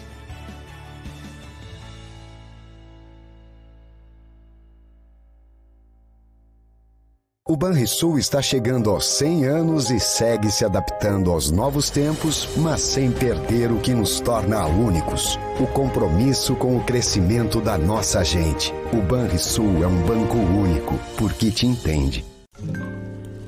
Sayuri, mais de 360 horas de treinamento e conselheira de primeiras viagens. Se conecta tão rápido quanto o nosso Wi-Fi grátis. Entendemos de pessoas tanto quanto de voar, por isso que o céu é azul. Sabe qual é a melhor maneira de fazer as coisas? Agora, Corsã e a Egea estão juntinhas. Duas grandes empresas de saneamento que vão levar mais água potável, esgoto tratado, recuperação do meio ambiente e saúde a 6 milhões de gaúchos. Porque juntas, aprendemos mais, fazemos mais, preservamos e produzimos mais. Juntas, movimentamos mais vidas. Corsã e a Egea. Agora, juntas. Nossa natureza movimenta o Rio Grande. Empreendedoras do Brasil, nadamos contra a corrente. E que corrente? Levantamos cedo, levantamos ideias, portas, sem baixar a cabeça, mirando lá no alto. Somos mães, filhas, irmãs, amigas que trabalham para subir e puxar as outras. E com o bebê, você tem apoio para chegar aonde imaginar. A gente imagina mais Lívias, Mazés, Zicas, a gente imagina mais mulheres no topo.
Somos um porto aberto a todos os povos. Somos um porto de idas e vindas. Uma soma de sotaques, uma cultura plural. O porto das praças e parques, do calor e do frio. O porto dos termos inconfundíveis. E aí, tchê? Somos o porto das pessoas. Uma cidade toda tua para descobrir, toda tua para curtir, toda tua para viver. Porto Alegre, toda tua.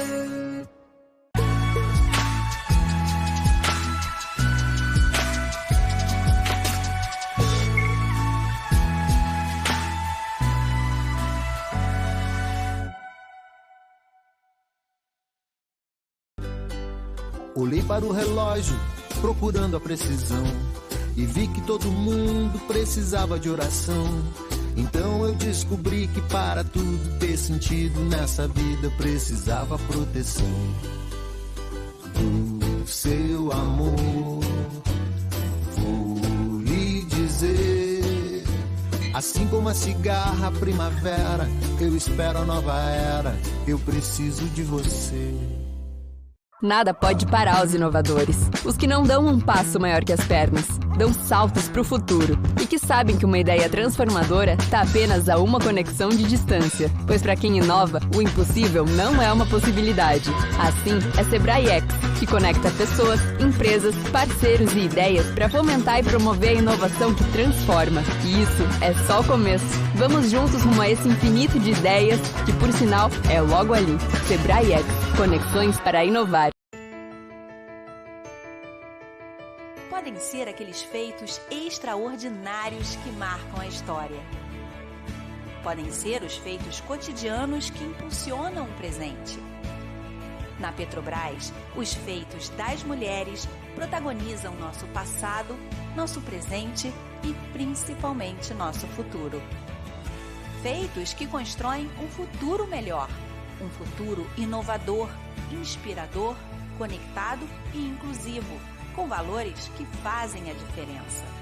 Feitos de força, feitos de determinação, feitos de coragem. Vão levar mais água potável, esgoto tratado, recuperação do meio ambiente e saúde a 6 milhões de gaúchos. Porque juntas aprendemos mais, fazemos mais, preservamos e produzimos mais. Juntas movimentamos mais vidas. Corsã e Agile. Agora, juntas. Nossa natureza movimenta o Rio Grande.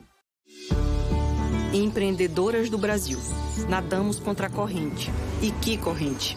Levantamos cedo, levantamos ideias, portas, sem baixar a cabeça, mirando lá no alto. Somos mães, filhas, irmãs, amigas que trabalham para subir e puxar as outras. E com o bebê, você tem apoio para chegar aonde imaginar. A gente imagina mais Lívias, Mazés, Zicas, a gente imagina mais mulheres no topo.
Somos um porto aberto a todos os povos. Somos um porto de idas e vindas. Uma soma de sotaques, uma cultura plural. O porto das praças e parques, do calor e do frio. O porto dos termos inconfundíveis. E aí, tchê? Somos o porto das pessoas. Uma cidade toda tua para descobrir, toda tua para curtir, toda tua para viver. Porto Alegre, toda tua.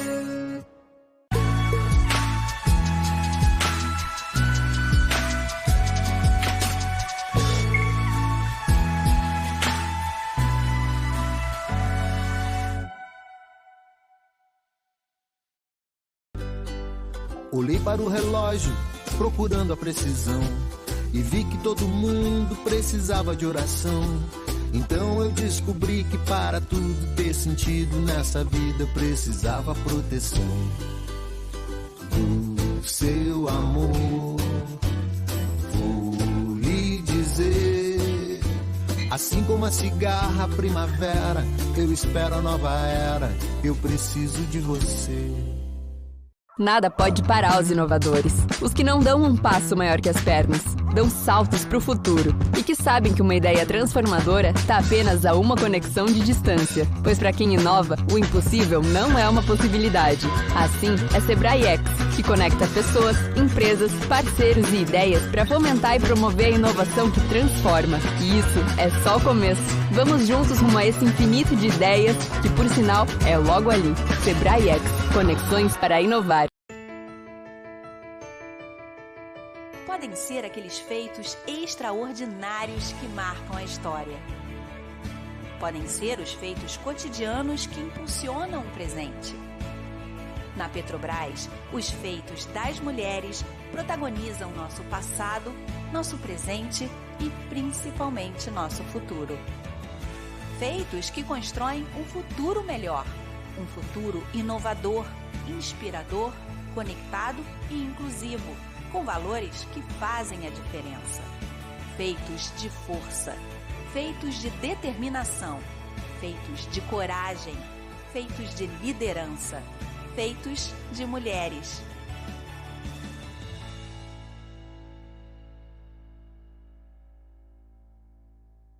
O Banrisul está chegando aos 100 anos e segue se adaptando aos novos tempos, mas sem perder o que nos torna únicos: o compromisso com o crescimento da nossa gente. O Banrisul é um banco único, porque te entende.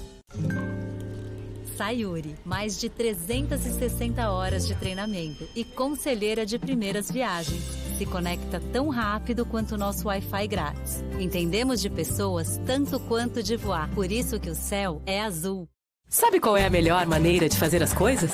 Agora, Corsã e a Egea estão juntinhas. Duas grandes empresas de saneamento que vão levar mais água potável, esgoto tratado, recuperação do meio ambiente e saúde a 6 milhões de gaúchos. Porque juntas, aprendemos mais, fazemos mais, preservamos e produzimos mais. Juntas, movimentamos mais vidas. Corsã e a Egea. Agora, juntas. Nossa natureza movimenta o Rio Grande. Empreendedoras do Brasil. Nadamos contra a corrente. E que corrente? Levantamos cedo, levantamos ideias, portas, sem baixar a cabeça, mirando lá no alto. Somos mães, filhas, irmãs, amigas que trabalham para subir e puxar as outras. E com o bebê, você tem apoio para chegar aonde imaginar. A gente imagina mais Lívias, Mazés, Zicas. A gente imagina mais mulheres no topo.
Somos um porto aberto a todos os povos.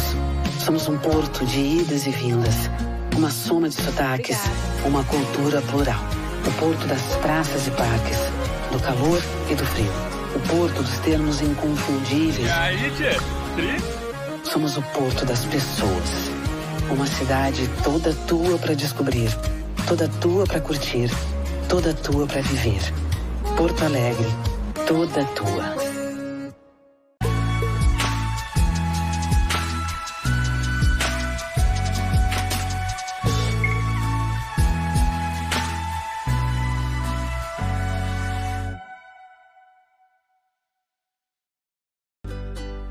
Olhei para o relógio, procurando a precisão, e vi que todo mundo precisava de oração.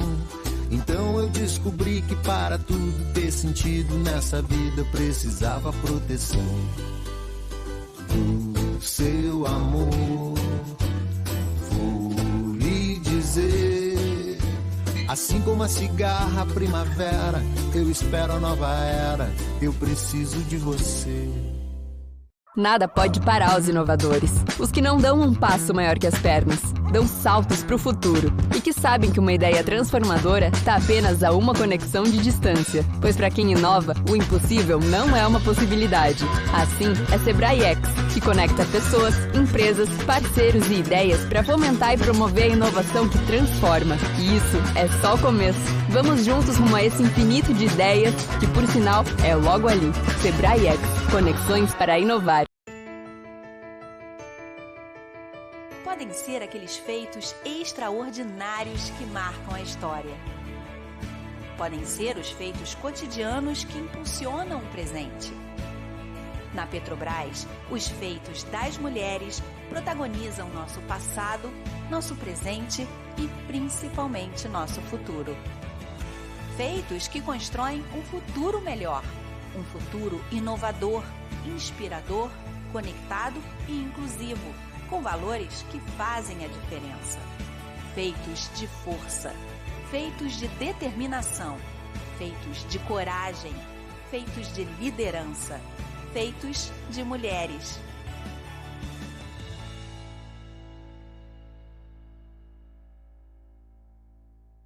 O Banrisul está chegando aos 100 anos e segue se adaptando aos novos tempos, mas sem perder o que nos torna únicos: o compromisso com o crescimento da nossa gente. O Banrisul é um banco único, porque te entende. Sayuri, mais de 360 horas de treinamento e conselheira de primeiras viagens. Se conecta tão rápido quanto o nosso Wi-Fi grátis. Entendemos de pessoas tanto quanto de voar. Por isso que o céu é azul. Sabe qual é a melhor maneira de fazer as coisas? Agora, Corsã e a Egea estão juntinhas. Duas grandes empresas de saneamento que vão levar mais água potável, esgoto tratado, recuperação do meio ambiente e saúde a 6 milhões de gaúchos. Porque juntas, aprendemos mais, fazemos mais, preservamos e produzimos mais. Juntas, movimentamos mais vidas. Corsã e a Egea. Agora, juntas. Nossa natureza movimenta o Rio Grande. Empreendedoras do Brasil, nadamos contra a corrente. E que corrente? Levantamos cedo, levantamos ideias, portas, sem baixar a cabeça, mirando lá no alto. Somos mães, filhas, irmãs, amigas que trabalham para subir e puxar as outras. E com o bebê, você tem apoio para chegar aonde imaginar. A gente imagina mais Lívias, Mazés, Zicas, a gente imagina mais mulheres no topo.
Somos um porto aberto a todos os povos.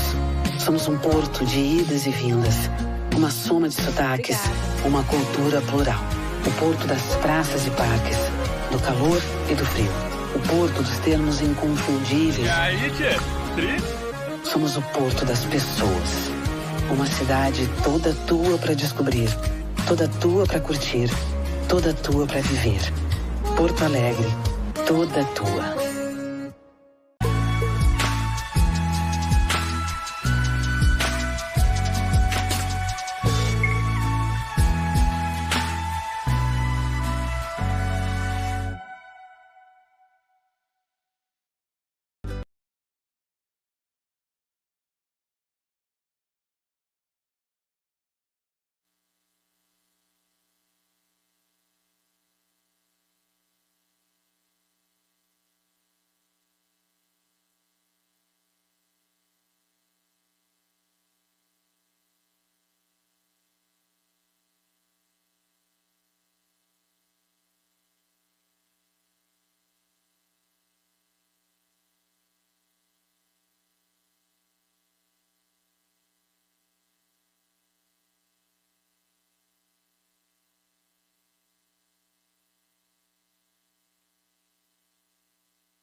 O Banrisul está chegando aos 100 anos e segue se adaptando aos novos tempos, mas sem perder o que nos torna únicos: o compromisso com o crescimento da nossa gente. O Banrisul é um banco único, porque te entende. Sayuri, mais de 360 horas de treinamento e conselheira de primeiras viagens.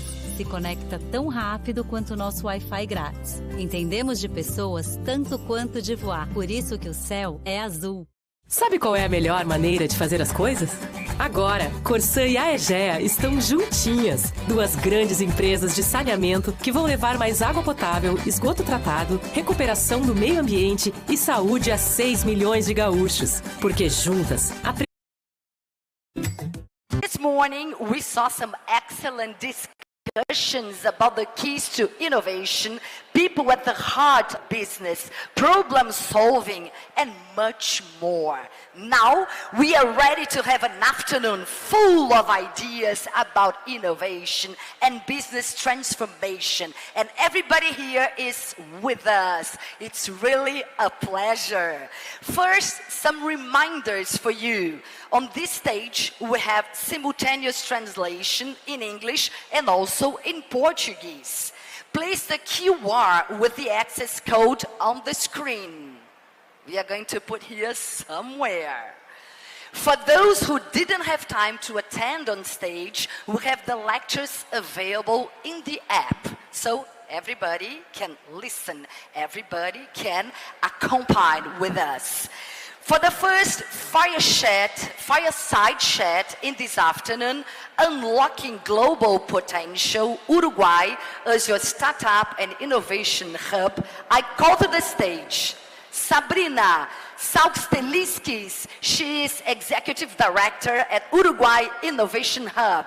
And also Sebastian Risso, Executive Director at Uruguay 21st. Hello. Hello. Hello. Nice to be with you. Well, they are going to tell us why Uruguay is becoming a sought-after destination for startups and investors aiming to pilot their ideas and achieve global scalability. The stage is yours. Thank you so much. Well, hello everybody. It's nice to be here. A little bit hot, but okay. So I'm Sabrina Sauxteliskis. I am Executive Director of Uruguay Innovation Hub, which is a government grant program. And this is Sebastian Risso. He's Executive Director of Uruguay 21, which is the promote and exports and investment agency from Uruguay. So to start, I want to ask you, Seba, why do companies choose us, Uruguay, to invest? Okay, thank you, Sabri. Good afternoon, everybody. Thank you, South Summit, for the invitation. Great event. Sabri, last week we presented a survey we have done with international investors in Uruguay. And we asked them that, okay, what are you finding in Uruguay? Why are you investing there, okay? And we find five main topics. First of all, they talked about the stability, the certainties, the rule of law, the transparency they find in the country, okay?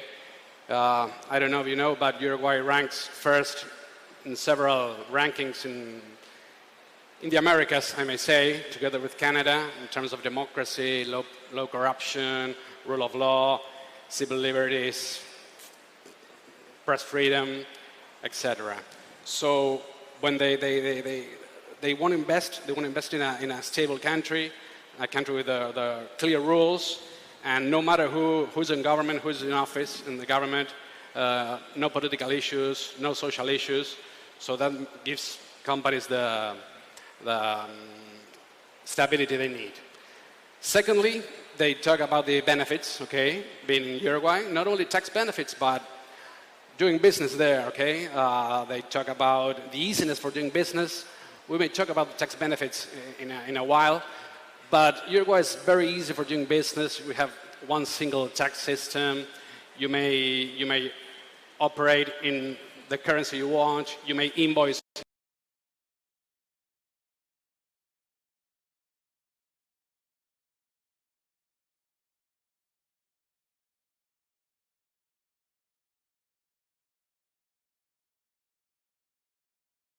Although they are gaining a lot of money, they are reinvesting in the country, which is very important, and talks about the faith they have with the country. In the third stage, they talk about talent. Okay, the talent they have. We have very good talent. Many people speaking English, but many people speaking Portuguese. You know, we have this dry border together with Brazil. People from the north and eastern Uruguay, they speak perfect Portuguese, so it's a very nice thing for Brazilian companies. Then they talk about sustainability in terms of ESG, you know, ESG, environment, social governance. The government is doing a lot in that sense, the private sector as well.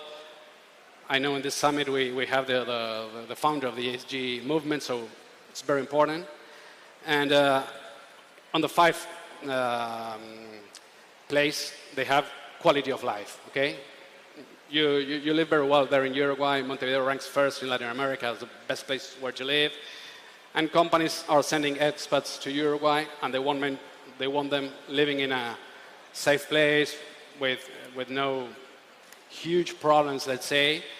So those are the five more things. And Sabri, let's talk about innovation. We are an innovation summit, okay? Tell us about the relationship between Uruguay and innovation. Well, innovation has been in our DNA since the beginning, but it's not only a claim. We really mean that. We had many social policies that we have innovated, like the women vote, first than Spain, for example. There are many things that even Uruguayan don't know. The divorce by the women's will.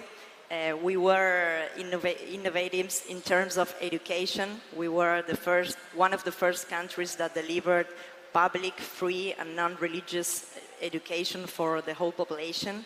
And now, in the recent years, we deployed the Ceibal program, which is the Negroponte's One Laptop Per Child program that then, with the years, became into an EdTech program that delivered online education to the whole population from K to 12. And that was what let us have classes during the pandemic at the day after they declared their emergency. So Uruguay was very well positioned in that sense. Uruguay has no fossil fuels, so we had to get energy in another way. So nowadays we have 90% of our electric matrix, it's renewable. We are second in the world after Denmark. We have the whole country connected to internet, and we are ranked 4 in speed of internet connection. So innovation has been everywhere in all these areas that I mentioned. We have a very high talent that exports software. We are ranked first in LATAM, exporting software per capita. And we are ready to the next level, and that's what Uruguay Innovation Hub aims to. So, Seba, you mentioned 5 things that why foreigners choose Uruguay to invest, but I want us to, because who doesn't want benefits? So I want you to tell us about the benefits that Uruguay offers. Well, many countries, offer benefits and tax benefits. Ours are real and are really good. For instance, we have this free trade zone regime since 1987, okay? Different political parties have been in office, left, right, center, no matter that, that's a state policy. And in free trade zones, for instance, 0 tax, okay? Many countries have free trade zones. In Uruguay, it's tax 0, created or to be created, okay? By law, the state warranties that if you have a company settled in a free trade zone and tomorrow may appear a new tax, for instance, that tax won't apply for you in the period you have this rent, let's say, in a free trade zone, okay? Services, industry, logistics, all those things done in free trade zones. We have software since the beginning of the 2000, okay? Again, exports of software, tax-free, okay? So that's why our more than 600 IT companies in Uruguay, almost 50% of their profits come from exports, okay? Being the US and UK the most important and most relevant markets, okay? That speaks a lot about the maturity and the quality of the not only the services, but IT products as well. And then we have free ports and airports regime, very important for logistics and very used here in Brazil. We have this investment law, no difference between the foreign or the local investor, okay? That's very important. You, a Brazilian, want to invest in Uruguay, and you have the same rules as a Uruguayan. You don't need a local counterpart. You may have your board of directors here in Porto Alegre. You don't have to put a foot in Uruguay for having a company there. You may apply for tax, let's say for tax benefits in terms of income tax when you invest outside a free trade zone, okay? And you may get up to 100% of what you invest in income tax exemptions, okay? So you have many of them, and we are open to talk with you widely about that. Sabri, you are Executive Director of Uruguay Innovation Hub. This is an innovation summit. What is that called Uruguay Innovation Hub? Okay, as I mentioned, it is a government-run program that has two special purposes. First of all, to articulate between the public and the private sector, just us being together, two public agencies with 40 Uruguayan companies, or 24 Uruguayan companies, we are 40, the whole delegation.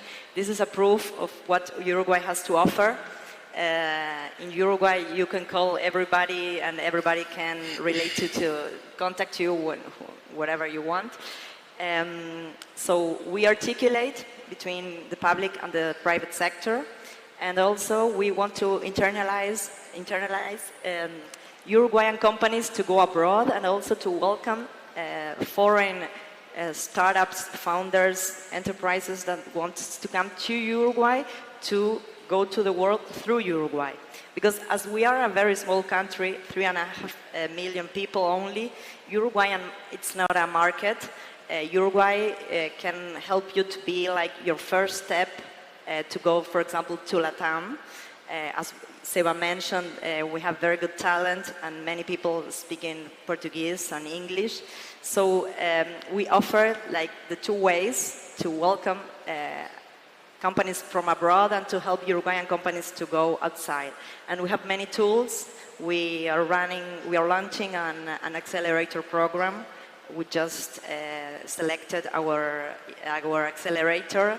It's our crowd, which is from Israel, but we had 14 proposals from all over the world. The second one, it's Benitur, which is from here, from Rio Grande do Sul, and it was a very good proposal too.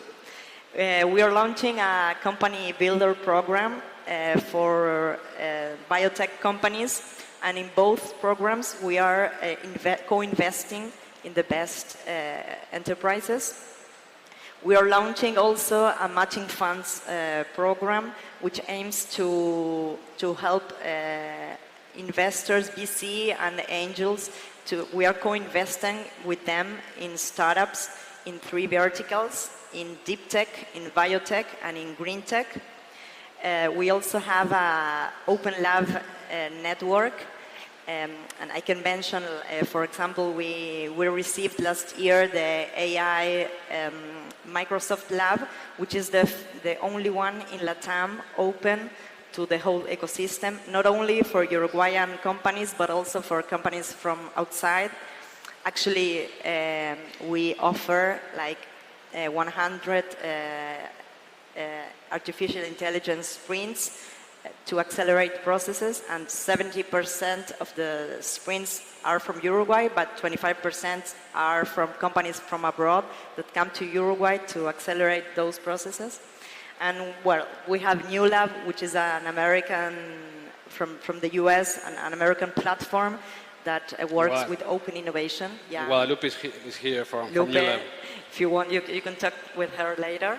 And so our program matches the company, the corporate that has a problem to solve with open innovation, and we fund many pilots that go outside this program. And we are launching our innovation campus next May. So there are many things going on. And I want to give you an example of what Uruguay has to offer, a graphic example. Imagine being in Punta, working in front of the Brava Beach, for those who know. And during the afternoon, you want to take a break and you go to the beach to run a wave. That's what we have to offer. It's the combination between quality of life and stability, and also tax benefits. Why not? Well, many unicorn founders living there, aren't they? Yeah, we have many unicorns living there. So, Seba, to finish, I want to tell you, especially to the Brazilian audience, why do you think they can choose Uruguay to come? Well, you know, last December we came here with another delegation to Porto Alegre. And then in January we received a delegation from Porto Alegre, from Rio Grande in Punta, for an IT forum as well. And we are seeing that we have our innovation ecosystems can match perfectly, you know. Brazil is a continent, it's a huge country. Brazilians, of course, think in Brazil because they have plenty of room here to grow. But outside there, in the world, there's plenty of room as well to grow. And we know how to do it. We know how to go global. Our legal framework, our infrastructure, our mindset is for exporting services or products. You know, 85% of the investments we receive are companies investing in Uruguay, but thinking abroad, okay? Not for the local market, but thinking of exporting or exporting goods or services from Uruguay, or using this as a regional hub, let's say. So we may help, Uruguayan companies may help Brazilian companies to put a foot outside Brazil and from Uruguay to the region, to the world. And Uruguay may help Brazil as well, receiving companies from abroad as an initial gateway into LATAM. It's a test bed for LATAM, let's say. And then Uruguayan companies coming to Brazil. And here we believe Uruguayan companies have plenty of room growing with you, with Brazilian companies and working together. Our startups here have been talking a lot with Brazilian startups. Many of them are doing things similar or to connect. So we have lots of things to do together. And that's why we're here, and we're very happy to be here. I want to thank our delegation, more than 30 companies from Uruguay with us. Our general counsel here, together with us. Thank you very much. And what else? Nothing else? Yeah. And we are perfect on time. Let's take a picture. Yeah, let's take a picture, of course. Thank you very much. Saca la foto. Saca.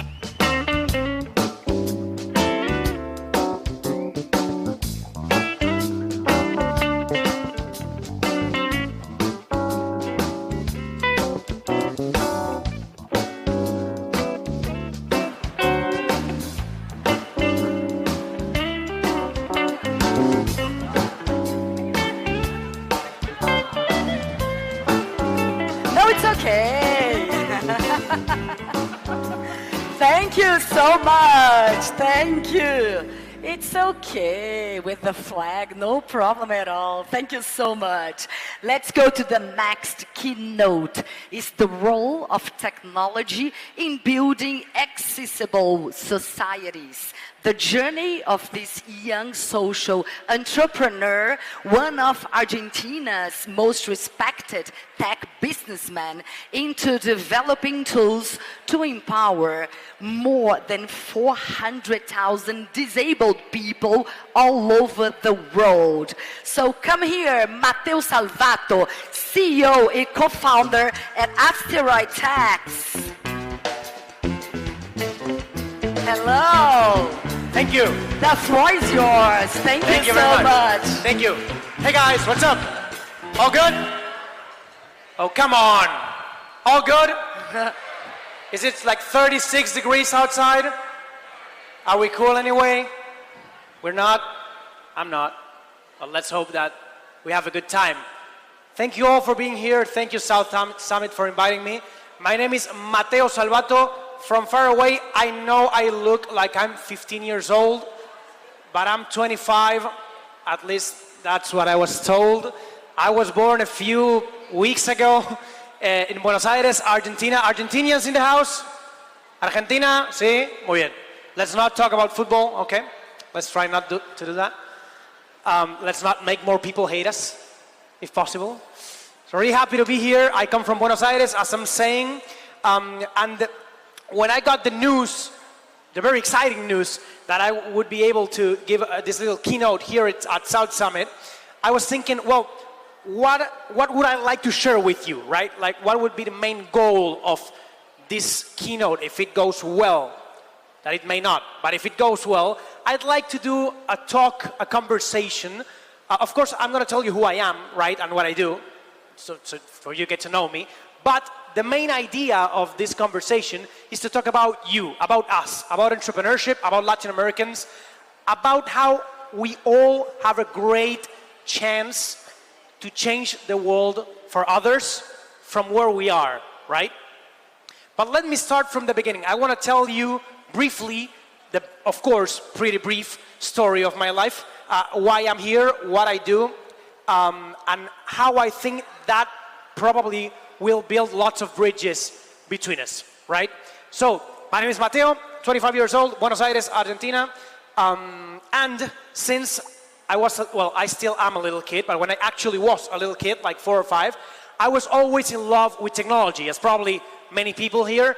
I was always sure that I wanted to devote my life to learning and working with tech, but it took some particular and interesting turns, so I want to tell you about that. I started, as many other people, wanting to be an astronaut, right? Raise your hands if you wanted to be an astronaut when you were a little kid. Astronauts in the room? Okay, cool. Raise your hand if you still want to be an astronaut to this date. I like that. So yeah, I started wanting to be an astronaut, then I realized it's pretty hard to be an astronaut. Argentina doesn't have any astronauts, it's pretty hard. So then I shifted into aerospace engineering, right? My dream when I was a little kid was to become an aerospace engineer, right? To be able to work at something like this, like build something, or at least, I don't know, work a little bit so something can get to space, right? To help the conquest of space, right? That was my dream, right? And when I started growing up, of course, in years, not in height, as you may see, as I started growing up, I devoted my life to trying to learn electronics, so printed circuit board designing. I was into robotics. I founded my school's rocketry team, which is probably the most nerd thing that you're going to hear today. So yeah, I devoted my entire life to trying to learn how to code and try to build a skill set to one day, I don't know, go and cry at the entrance of NASA until someone hired me to pour coffee, I don't know, something. But that was my goal, right? But there was also a little detail of my life that I didn't share yet. That is, that woman right there, her name is Mercedes, right? I call her mommy, but her name is Mercedes, right? And she is and has been for the past 45 years a teacher for deaf people, right? Those are some of her students. So I grew up surrounded by people with this disability. Right? I have lots of friends with this disability. And as I started growing up, I realized two things. First, it's incredible in the middle of the 21st century, the many things that all my deaf friends couldn't do, right? Or products they couldn't access, services they couldn't enjoy, or rights they couldn't enjoy because of their disability. And I thought to myself, well, that just can't be in the era of autonomous driving cars, self-driving cars, and rockets that come to space and come back and land on a cross, right? It just doesn't make sense, right? That's one thing. But the other one is also that deafness, which, little number, affects more than 350 million people worldwide and growing, is one of the most invisible disabilities, as is cerebral palsy and many others that affect communication. But mostly deafness. Why? Because deaf people, 95% of them, don't have a physical property, a particular physical thing that shows you that they're a disabled person. Actually, you could just be right now sitting right next to a deaf person and wouldn't even have realized, right? And it, statistically speaking, it has probably already happened to you sometime, right? So that causes that there's a lack of assistive technology, or at least great assistive technology that is not very, very expensive, right? Talking from Latin American perspective, for this kind of disabilities. So when I was finishing high school, I was trying to finish high school, I got to it, and in that summer break before starting engineering, I said, hey, why not try to code something with what I learned in high school to try and help my mom's students communicate, right? Interact with their surroundings. Thus, I started coding in Android Studio, right? The software to build Android apps. I had no idea how to build Android apps, so I just Googled how to build an Android app, enter, and I just started reading and watching YouTube tutorials. And when the interface asked me for a name for my project, I was building a simple app for my friends to use for free. It was not a startup, it was not a company, it was just a cool little hobby project to try and see what happened.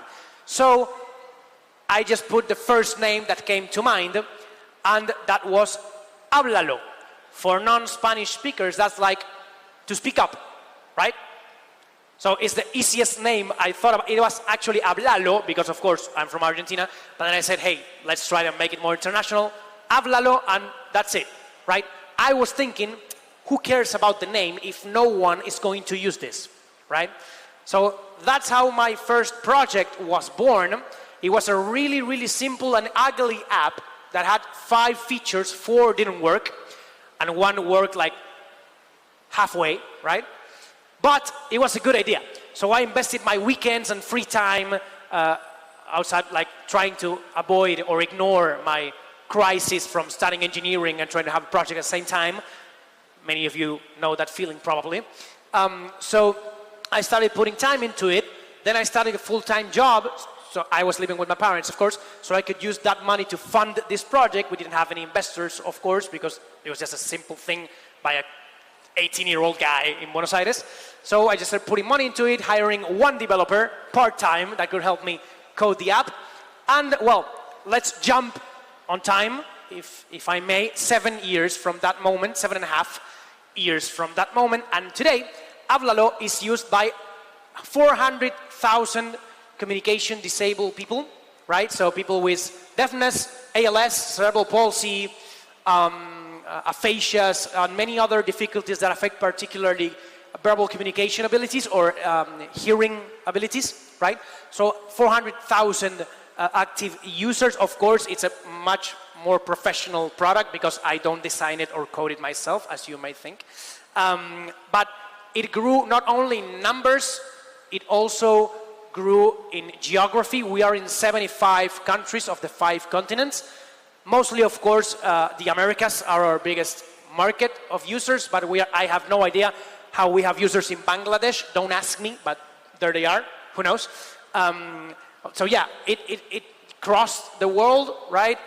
We had really great moments. We were selected as the MIT Humanitarian Innovation of the Year by the Tech Review of MIT. We are the first Latin American project that won the best social project worldwide by the Peking University, so China. We had really great times in this past 7.5 years and helping these 400,000 communication disabled people. And I say we, not because I'm talking about the voices in my head that I could be, but I'm talking about the team at Asteroid, our startup that I co-founded with Sergio and Laura, my 2 business partners, in 2018, which we are now 30 people, right, working in the company, and we do 2 things. So we develop product. Our product is always 100% free. It has no cost, no ads. We don't sell our users' data. It doesn't generate any kind of revenue at all, right? So the user, if I speak for free, and you speak for free, the kid with cerebral palsy that uses Háblalo will communicate for free. We will not charge him with his data, with ads, or with money, right? So that's entirely free, entirely. So how do we make money, right? That would be a good question. You may think, hey, maybe donations. No, we don't take donations. We are not, with all due respect to NGOs, of course, we are not an NGO. We are a for-profit company, but we are on a mission to prove how social companies can actually have a great impact socially and in revenue at the same time. So what we do is we build innovative business models in which we can, we can fund our projects without charging the final user. So in this case, we charge companies to build them tailor-made versions of our product accessible through QR codes that they can install in their physical offices, spaces, bank branches, whatever, right? So they can provide more accessible services to all the communication disabled people that may be clients, citizens, users, etc. Right? So we are in banks, we are in the government, we are in retail, in fast food branches, we are in many companies in Argentina, Uruguay, Chile, now starting in Mexico and Spain coming soon, right? So the business model is growing huge, luckily, and as I was saying, proving this thesis that we can be a startup for profit that prioritizes social impact without charging the user, but is sustainable anyway, right? So we build this, as I was saying, through bootstrapping, all our personal funding this 7.5 years, and we've gotten here. 400,000 users and more than 50,000 people have already been provided services with Háblalo for Business, as we call it.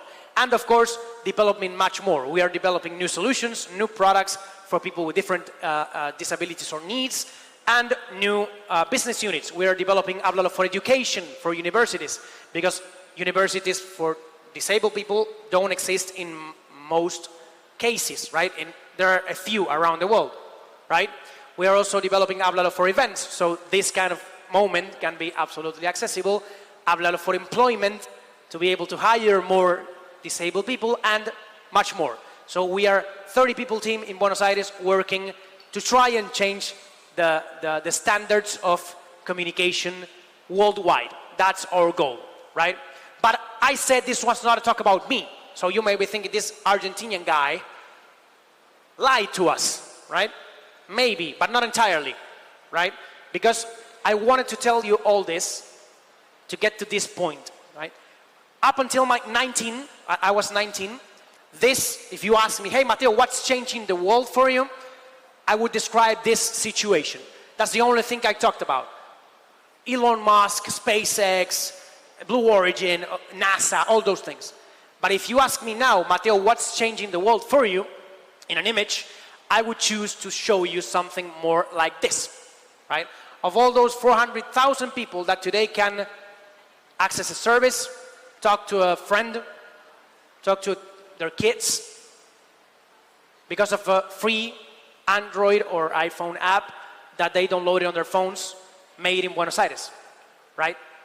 And I could tell you literally hundreds of thousands of examples, but in honor of time, I will choose just quickly a few of them. So, for example, Juan down here, the bottom of the screen with me on the wheelchair, Juan was our first user with cerebral palsy. He's now 16, he was 11 at the time, and I got to know him because his mom sent me a video. I was alone, the company didn't exist at the time, showing me how Juan, for the first time in his life, could go alone to a store, to a bakery, and buy a ham and cheese sandwich, right, on his own. And who doesn't love ham and cheese sandwiches? Except for vegans and vegetarians, but you know what I mean. So I just took a bus 4 hours to his city, Mar del Plata, south of Buenos Aires, to work with him in the cerebral palsy version of Háblalo, which got us to know, Andy, at the top left corner, Andrea Cadenas, she's 26. She also has cerebral palsy. She's from Tucumán, up north of Argentina. And she not only finished her university degree the last 3 years, like entirely with Háblalo, like so exams, presentation, everything with the app, but she became, at least that we know, the first person with cerebral palsy in Argentina that works as a teacher at a university, right? Showing that her disability isn't a barrier to learn nor to teach, right? And finally, one of our biggest examples, not because it's most important than the others, but because it like says what we are and why we exist in a nutshell in a few seconds. That's Prudencio in the middle with the candles, the 49. Prudencio was 49 years old. He was from Tenerife, Spain, right? And he was the first Ablalo user with amyotrophic lateral sclerosis, better known or also known as ALS, right? A neurodegenerative disease that has no cure. You may relate that to Stephen Hawking, for example. You may remember him. So he was the first user with this disability.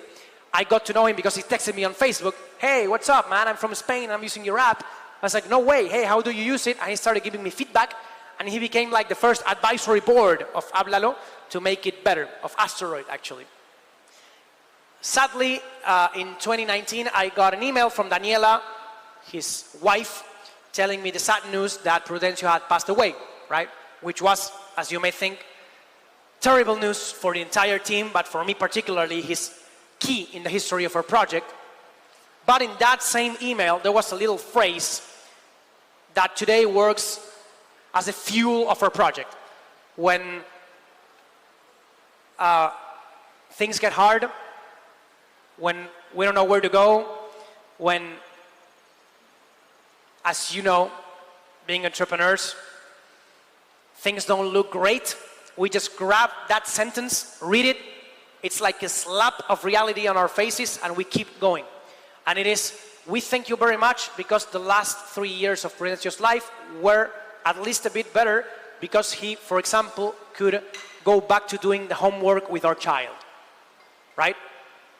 Or gathering with friends on a Friday night and just telling a joke, right?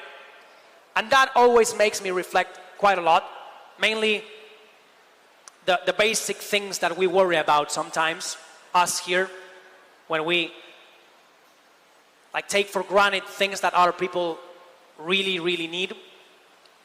But most importantly, to the effects of this conversation, if this is changing the world, and I'm sure in some way it is, the most natural idea we can extract from this is that everyone can change the world. And I know what you're thinking. What is this? It's like a motivational phrase, right? Slogan.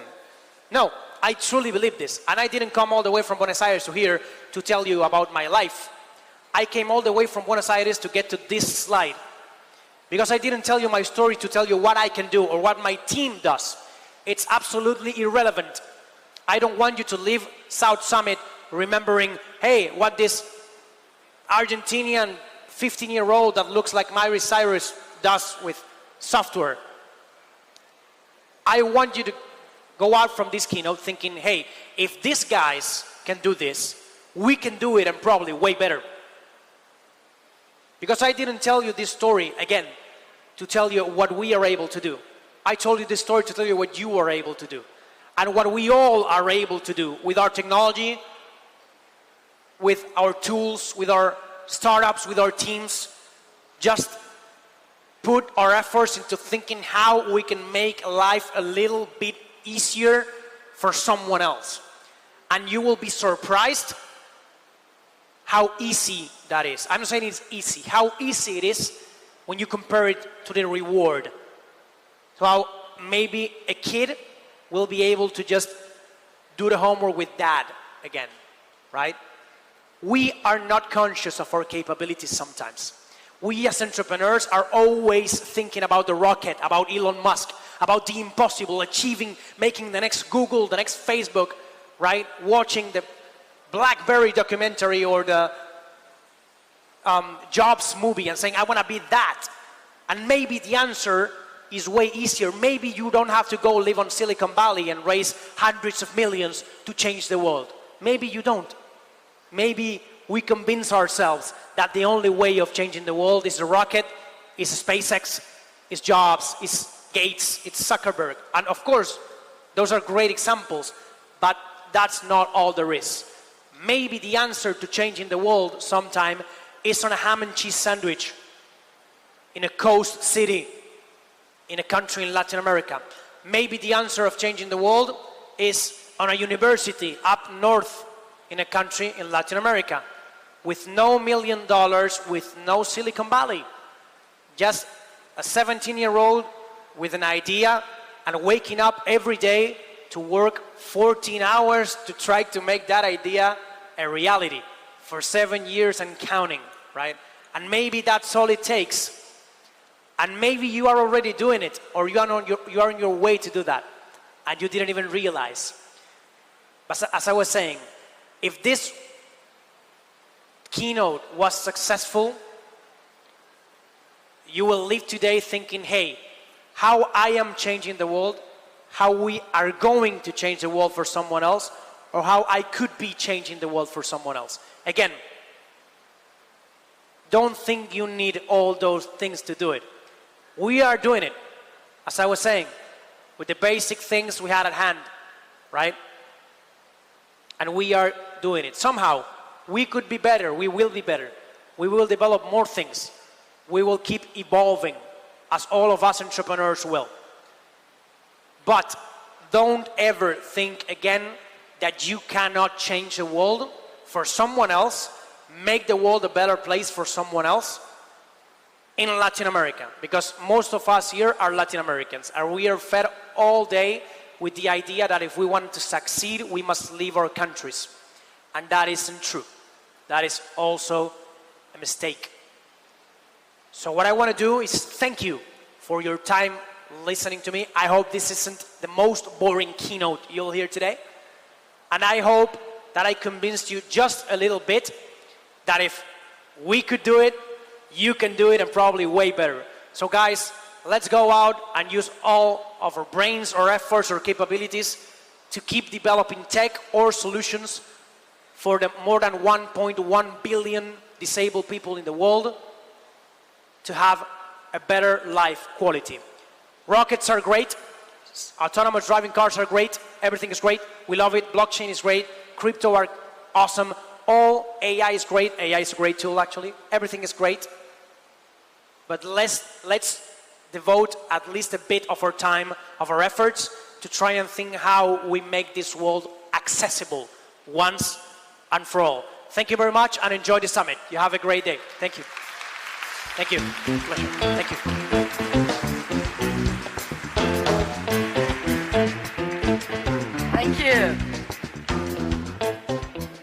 Thank you. Thank you so much. Now, using the essence of a city, state, or even a country in the development of a local innovation ecosystem involves capturing the unique identity of the region and incorporating it into all facets of the innovation environment, with the title Pioneering Innovative Paths, the Journey in Local Innovation Ecosystems. Natalia Canaver, Ecosystems Head at Sebrae, is our next keynote speaker. Welcome, Natalia. Thank you so much.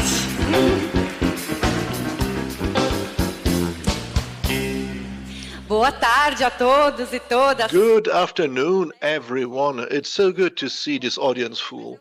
As Chris already introduced me, I'm Nathalie Canever. I'm a specialist for innovative ecosystems at Sebrae. And before I begin my content, I want to show you who I am. I'm the mother of Cookie, a street dog. I was born and I was raised in Porto Alegre. And I lived 18 years in Bento Gonçalves in the mountains of the south. I'm a business administrator, and I have MBA at PUC, Rio Grande do Sul, UFRGS, and Unicinos. So I'm an enthusiast, and I'm from pieces, and I hate injustices, and I'm very sensible. And before I begin with the technical content, I want to provoke you a little. Do you use the local culture to be an ally for you for entrepreneurship and development? And are you concerned about the life quality, your life quality, and the people around you? Do you think that we need to improve life quality where we live? Have you thought about this provocation with this and how this optic, this point of view can improve the environment in which you live? So, and to begin, I have 6 tips for you how local innovation ecosystems can improve your work, your development. And these are very basic tips.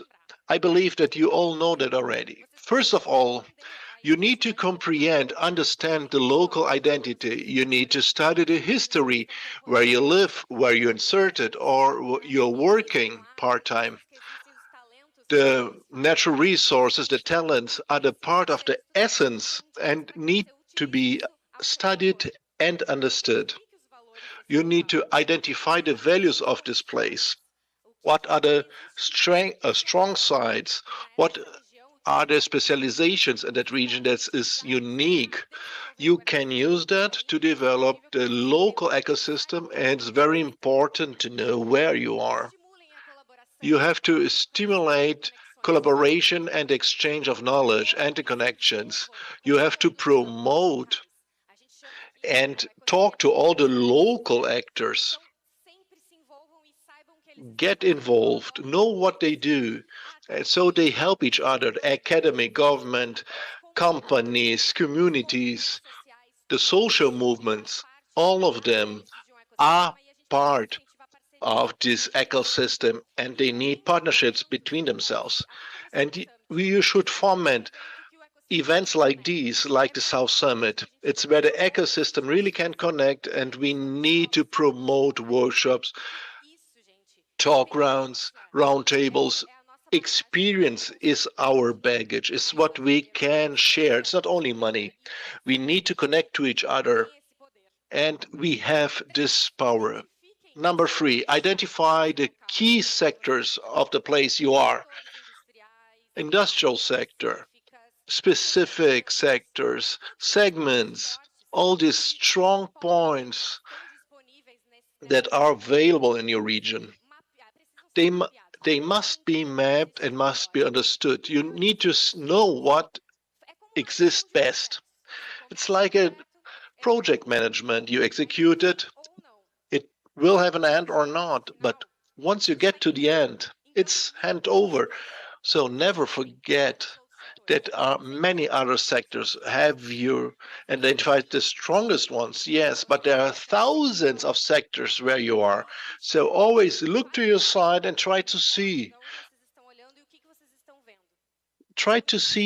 what are you seeing. There's much more than we can imagine.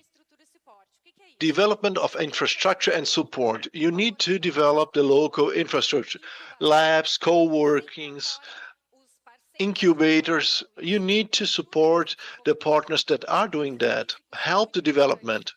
Physical places are very important, where we have access to technology, access to information, access to knowledge. They need to be developed. Here in Rio Grande do Sul, we see a lot of places like that, but we still need to explode this bubble. And we need to help everyone that is inside this environment. Look for support, financial support. We need money to develop ourselves. We need to look for banks that want to invest, that have many credit lines. Look for mentorship and help the micro and small entrepreneur to have access to these places, to these banks, to these people through network, and help them with your technical support. Ecosystem just lives when we support each other. Number 5, please support entrepreneurship and education. Education is the basis of our lives. So you have to develop, you have to train people. You need to have educational programs that can support the community and that inspire everyone. Everyone has skills and everyone needs to develop new skills. Everyone wants to grow and wants that the businesses are innovative. And you need a tolerance culture. And we always have a risk behind it. We don't know if this different project will be right or not. But it will never be easy to innovate. So yes, we have to put at first place the tolerance culture. And most important is marketing and promotion. Yes, we need to tell our story. What are we doing here? The world needs to know. Communication is extremely important. And not only for people that are around you, but all people that are not directly linked to you, connected to you. Everyone needs to understand what is happening. And please participate in all the events. South Summit is one of them. Connect yourselves, attract investment, attract government, attract companies, mainly the companies. That's the work of Sebrae. And we see many events where the companies are in low numbers. But the companies develop the local economy, so we need to support them. And where can we practice all of this?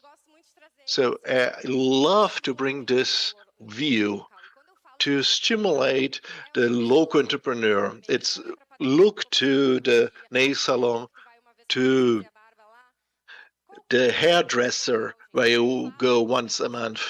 Call out to them, talk to them. There are so many nice, good stories. Or I was talking to the bakery owner around the corner. So small businesses are always looking forward. We don't think they are, but they are. And innovation is not always only technology. It's just do it differently. So you have to talk to these entrepreneurs. Talk to the school in your neighborhood. You remember the second grade teacher? What is she doing today? Do you know it? Do you know what your teacher or second grade is doing now? Maybe yes, but we also have to know what she's looking for. What is the research she is doing? What are their students learning? And what are your friends and parents doing? Or what is your kin doing? And we need to try to explain. And when we try to explain, they begin to understand and see the value behind it. And they think, okay, that's also for me. So that's the connections you have to look at. Make the community connect. Not only the traditional business, all the businesses are worth it. And obviously, I need to talk about Ali Summit, Rio Grande do Sul, that is promoted by Sebrae. And the purpose of this event are strategic partnerships. Please put this in your calendar, save the date, and it's for the whole state. It's the only event that works only with innovation ecosystems. And this has this connection bias that's so important. Please take part. And that's all what I wanted. Please rescue your essence. Do you have to know where you are? Sit down in the park, have a tea that is called chimarrão in Rio Grande do Sul, go to the bakery. Try to remember your childhood, what you did back then, your ideas you had. And when you think out of the box, we can do different things. Rescue your essence. Sometimes we're in front of the computer and we think, what will I do for the project to go well? So I will go out there and have a coffee. I will just look for fresh air. And sometimes in these moments, we have insights and have good ideas. And I tell you, I have good ideas when I'm taking a shower. I know I'm strange, but while showering, I have great ideas. So rescue your essence, and we live in a society. We need to look to our sides. We need to understand what our mothers are doing, what our friends are doing, and what the pet lovers are thinking. We need to think about the life quality of everybody. We should not think only about ourselves. So, and I want to know if you are ready to make a difference, to connect to local innovation ecosystems and also connect to the traditional businesses that need help. And not only to your business, but look to the quality of life of everyone. Thank you very much.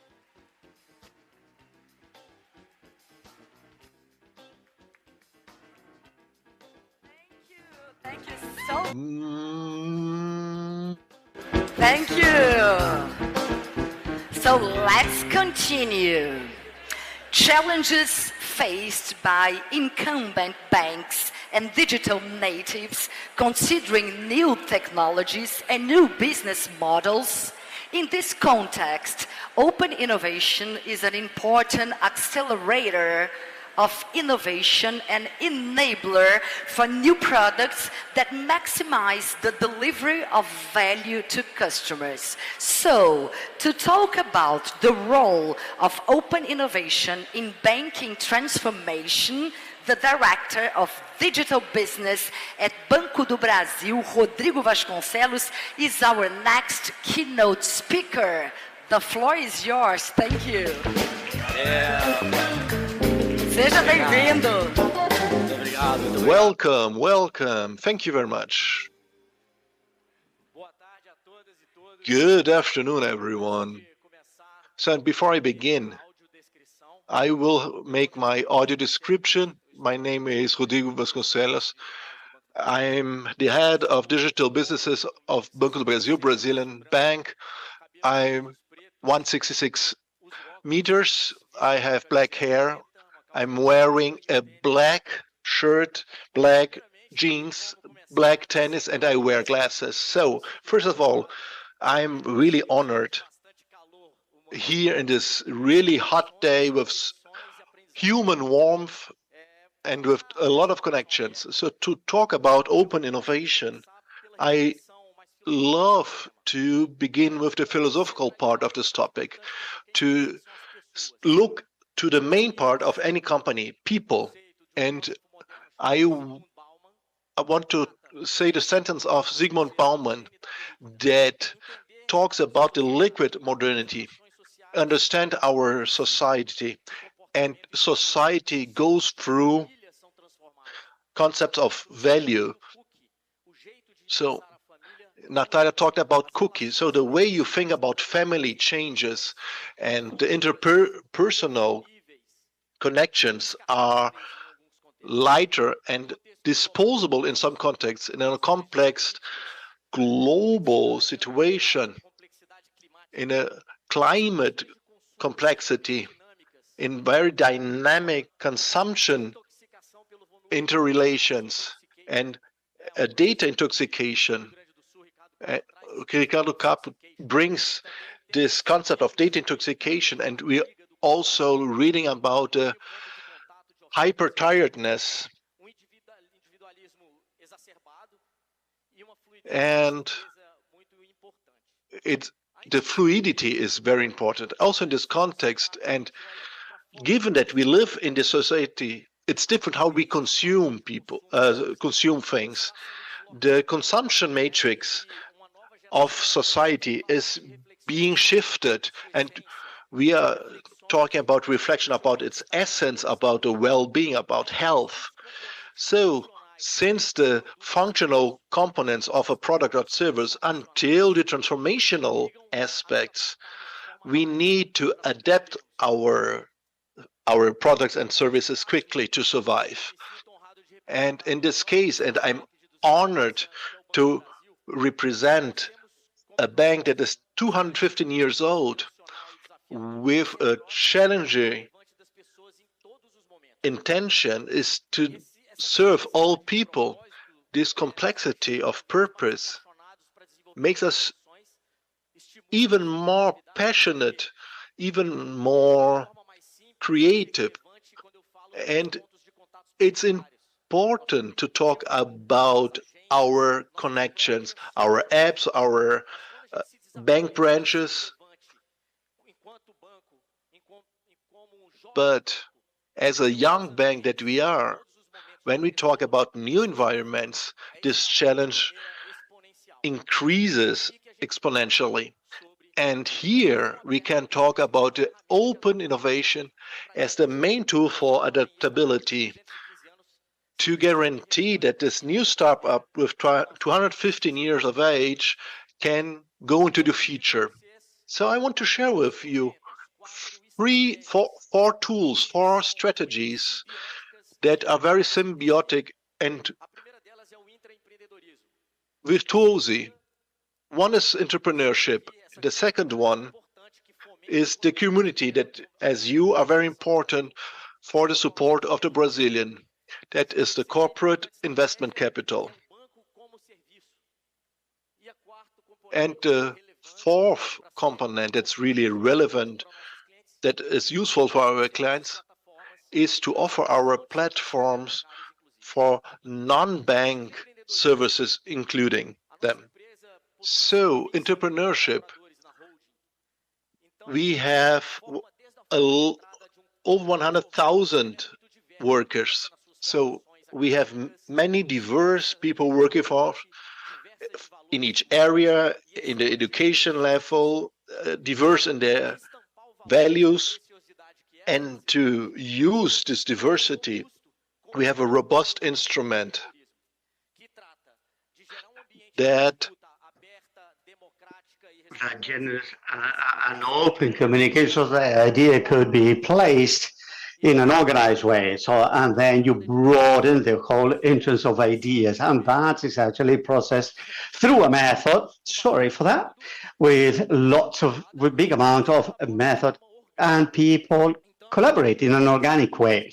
So one of the important products of us in the Banco Brazil is our super app from the technological app. And it was developed by our employees, and that was very interesting. So the second is corporate venture capital. In a society of uncertainties, in the looking for the future, that's quite complex and more faster in transformation, we need to look for the future. And an important tool for that is the investment in the startups. And funds were dedicated and specialized for that kind of investments. The second thing of corporate venture capital is enabling the whole proposals for the clients, not only they actually produce demands, and we need to develop that in our own environment. And then I said I collaborate with that community of investment. Third instrument, very relevant, is bank as a service in this new generation that doesn't tolerate any kind of friction, impatient. So we need to be present in every single platform, and it's what we call embedded finance. Here, we need a clear planning of the vision for the future, an important vision for mainly in the national context. Disruption regarding concepts and the kind of tariffs for packages and services. Banks, we have seen a drop down of 5 billion reals in the balance sheets of the banks, so that we are actually being challenged to reinvent it for new sources of income. And here, to see this in the services, we need to be ready for having good technology so that APIs are ready, available for usage in the different contexts, in the channels of other companies, even financial institutions that we call competition, because we collaborate and compete and collaborate. So with the bank, it actually services to complete the services. And this is a new way of actually, it's a new mind open to generate new sources of income. The many companies are very important channel to accelerate our presence in other channels, and the diverse networks and medias of communication and marketing existing. We need to be ready available and servicing your clients, even one label. So here, the bank as a platform. The Banco do Brasil has a super app for more than 5 years. We make available that strategy in our app. That's what we call the Shopping BB. There, the client, besides the loan contract and so he can we pay our cash back within 10% of discount, and that is relevant for the client. And I am more and more frequent in my digital store, and we extrapolate this for integration with a physical channel. With it being physical, we can distribute products, non-financial products in our trends. So I'm seeing an important strategy for the new composition of income, of value for our clients, and attribute for our clients. Dessa forma, in this way, I want to finish here and bring the uncertainty to stimulate, to foment and speed up creativity of our human capital. And to get to the end, I want to thank all my clients and the people that are here. And for people that are not our clients, we want to invite you, please be our kind. Open your checking account with us, and you will see that our ideas correspond to the facts. And we are still open for you. Thank you very much for your attention.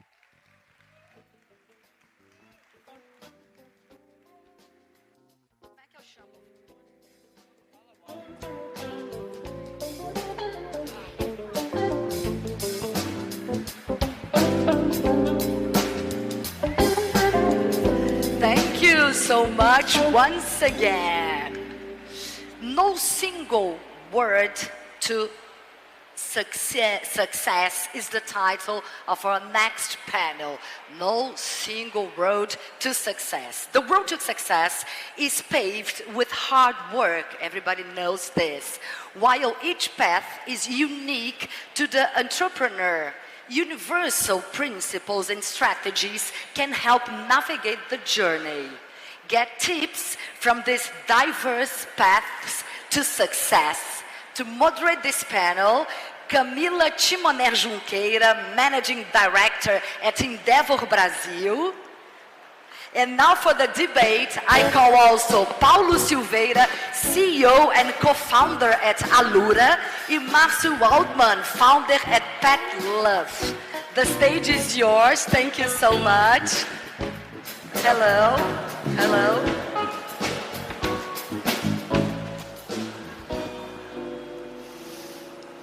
Vamos lá, boa tarde. Okay, good afternoon. Hello, how are you? Good afternoon. Good afternoon. How are all you?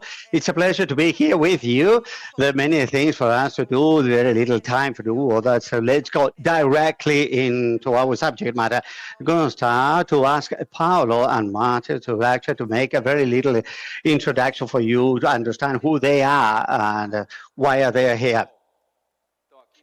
So, here in this cold climate in Porto Alegre, I'm Paulo Silveira. I am a professor and I've got a master in maths and applied to origami and computer science, and founder of Alura, of a school of online technologies, a university that's very well known in São Paulo, and we work with other lines to teach adolescents and youngsters, and we are expanding.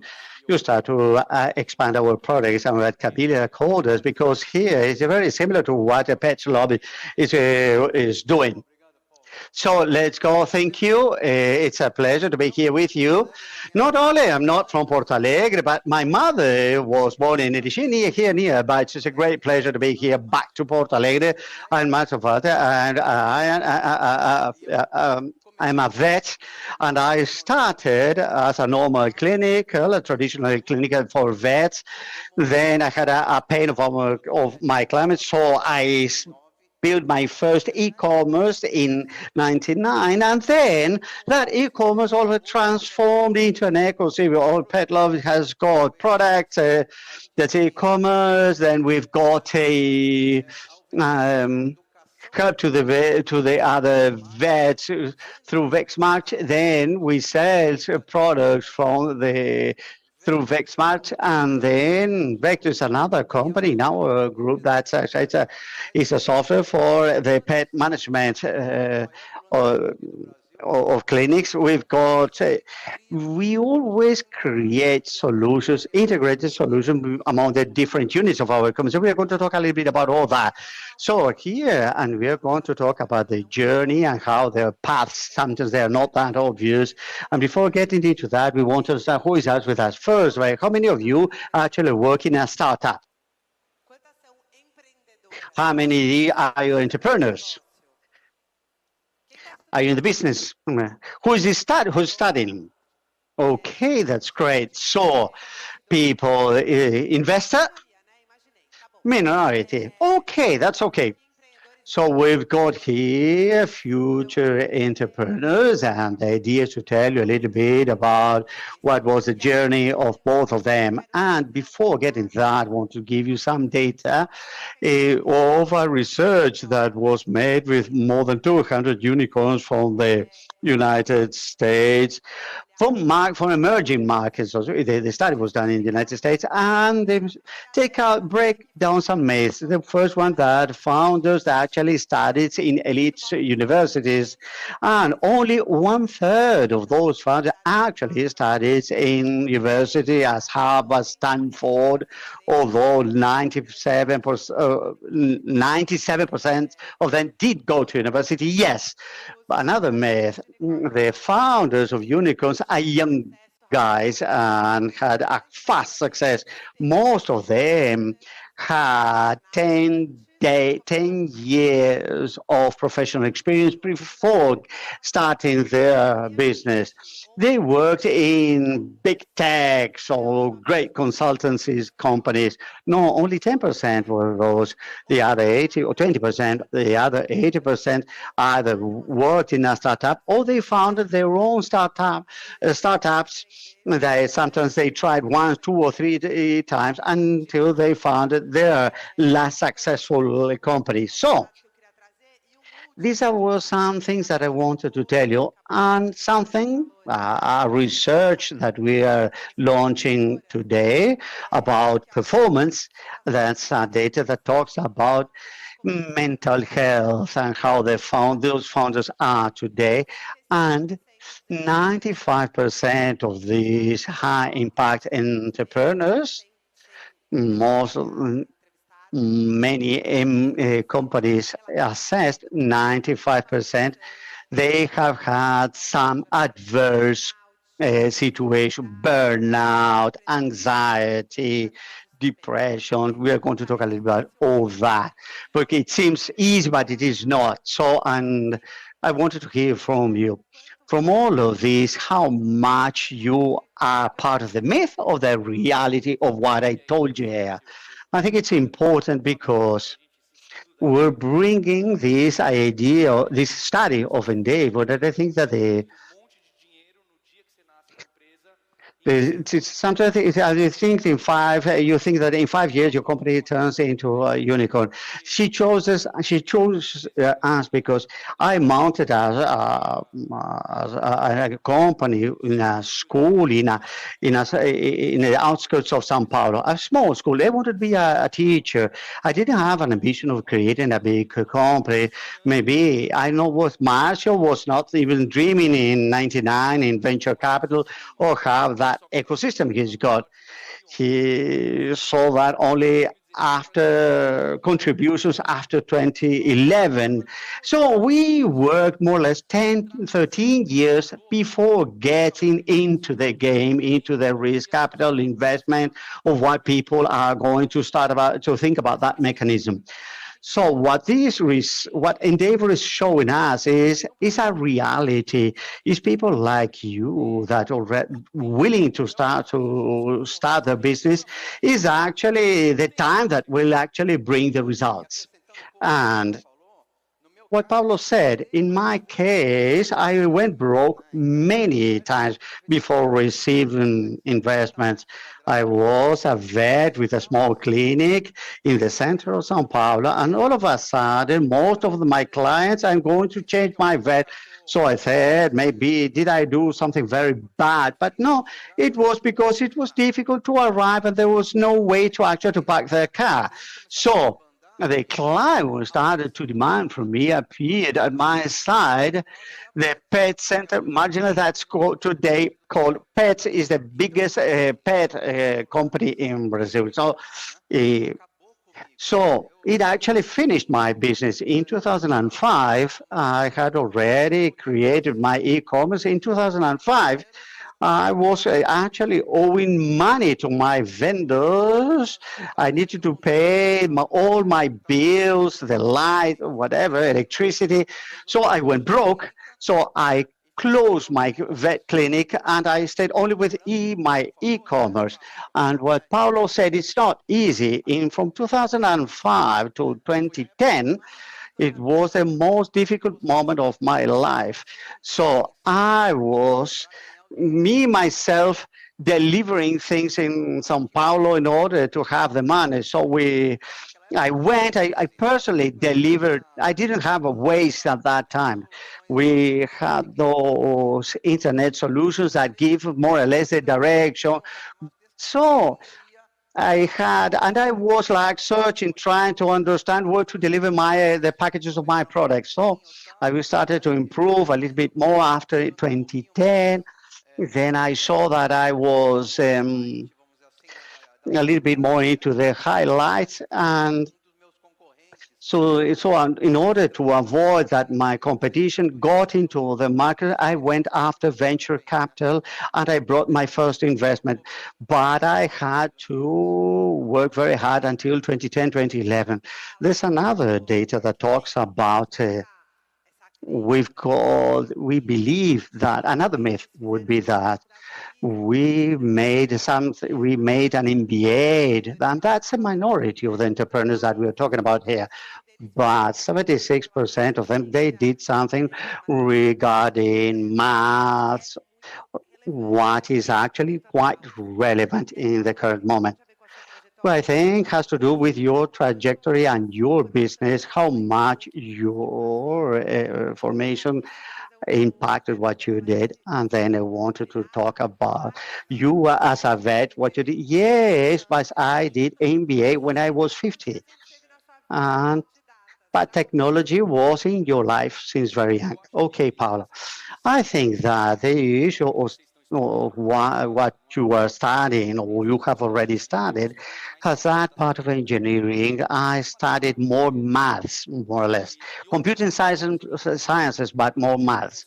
So I think that you don't need to have all that background, specific background.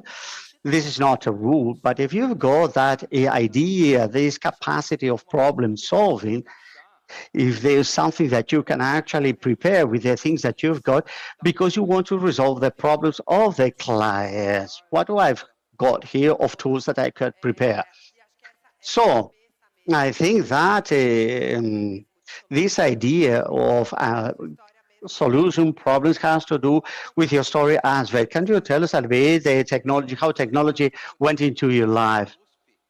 I was studying veterinary in the University of São Paulo, so I spent 2 hours spent. So I was making a course. I was making the course of the.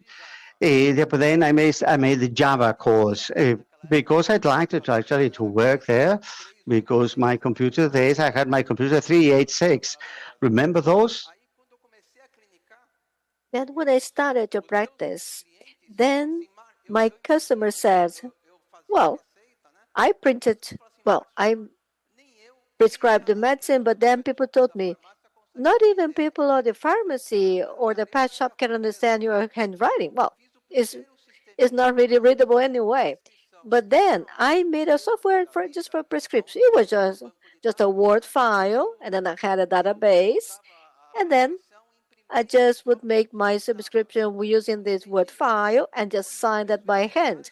But then there were the vets that worked with me that said, well, I cannot really read the records of the dogs because your handwriting is unreadable. Then I made a system to use records in the computer. So whatever I learned, by chance during lunchtime is something that helped me in the beginning of my career. And then just moving on to internet was just something very easy. Yes, because you saw the internet really being created or being introduced to Brazil, right? Yeah, it used to be a super highway. And then later on it became the internet, right? Yeah, then you mentioned the next greatest wave, which is the AI or generative AI. But when we speak about learning, let's try to do something very practical now. Marcio has already brought to you something that is crucial. So over his career, he had to make some choices in terms of product development and also development of his business. And everything had to do with the way he looked at the client or the customer. So there was an exchange going on in the market, and then he wanted to show something that would show the way to pet love, which in the past was a supermarket. So this was a pathway for you to grow, which was something very important. Well, because I thought I just tried to serve my customer through the internet. Because there was something of education that you mentioned, Paulo, right? But it was something much more in specific niches, right? So how was this beginning? Well, I think that this is something that is important for us to convey to you here. I think this is a lesson learned that we can tell you because we had a longer learning curve. Because I was already teaching before that. I wanted to be a professor at the university. This was my real dream while I was at school, at the university. But then, when you start an entrepreneur or a business in a field that you don't know anything at all, it's very difficult. So we were working with something that we had learned before, something that we were more comfortable with before. And usually, if you're dealing with something that is out of your business, there is a partner that knows that field better than you, right? Yes, but for us, we had a job of opportunity. If whatever you use, a generative AI or whatever, anything else. If you have a more smartphone or more wideband connection, we had a small school that was just teaching more advanced programming at certain points. And what Marshall did, like learning learning program by himself, something that is not very common. And now we can see that the market grows a lot, and people say, "Oh, I learned this or that now." But so when we had the momentum of a smartphone, we thought, well, maybe training could be more online. But of course, there was less connection. Connection was slow. But if you take the Innovator's Dilemma book, you can see that you always be faced with that dilemma. So either you just stay small as you are, or you take a riskier jump and you do something that is more difficult. It doesn't look so good, but you try to do that anyway. So you risk yourself. And then you hear those jokes about Kodaks, Blockbuster, things like this. I think that we also went through this moment when we thought, well, there's a big opportunity. It may fail, but if I do not make this move, my competitor will do that first. Someone else would do that. It may be your competitor, someone who saw that opportunity, but just had the guts to go with that idea, to follow it. Yes. And then there is also this condition for you to try to make things work out as you mentioned. Now, we are just about to wrap up, but I think that it would be interesting to hear from you. For example, if you were starting today, what would you tell yourselves? what made a difference in your careers so that you could leave your starting point for you to become a successful CEO in a technology company? What is there that it is in the core of a mindset and your thoughts? Well, I'll leave that to you because it's more difficult to answer. Well, pieces of advice that I can give to you. First, have a passion for this problem. Try to understand it the best way and do not get a passion for a solution and not even less for the first solution you find. You know, hear your customer, and if he's really satisfied with that solution, try to see whether he has a suggestion and listen everyone you are going to assist as an entrepreneur. The customer is the one who pays the bills of your company.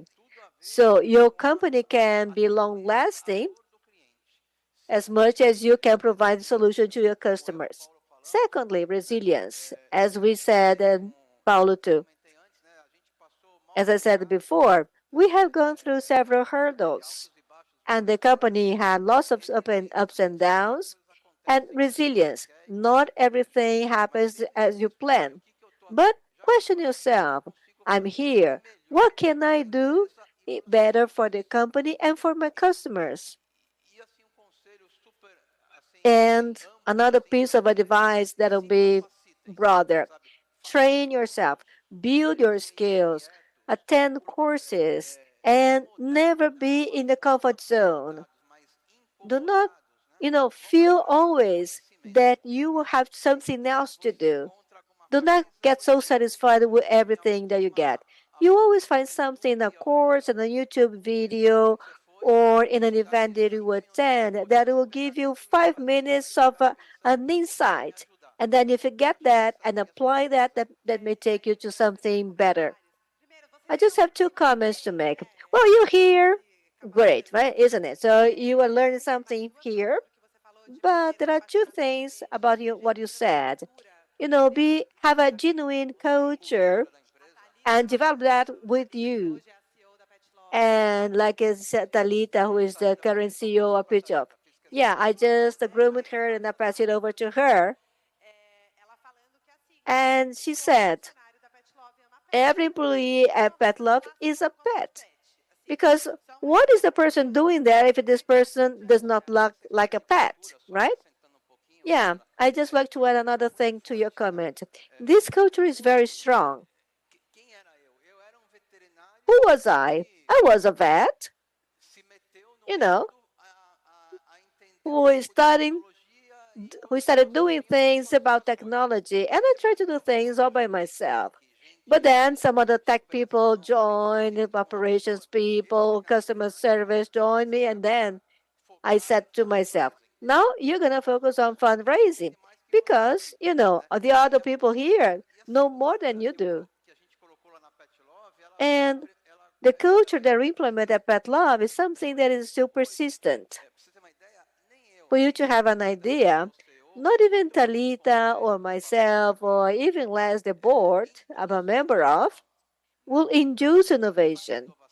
No, innovation is implemented by the squads and the teams because they are the ones who are still in contact with the client or the customer. And our customers today are individuals who buy animal food or customers that are seeking continuous education, those who are looking for inputs, and also accredited hospital and health plans are also our customers. So each one of them had different languages, but you have to have contact with all of them. And this is what we hear during the QR meetings. So I just would like to give you an insight. I think that the Endeavor study is very interesting. It reminded Ramal Havikanti. He is the founder of AngelList. He is one of the greatest investors in the world. He is considered a guru, despite some polemics. But He says that, turn down most of the advices, but listen to all of them. Especially in entrepreneurship, you know that this is not an exact science. And there are many ways for you to do that. And this is what the study is, Not everyone is of computing field, or not everyone has worked or has studied at Harvard or has worked with Dropout and then created a big tech company. This is still an anecdote, and it's not really good. So you have to listen to everyone, like Camila, myself, or Marcio, and everyone else, and then process this information and take your own conclusions because you know the reality of your company.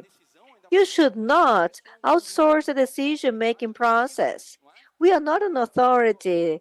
A book is not an authority because, there are many things for you to learn with other books or other startups, but things also get old, and there are many mechanisms that change over time. So do not just stick to one idea and what one person thinks. It's very easy for you to get fascinated at certain things that people say, but of course, with AI, things will get even worse. Yeah, always feel bothered about these situations. If making a cake would be something easy for everyone, everyone would be an entrepreneur. But then it would be chaos. Then we would have more entrepreneurs than products. Well, I like this vision of the conductor. The conductor has to listen to every musician, and then you have to establish connections that sometimes are very far from each other. It's not obvious, but then you make a combination of the different elements. So you combine elements of vet, and you connect that with technology, especially the ones that we have available today, and with deep knowledge of your field, then we can make something interesting. And how about the mental health study? We are here in the middle of several cameras and several people watching us. I think that it's interesting to speak a little bit about this, and we can also speak about our weaknesses. When you say that it's important to be resilient, I think that entrepreneurship reality is very hard. It's not for everyone. Yeah, it is a roller coaster with a marathon. It's not just one thing or the other.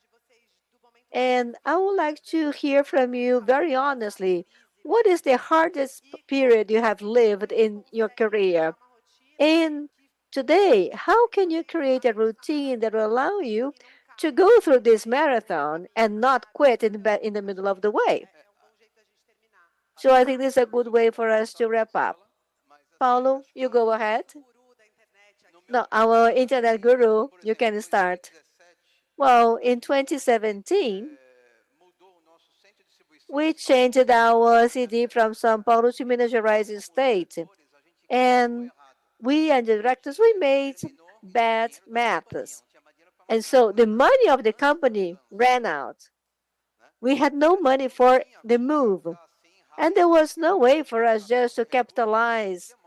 This is something, that takes time, like 6 months, 1 year. So you cannot just raise funds out of the nothing. So this was the most difficult moment in my life. So I had to reduce expenses, and I started for myself. I told to my team and all my investors, starting today, for a year and a year and a half, I have no compensation. And I live 15 kilometers far from Petlov's office. So in the first month, okay, second month, I didn't have money for the gas. I had to sell my car, I bought a bike, and then I started to ride back and forth the company. And many people in the company also adopted the same solution. And so we have to control expenses very carefully, and we have to be as efficient as possible. And we were like that from purchasing department, marketing, customer service. We optimized it and streamlined everything. And then in 7 months, we came to the break-even point and started having more profit. And then we could make the move.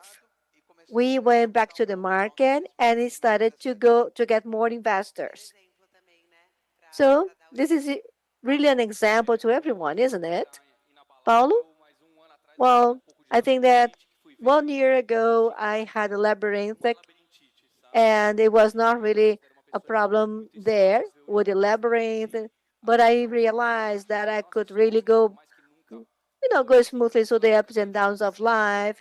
And so before I had never had a health problem, but I'm not as resilient as he is. I would never do what he did.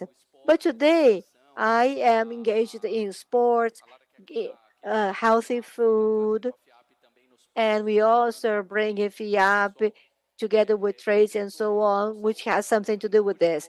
When I'm invited for lunch, not usually I can go because I also have my own diet and I have to find a way to be healthier. Because as you grow old, you know that your mind and body is something that is not disconnected from your life and from your family and from what you do on a daily basis. Everything is combined together. Okay, so just say one thing for us to close, something that changed your history, something that it would say that is a very personal characteristic.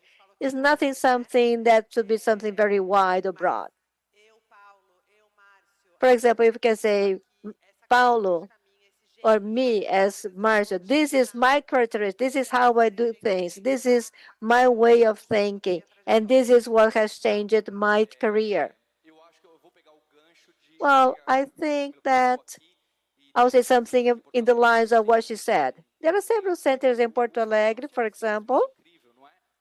There are some that the Instituto Caldeira, that is amazing. I think that it also has to do with putting together people from different disciplines, which is good. I have an interest for classic literature, languages, different sports, and raising children. And how does this impact my company? Nothing, directly speaking. But as I said, you reconnect ideas and other people do not have this chance because they are too focused on the management of the company based on the Silicon Valley playbook. So they have Silicon Valley in their minds all the time. But try to do something different from that. And this is the biggest insight. And this is something that is very important to me. Yeah, this is not Silicon Valley. This is Brazil Valley. And each one of us wants to do one thing different. What I think that really changed my life was the fact that the company was myself, my wife, and 4 people in 2011. Then we had an investment from Tiger, Kazakh, and Monaches. 1 week later, I called them and I said, the company is my wife, 4 people, and myself. And I need you to help me to build a big company. And so we put up the first council or the first board.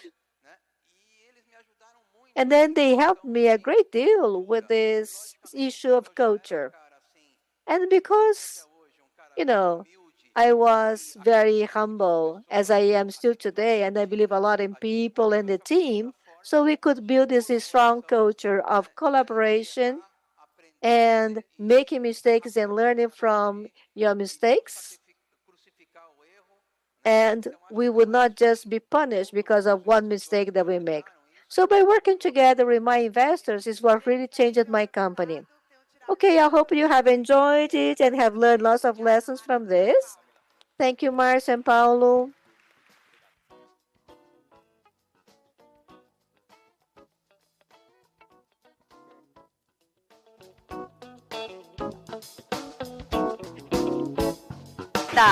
Muito obrigada. Thank you. Thank you very much. Let's continue. The creator economy is changing how people create successful business and offering huge opportunities for companies everywhere.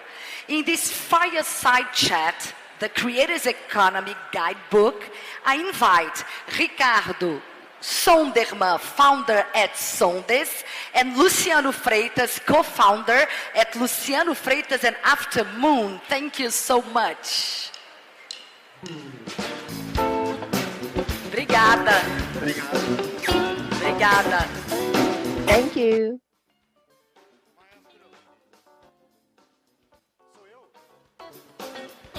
Eu que vou cortar?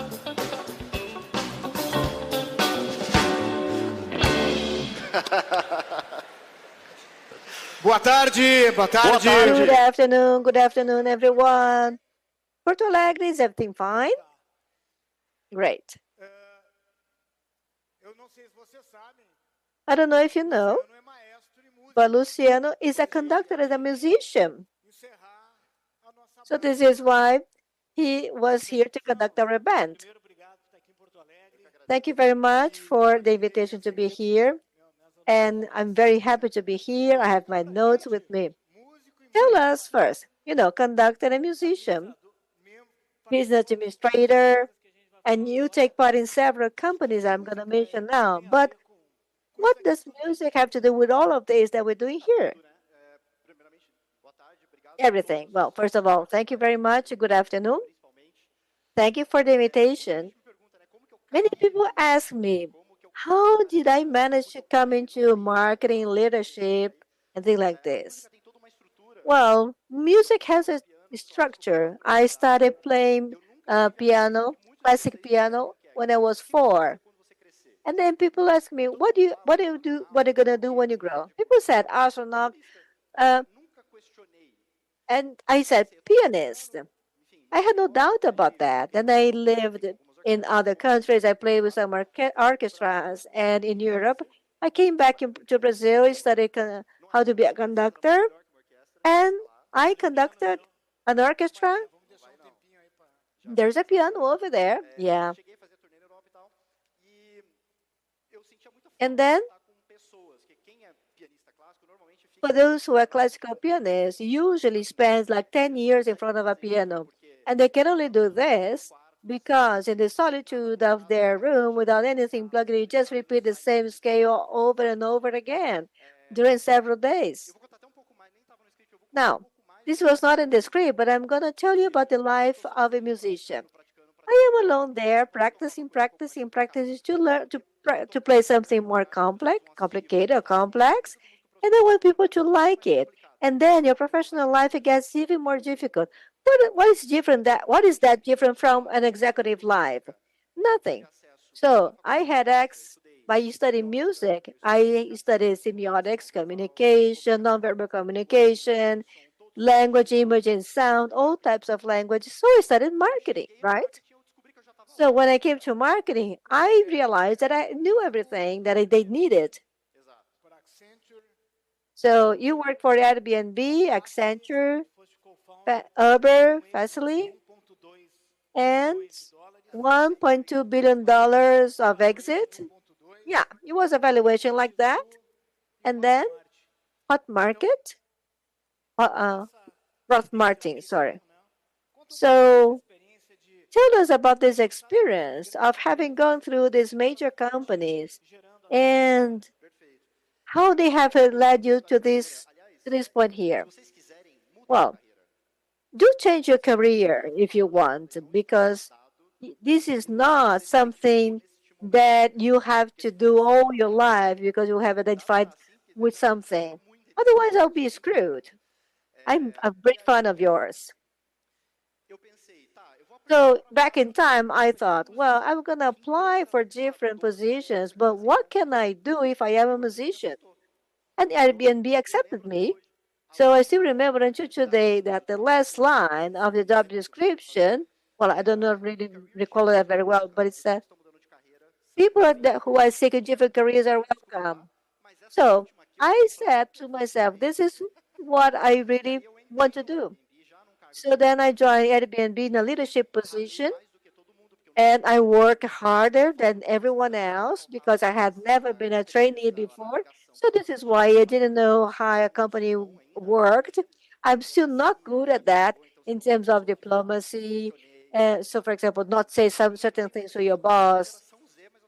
I am nearly a G generation, but I had to learn things in a different way. And then an Airbnb, well, it was the following. So you almost a baby boomer. Yes, precisely. So when we say about, we driving certain things, it's almost like that. But I recognize myself as being a generation in many aspects. So to me, everyone is equal. And actually, this is how things are. But then my experience at Airbnb was, something different because I was dealing with people traveling to San Francisco. And I work with Brian Test, who is the founder of this business. So I had a chance to be very close to him. And then I brought Airbnb to Brazil. I learned a lot. And so I thought, well, I changed the career and now I can have a new pathway to follow. But I did not really like the Accenture very well. But then I was in the field of startups, which was urban. And basically, was a repetition of what I lived in Airbnb, a disruptive company, and the same things of a startup. And let's try to do the things without really knowing where to go. When a concert is something like that, I started to play all the three movements correctly. But whether we're going to get to the end of the piece with all the orchestra, nobody really knows because we start with this and dun, dun, dun. Nobody really plays everything at the same time. So my career was also something like that. It's more the blues than classical music. Something they like. I think that it started with improvisation, but it never ended. But improviso does not really work so much just in the beginning. Maybe it works in music, but not in other places. So when I got to urban, the environment was more aggressive in terms of culture and outcomes, less than Airbnb, but they were changing the world. And changing the world is really tiresome. I remember that once everybody was at the point of burning out.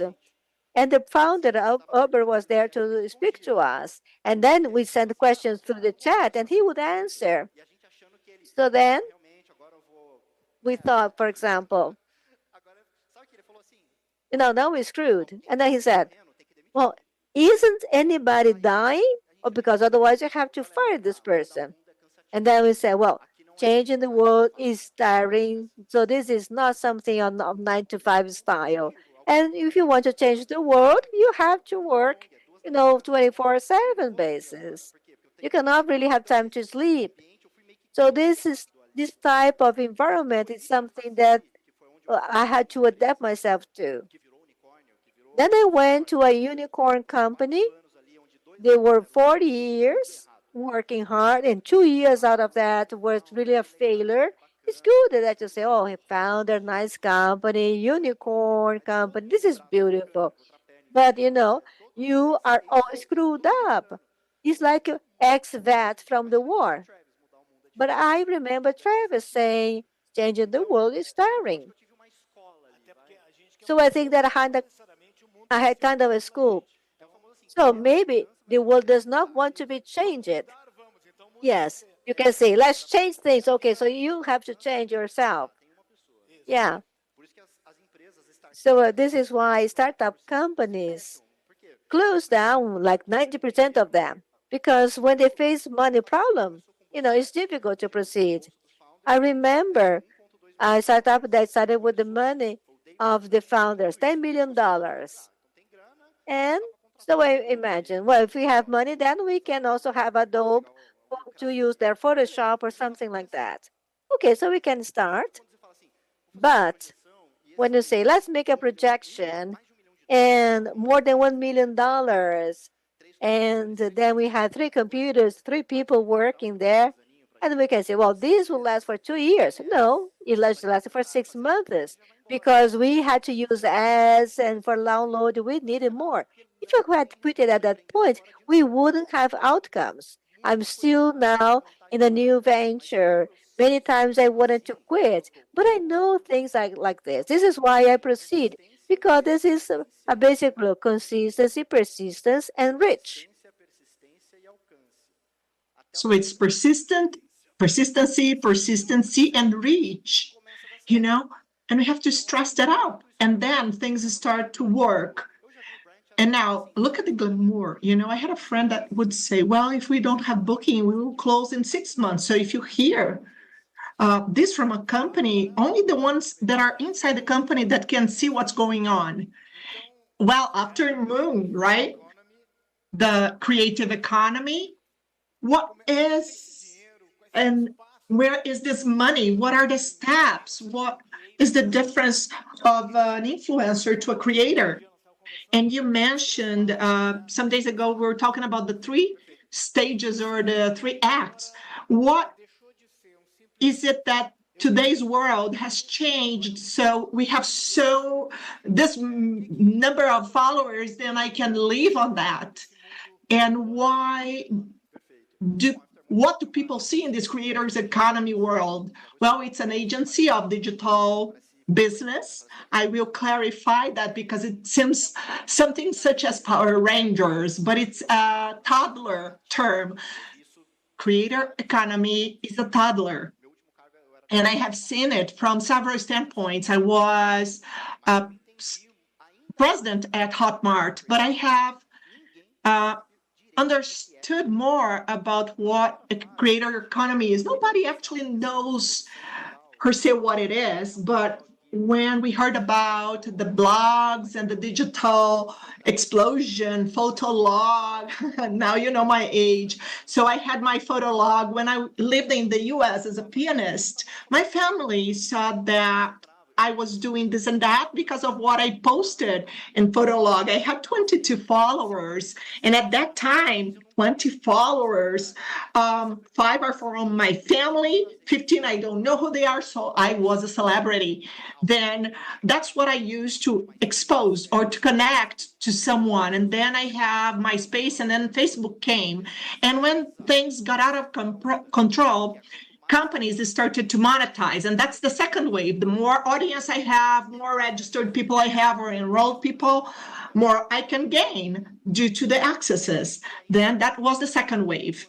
And this is still an influencer while is an influent person. So it was a person, but now it's a person who can be recognized or acknowledged. So if he was a creator, but wasn't an economy yet. Yes, exactly. Because he doesn't have a business. He has no transaction yet, which is third wave. So this guy is not necessarily influent, but he is relevant. And in terms of relevance, that's where he starts to monetize. Each product he sells has a monetization. And then that's where creator economy was born.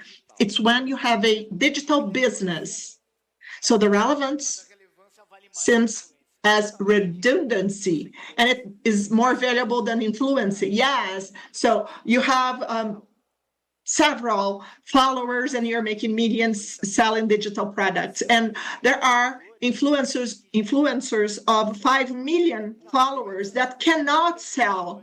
So there are companies that say, I'm not going to buy posts with videos and so far because it doesn't sell. Yeah, and the influencers market is living a crisis. I was a CMO, and I'm also a consultant for some companies, and sometimes I help with marketing. When we work with influencers, for a while, we haven't had good results. Remember the pack, the kit, 4 stories, and so on, so and so. Well, you just threw your money in the trash. And then I took 50,000 reais and I invested at a TV channel here called Global. So being relevant, making the difference, that's what you're talking about, right? Yes, exactly. We were also talking about the human side. You're launching this company, but you have been in several companies.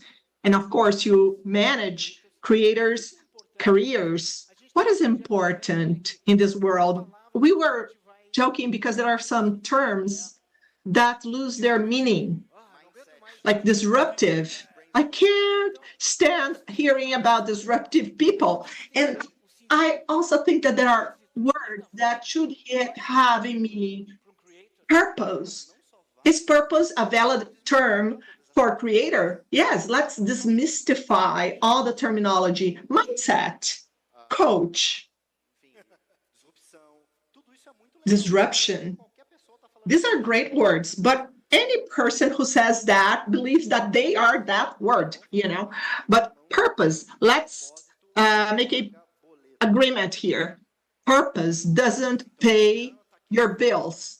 Oh, but Luciana is here in the plant. Well, but it makes you wake up in the morning and go there and pay your bill. And that's the point. I have to believe what I do. I didn't wake up to make money, because when I say the sentence, it seems that, well, I go back to that machine and this work even less. Doing things to make money won't work, and that will make people unhappy. But talent, does it matter? Yes, a lot. But I know several talented people that play very badly and will never have a musical career. So purpose matters as talent matters. One of the best pianists in the world, she's an Argentinian, Margaret. She won all the awards that you can imagine in the world. In terms of importance, Marta Agret. That's her name. And then in the interview, all your talent. And then she said, well, bullshit. That doesn't, yes, I do have talent, 1%, but the other 99% is practicing all that I can and playing piano the most I can. Rubinstein used to say, another pianist, if I'm one day out of the piano, my hands will feel. If I'm out of the piano 2 days, I will feel. And if I am out of the piano for 3 days, the public will feel. Is there talent there? Yes, but see the effort?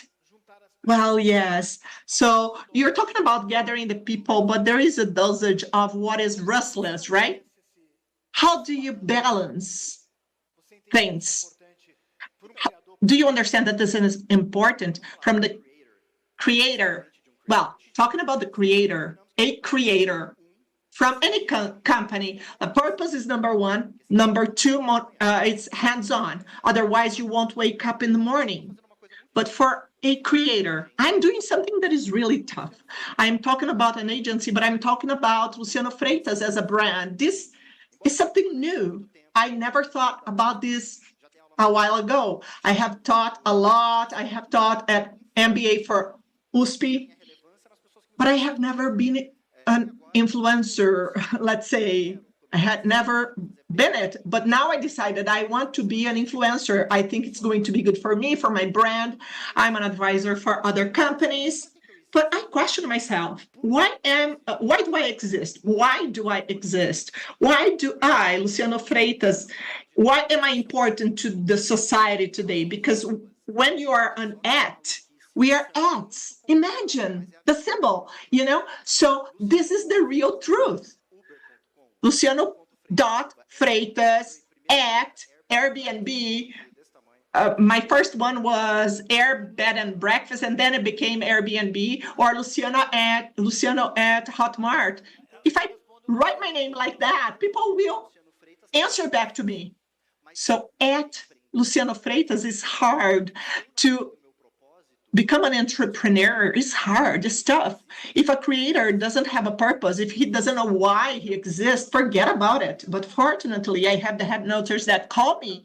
Otherwise, I would be back in the market, but I would be unhappy. I wasn't happy in the market before doing what I was doing. But now I say I'm living the best moments of my life. I'm making less money than I would in other places.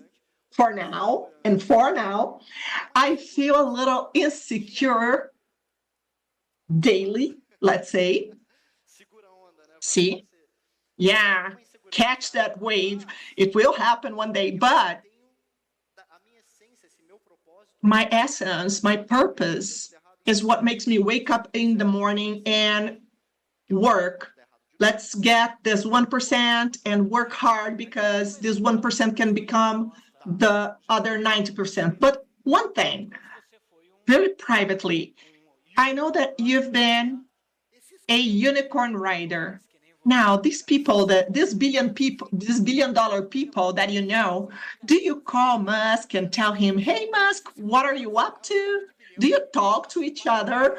Do the billion dollar people talk to each other? Do you invite them over your home to coffee? Yes and no.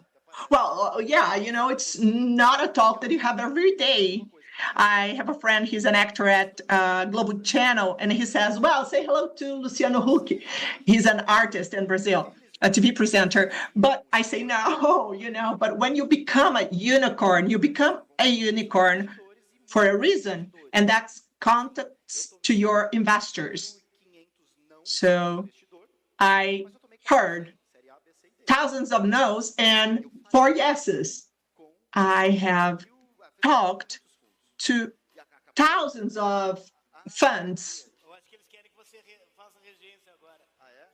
I believe that our time is over. I believe that they want you as a regent right now. Well, we are in the warm-up, right? There we go. Let's take that picture, the photo time now.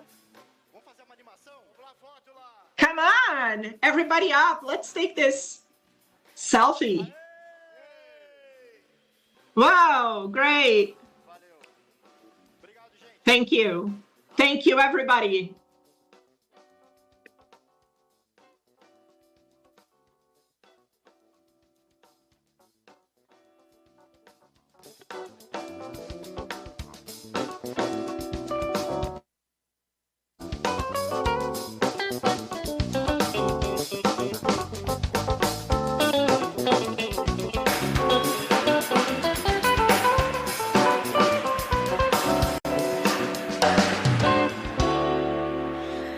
Thank you so much once again. Let's go to our next panel, the myth of overnight success, highs and lows in the startup journey. We'll explore the founder's journey, discussing how entrepreneurs should navigate the challenges of different business stages. What separates those who succeed from those who fail? I call to the stage to moderate this panel, Ricardo Duarte. He is founder at Beacon Founders. And to answer the questions, our speakers, Fernando da Silva, Head of Venture Capital at Crescera Capital, Romero Rodrigues, Managing Partner at Headline, and André Penha, Co-Founder at Quinto Andar. Welcome, thank you so much. Obrigado. Welcome the stage, the floor is yours. Thank you very much. Cadê nosso tempo? Valendo. Obrigado, gente.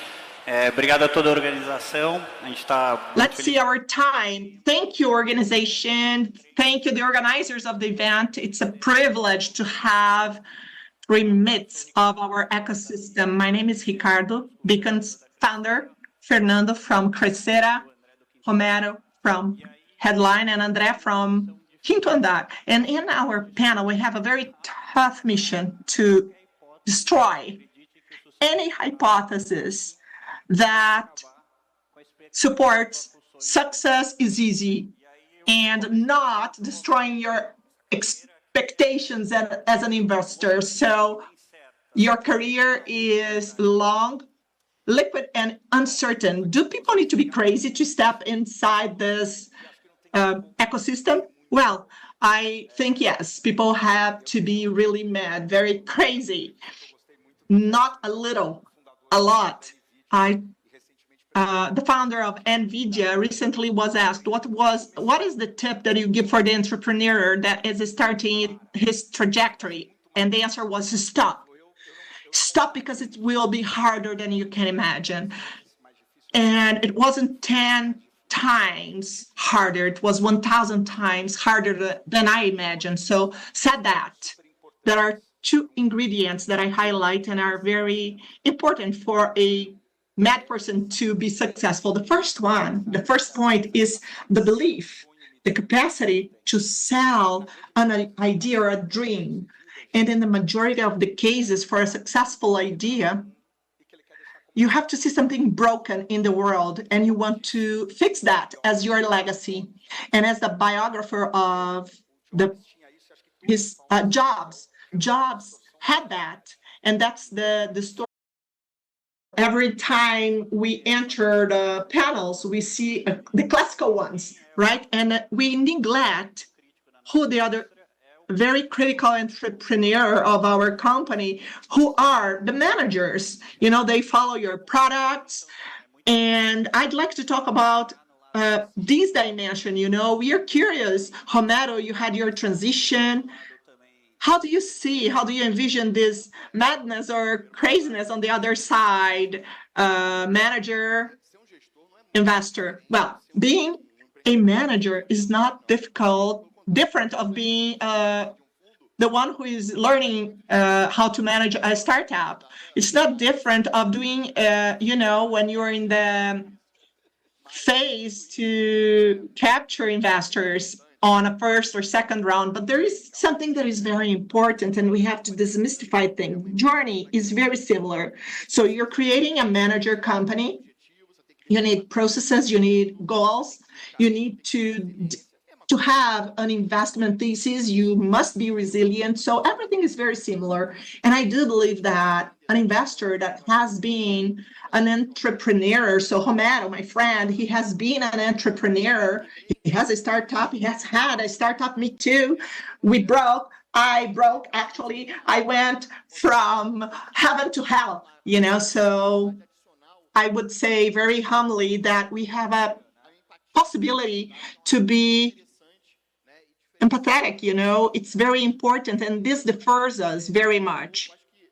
And trying to understand these points, I believe that the people who are starting, you actually put these investors in a very important position, but there's no such a thing. We're talking about pairs that are seeking different goals, but when there is a match, things work. So we have to understand this aura of the investors, and I value a lot the entrepreneur that comes and talks to me, and they are not in a defense position and unarmed, because I'm unarmed. So I'm trying to learn, I'm trying to understand that first round. So an investor is a regular person. Andre, I want you to talk as well. So 12 years in this pathway.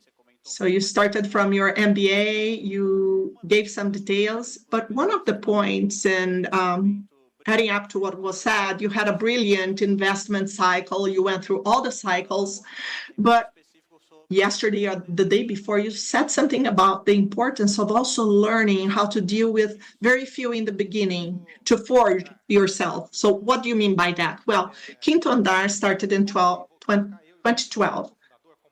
Gabriel and I, co-founder, we had a PowerPoint. We thought it would be fantastic. We showed it to several investors. We actually heard a lot of, wow, go for it. Congratulations. Without my money, you can move forward. But then we actually had some courageous friends, very few ones, $150 million.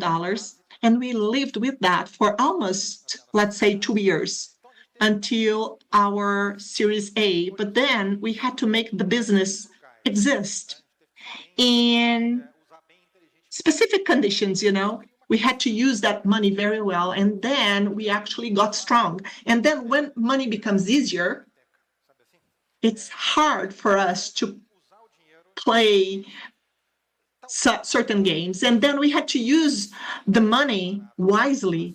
And if the cycle of cheap money was eternal, that would be bad for us because we wouldn't know how to use cheap money. But all the cheap money cycles last a short period of time. We have seen this through history. So it's important that companies know how to work in cycles because a company lasts for longer than a cycle. So if you're using cheap money and you believe you're going to become rich, wait, money will become expensive very soon. So you have to manage things and you leave several cycles. There will be times that you have capital, other times you have not a lot of money. But then, Romero, when you think about that, so the first the world exploding, and what is the learning? What were the pain you suffered? What do you think when you hear what I just said? Well, in perspective, we started Buscapé in 98. So we had the site online, we had all the stores for an e-commerce, total 35 stores. And when I compare being an entrepreneur there and now, and I loved your point on cycles. If you have a cycle, you have to take the best of it. And you have to take the evolution of the market. So back then, I had to purchase and buy rack servers to have my service online, and other hirings I had to do because I wouldn't go for 2 sprints only at that time. We are talking about a big gap. So the startups from the past are the ones that needed the tech part, but from that time to now, 25 to 26 years, we had a faster and cheaper technology in order to have an MVP. So we have veterinarians now, we have an economist, we have a publicist. Anyone with a good idea can create a startup, but we have a series of other challenges that we actually would have less in the past. So a go-to-market and to accelerate is harder now than before. So in the past, we had several problems to actually capture the possibilities. We only did Series A. So imagine Mercado Livre only ran Series A, and good times those, when the founder would raise a cycle and plan A would be, well, I will make this company grow. But from some years to now, is what am I going to do to go to the next cycle? So for sure, we had to consider the size of the market and what we were up to capturing. Yes, it's important to understand that we were very motivated. We had that aha moment at that time. And as you said, you mentioned both sides, and there is the round per se, so part of what we were thinking means that this is a very noble sign. So a good person that chose my team, my dream, my madness, and how can I manage this? Because this is not an important point. The important point is to build the company. So we are talking about long cycles, the ups and downs. What do you have to say? Well, I started in this business since the year 2000 with the internet. So there are several entrepreneurs that have a dream to become a unicorn.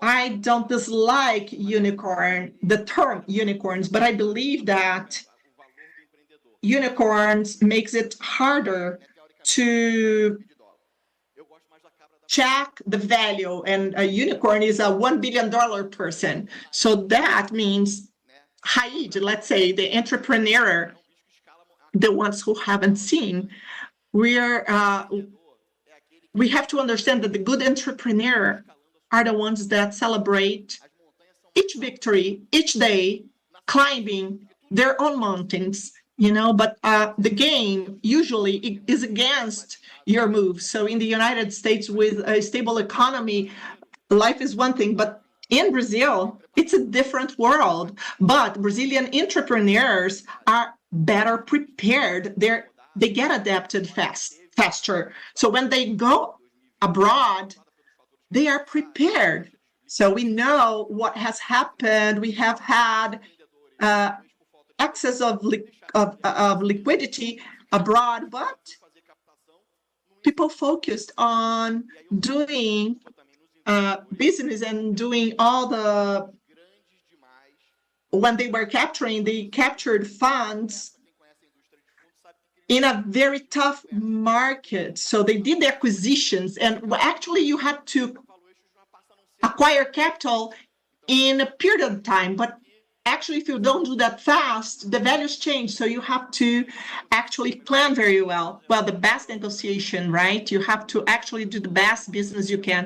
Fernando said something that is about the Brazilian going abroad. You have the chance to go to do the go-to-market Mexico, and there is a power within the industry actually fostering Brazilians to have more and more ambition in the market. And what was the go-to-market for you? The challenge to go there and actually start everything and going abroad, was it worth it? I don't know if going abroad is worth it. I actually think really that Brazil is a gigantic market for several industries, and this is good and bad at the same time, because the entrepreneur who is Brazilian sees the internal market and thinks about our central bank, our economy, and things that work. We think of our super banked system, but when we think on advanced countries such as Finland, Israel, either they go outside their countries or they do not exist. So it's another type of investors, of entrepreneur, actually. So the Brazilian people, when they go outside, actually, they have to relearn after learning what they learned within Brazil. So I went to Mexico. I just arrived back to São Paulo. And I have to admit that it was as tough as the beginning of Quinto Andar in Brazil. And I applied my methodology of having a small office. Otherwise, I would just spend too much money for nothing. So the important point is that the product is 70% tested. The other 30% will have to get adapted to the local market. And it changes from country to country. Now, if you consider software such as SAS or SaaS, the international growth would be easier, but our service is very linked to the population, each person and its geographical location, and that changes from country to country. Romero, you had a portfolio throughout your life with a very important number of cases, right, abroad. When did you recommend people going abroad or not? And do you have any example of pushback on things that didn't work? Well, a major case that didn't work was Buscapé itself. In 2000 something, we tried to go to Mexico, Argentina, Chile, and then we, considering all the countries of Latin America, never went over 20% of our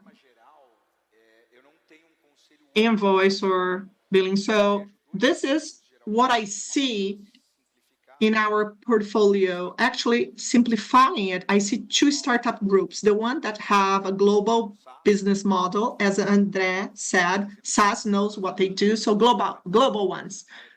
Pipefy, Google is global. Social network is global. So you have few options if you don't go global. But escalating Brazil and the United States, it will be about the same work, same effort.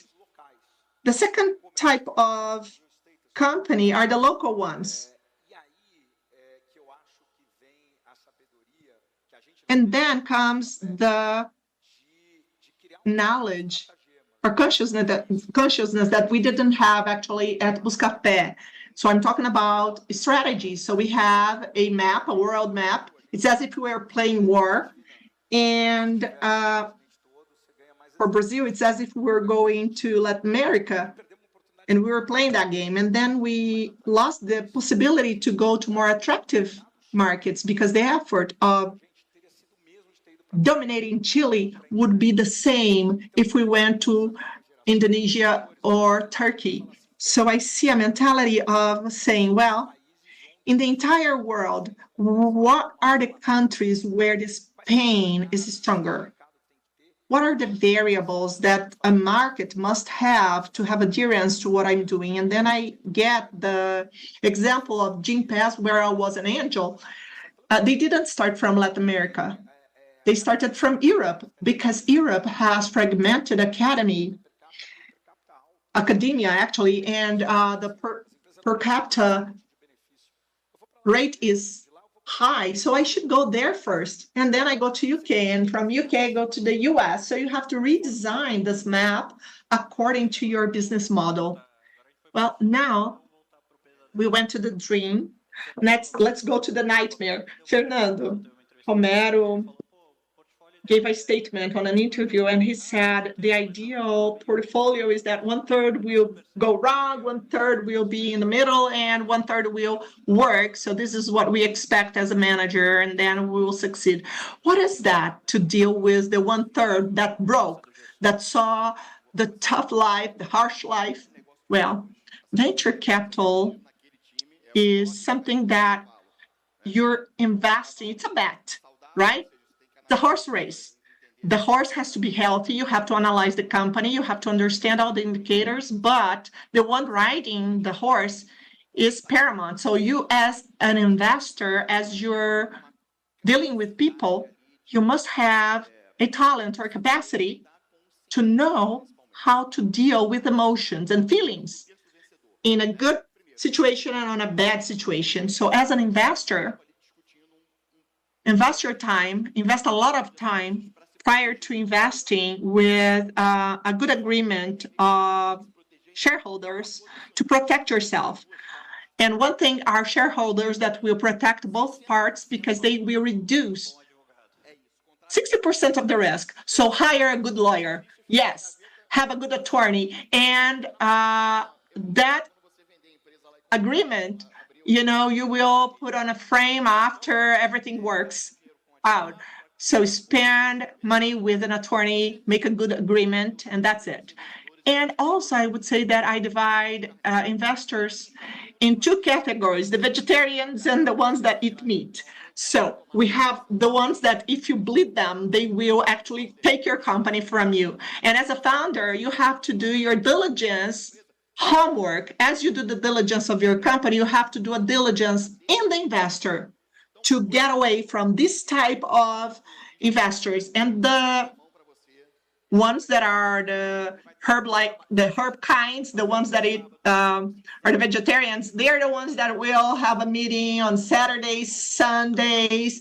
If they need to work overnight with you, he will stand by you up to the moment that he decides that, well, we shouldn't go forward anymore. So to get to this point, you have to talk to the investors that were the right options on your wallet.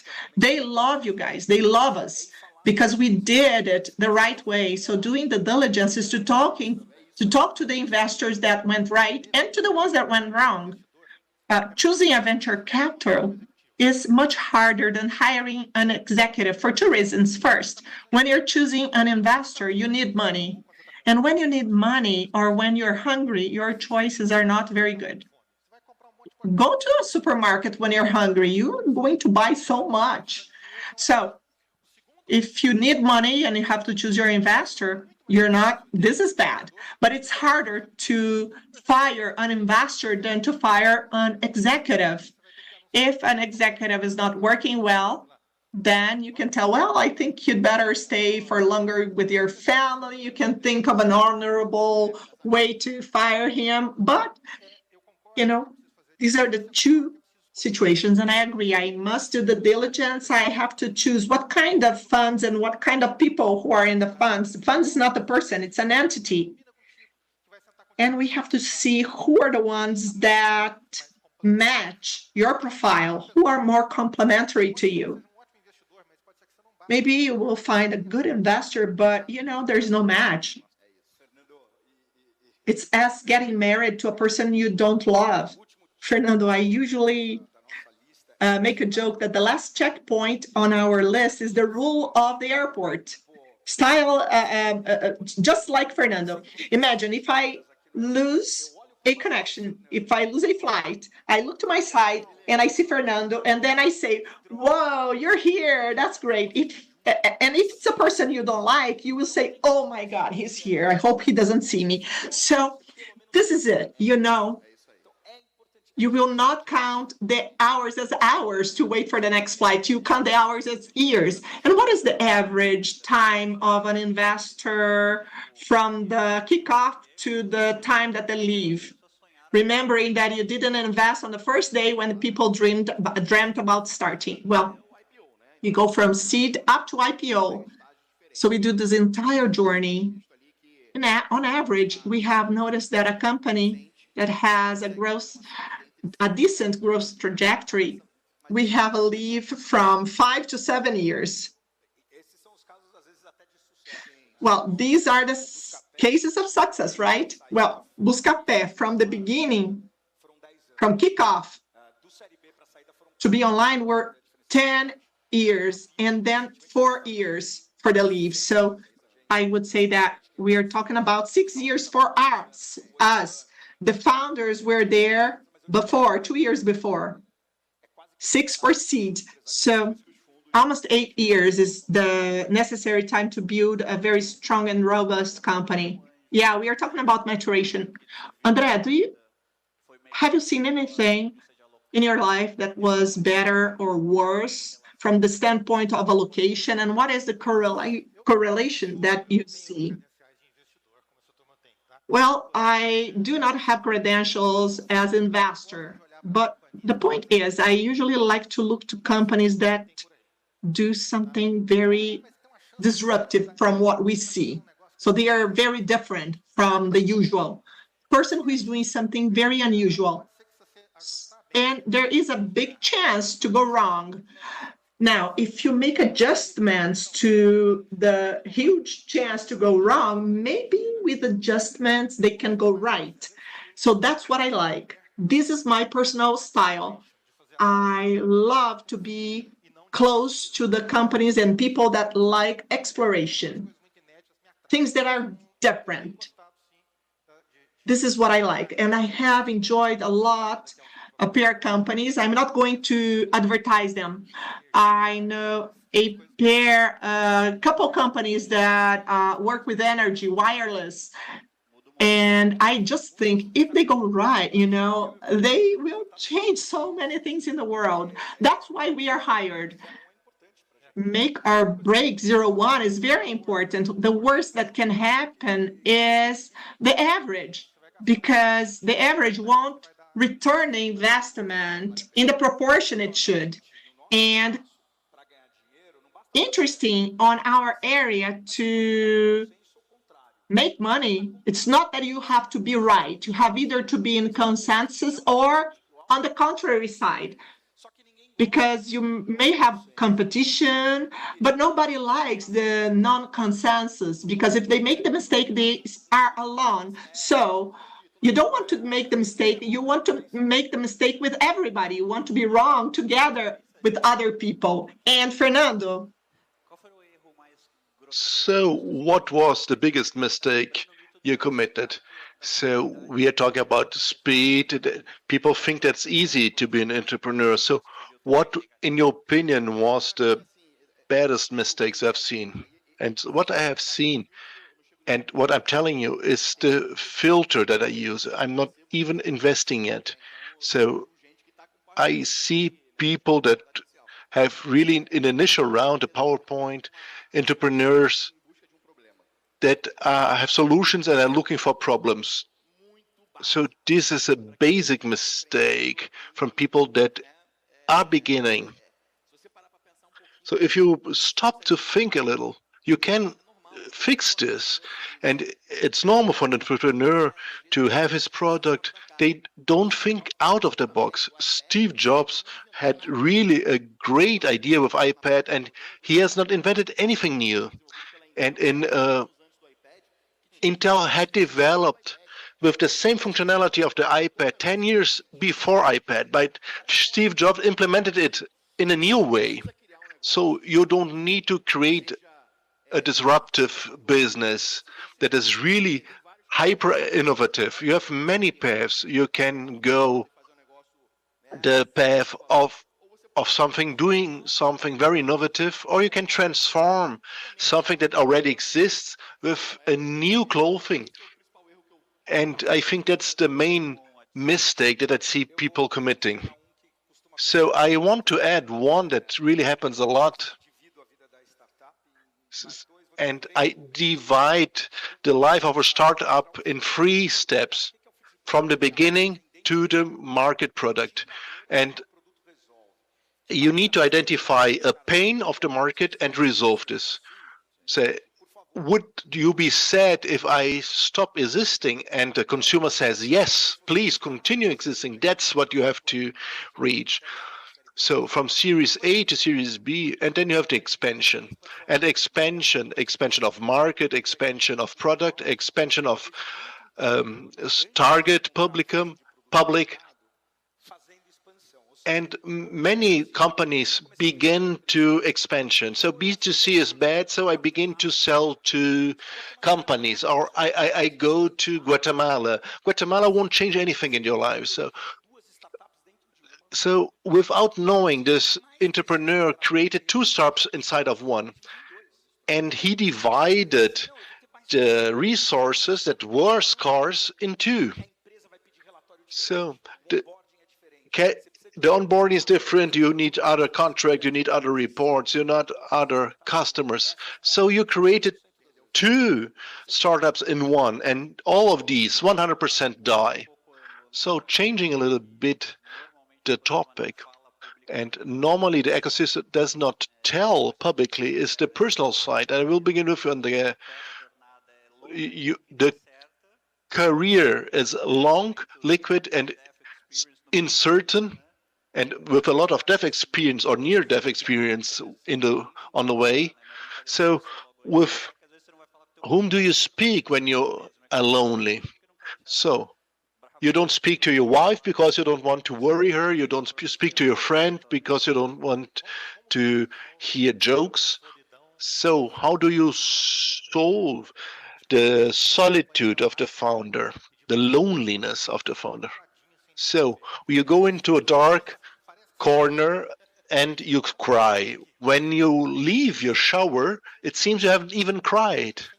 So you don't have to be perfect, infallible. But so if there's something that he is not trusting, he cannot tell anything. So you can't take a cold shower and cry a lot. The founder alone is even worse than a co-founder with 2 or 3 partners. So you can at least share with the co-founders one of your anguishes, your fears. And then you share the guilt and you celebrate together. Every time we got capital for the 5th floor, quinto andar, and so now you have to hire these people. Let's go, gone, work. And that's an advantage and a disadvantage I have personally. Maybe because I'm introvert and I'm kind of nerd. Yes, it's true. Yes, you need a co-founder, someone that you trust, that helps, or learn to trust your co-founder, or, well, just take a cold shower. So in retrospective, should we do not have this founders group of Buscapé, we wouldn't have had success. So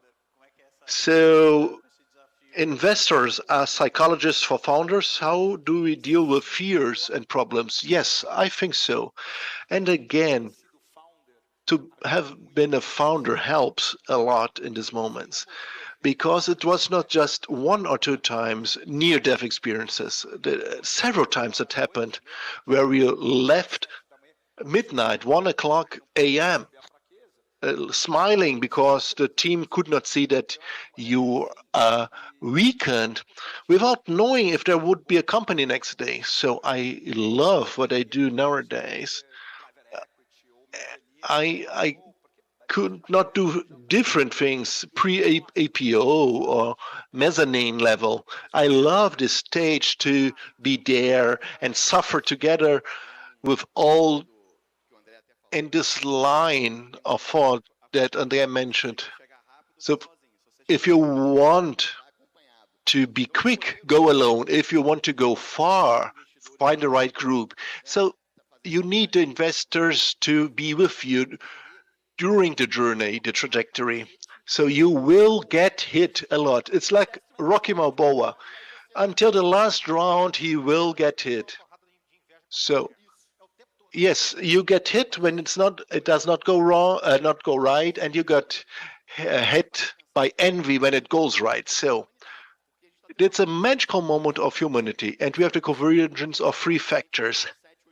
And this is happening in the last 7 to 8 years. Everyone is connected. The consumer market is huge.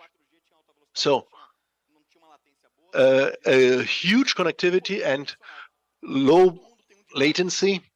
So everyone has a device that can run whatever, smartwatch, and you can search. So the smartwatch has 800 million times the computation capacity than a computer that took Apollo to the moon. So that's marvelous. So it's a magical moment. Yes, I will go to the dream and then come back to Earth. And there you hear that. Where is the market going? Where are we going? So should you do something new now? I like to think in which factors may technology take off. And so looking back, so inflection points, why did YouTube work well at that time? And why other sites were wrong? Because YouTube began when there was broadband and cameras, so everything was cheap, and everyone can use artificial intelligence. And what can we do with that? So whoever is using the inflection point now, the connectivity and the cheap processing of data without hype. I don't like this really words of the moment. AI. So there are things you should not force to happen. But if you have a problem that it was not able to solve, but now with technology it's possible, that allows you to or enables you to solve this problem, that's the next step. So I will stop now. So I want to go back to the last problem. The journey is long, is risky, and 90% or more of the cases will have big challenges on the way. So we didn't talk about the liquid E. So maybe you can talk a little bit about that, how to manage that, about the entrepreneurship journey. So people are earning less as entrepreneurs, and they took a lot of time to get to a secondary event. How was that for you to manage this dynamic? And then, Fernando, how you both as managers can manage your portfolio better? At the beginning, we had smart people, but they were not experienced. So I can wait for an engineer, and then they will choose the solution that we are facing. So what is the problem that I like more? And they will choose who based on the entrepreneur and the boss. These are the criteria that are very important beyond the money you just mentioned. After the company that is a little bit bigger, you put some people together, and you need to develop people that are good, that were with you at the beginning, and you begin to work with great people. You can earn a lot of money with good people around you. So when you work with good people is great. I learn a lot every day. So this topic of creating your own team is good. You have equity, you have cash flow, and hopefully everything will go right.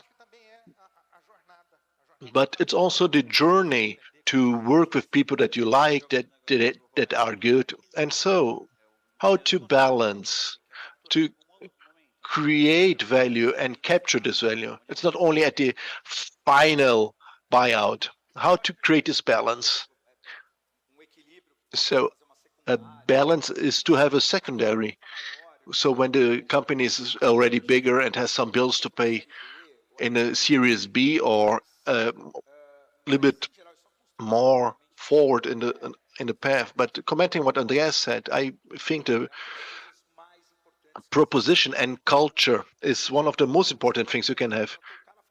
Jobs joked with Scully, but he chose right. So you need to create the right culture. So once I got to our to the office, and we were being sued for 2 billion reais because we were comparing prices, and we actually were very happy because our mission was going well, because we brought the best prices for the consumer. But I said, calm down, that's still a lawsuit. So, and it's the band of brothers. You need to have this culture in the company, everyone together doing the hard job. So thank you very much, everyone. I want to thank you again. So it's hard, it's long, but it's possible. Thank you very much, all of you.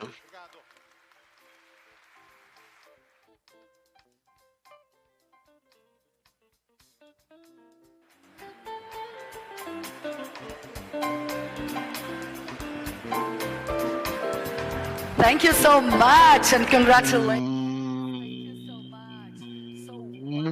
What a day, what an incredible day. A first day full of stories of overcoming, of changes in mindset.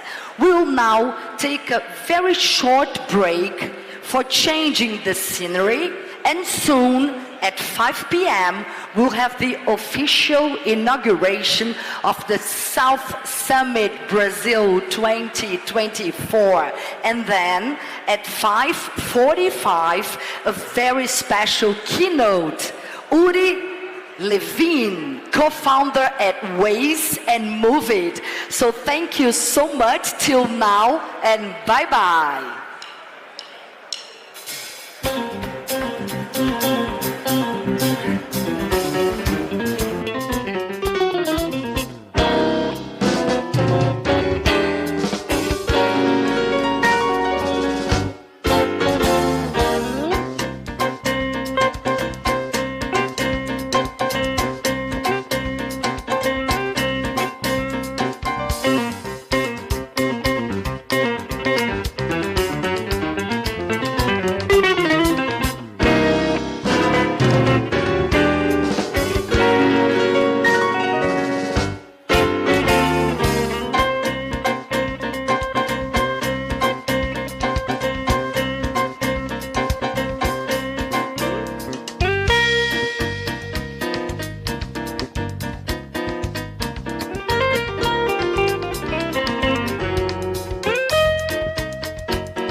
Please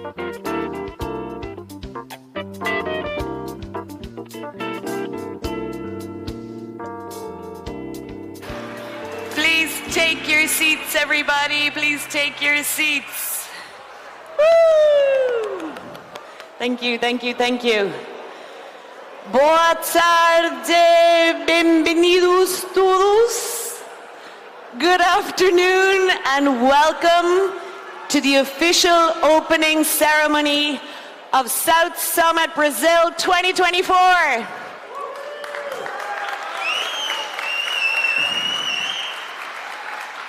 We are going to begin this very, very special moment in the celebration of the third edition of South Summit Brazil with a very special performance.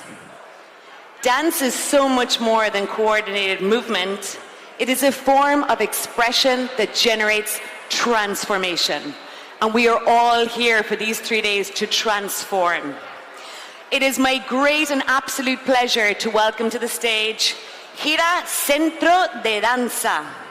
These are not just dance steps, these are a performance here to inspire innovation and creativity. Please enjoy.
Obrigada, incredible. As we're here for the next 3 days decoding complexity,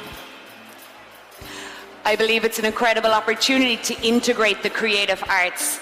This was a composition from Tommy 47 and Adrian Berenguer, and our special thanks to Marcele Schwank and the dancers Gabriela Hoff, Laura Rivas, Maria Tome, Sergio Felicio, and Talia Medeiros.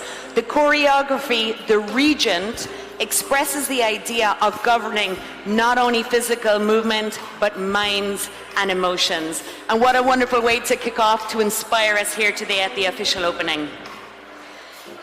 Here we are at South Summit Brazil 2024, which would not have been possible without our beautiful co-organizers, IE University, the government of the state of Rio Grande do Sul, and organized by Spain Startup and For All. A huge thanks to the Prefeitura de Porto Alegre and to all of our global partners and all of our partners that have made this possible, including Corsan, AGEA, Gerdau, Petrobras, Rio Grande Seguros y Previdencia, Sebrae-X, and all of our partners, collaborators, investors, startups, innovators, and everybody here this afternoon. Please join me in welcoming to the stage our partners in crime, Jose Renato Hoff, President at South Summit Brazil, Jorge Audi, Chairman of the Honorary Board of South Summit Brazil and Vice President of Innovation and Development at Tecnopuc, Maria Benjumea, Founder and President of South Summit, Sebastião Melo, Mayor of Porto Alegre, and Eduardo Leite, Governor of the State of Rio de Grande do Sul.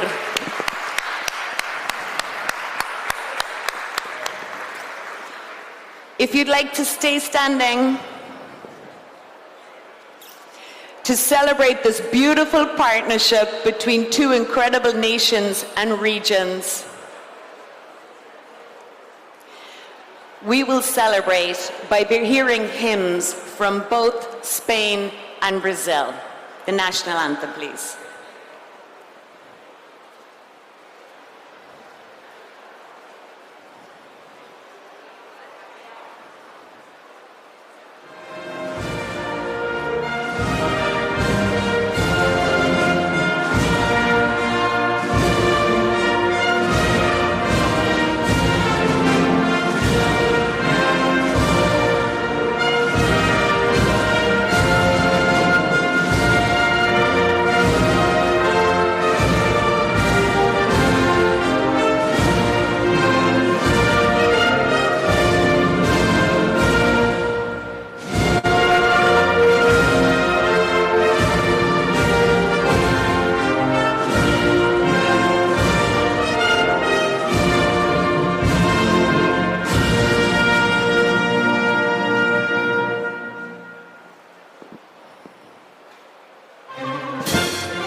Please, everybody, take a seat. I'd like to take a moment just to thank the additional authorities that we have with us here this afternoon. The Governor of Misiones Province in Argentina, Hugo Pasalacqua, Vice Governor of Rio Grande do Sul State, Gabriel Sousa, President of Rio Grande do Sul State Parliament and Member of Parliament, Adolfo Brito, President of the State Court of Justice, High Judge Alberto Delgado Neto, Deputy Director Attorney of Justice, Isabel Guarice Barrios, State Public Defender, Antonio Flavio de Oliveira, President of the State Court of Auditors, Councilor Marco Peixoto, Vice Mayor of Puerto Alegre, Ricardo Gomez, President of Puerto Alegre City Council, Councilor Mauro Pinheiro, Secretaries of State, federal and state parliamentarians, presidents, leaders, and representatives of trade associations, councillors of the Puerto Alegre and municipalities of the region, press representatives, all the other guests of honors in our presence, and of course all of you, ladies and gentlemen, for being here this evening.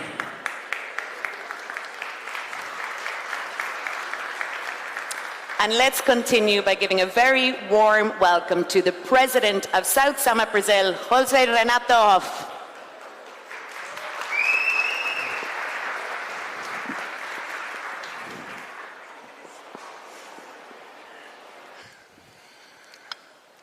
Pouco nervoso. A little bit nervous. It's like always, it's like the first time. So good afternoon. Good afternoon, back at Edition of this huge event that a few years ago was just a dream to bring to Brazil. And then a goal, a plan, and today the largest global innovation event in Latin America. Es con alegría y satisfacción que damos la bienvenida a personas, empresas, startups, inversionistas y partners de los más diversos países aqui em Porto Alegre por terceiro ano consecutivo. Agora em português.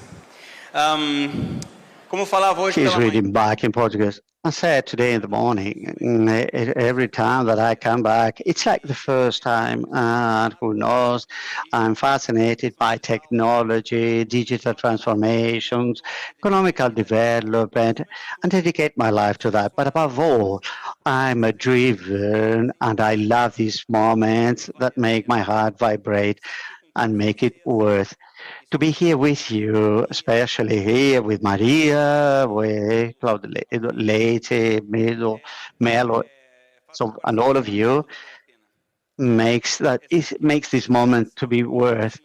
To be here is a wonderful moment. I need to live and understand what South Summit Brazil is, and the next day will be fantastic days, full of energy. This is a correct place to be and live this moment. Since long ago, not only me, but all our innovation team in Porto Alegre and Rio Grande do Sul State, we dreamed with this to have this gathering that could be the catalyzer of the connections that we do here the whole year. And in order to enable this, that will be we need to integrate in a bigger event in this to deliver a better event. We have only a little problems with the timing. We are trying to manage well our timings, but we bet incredible structural changes to happen, a new stage to have a robust structure. Even with lots, as many of you know, we've going to build more structures in order to provide a wonderful event to generate business opportunities. All this care to the detail so that you receive a sustainable bottle for water, have access to cold water in this terrible heat of Brazilian summer. We are concerned with all the comfort of every single one. If tomorrow we are going to have rain, we're going to distribute here a pilot. So this is our care for you to have the best experience. to need to live to understand. And this heat is part of Brazil, and you are going to live it. And I think you're going to have the whole climate because we are going to have it could be cold in on Friday. So I wanted to start by thanking because I think nothing big is made by a single person. So I want to thank Maria Benjumea again, and everything, everybody as Lacho, Lorea, Nacho, Varega, Manu, and all the others that made all this possible. Once back again, celebrating this moment with our teams, talking English, Spanish, and Portuguese, and turns Brazil what it is. But thank you, professors, my mentor, Jorge Audi, our chair of our board, for your dedication and your proposal of transformation, strengthening of the system. In your name, all the people that support us, thank you to all of you present here. So if I forgot someone, please tell me. Veronica Serra, César Taida, Sergio Gerdau, all the rest, and that although present or not present here, actually helped for this event to become true. And thanks, University of Juanjo, and our global partners, Agile, Sebra, Gerdau, and Petrobras, and all the other partners that more than sponsors, you are partners because it's co-built for by those that make it possible. So it's fantastic to have these partners year after year and other partners that will bet on this event. I would like to thank our media partners in our partners actually will promote for all Latin America, mainly those strategic electromedia, Neofit, RBS, and CBA.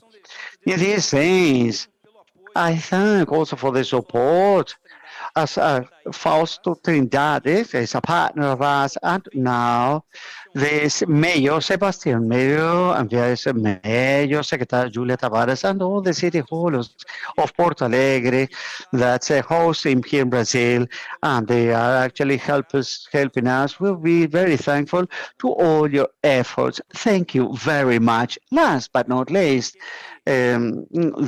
who challenged us and invested in the building of this way, the Governor Eduardo Leite. What an honor to be here together with you, Miss Governor Gabriel Sose and Miss Simone, Secretary, that with hard work, we've built this event together.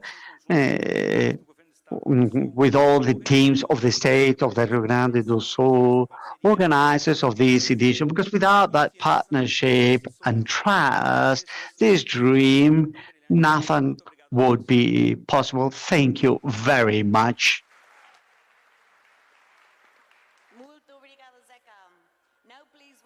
Thank you. Chairman of the Honorary Board of South Summit Brazil and Vice President of Innovation and Development of Books and Technobook, Jorge Audi.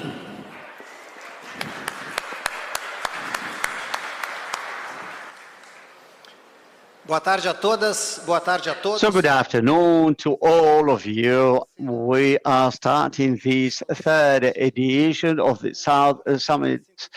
And I want to summarize saying that this event is the finish of decades of work that we've been doing in our city and state. I strongly believe that we are learning more and more, learning how to work together, collaborating, and that's a key word that South Summit brings, collaboration among the different propellers of the university they represent, the government that our governor, our city mayor represent, and all the companies that ZECA represent, all the civil society from Maria that inspires in this process from the very first beginning in Brazil to bring this event to Porto Alegre. Collaboration, innovation, it's a risk. Innovation is to be brave in innovation, but innovation is the future. I like to think, or the South Summit is for us like winter towards the future. We can see the future from here, and it's also the contrary for the world to watch us and the world to understand us. And that's the spirit of the South Summit, so that we can collaborate to build this city and a better state for all our people, for every single person that live with us, our families, our friends, our citizens of the state that form our cities and our state. I say, with all the advancement of innovation, the more we study, the more we act on these innovation ecosystems, we understand that innovation doesn't make any sense if it's not aligned for a better life for all of us, every single person. So in this sense, I just would like to add to the acknowledgement that Zeca, who has taken the risk that our governor had to do this, and how he identified himself with this place that our mayor had, and the inspiration that Maria has brought to us to remain only here on this stage. But we are ready for the third edition that will be much better than the second and the first. And it will not be better than the fourth edition that will be hosted next year. So I hope that everyone here, and then I'll allow myself to refer to my friends of the innovation ecosystems in our state and our universities, which are more aware of their role as drivers of this development process in the society we live. This development is not only in the sense of science and technology, but also economic, environmental, and social development. So I would like to acknowledge everyone here attending this event, because we built the South Summit Brazil, and we are it. Thank you. And next we have our fearless leader, our infinite source of energy and inspiration. Please welcome Maria Benjumea, founder and president of South Summit.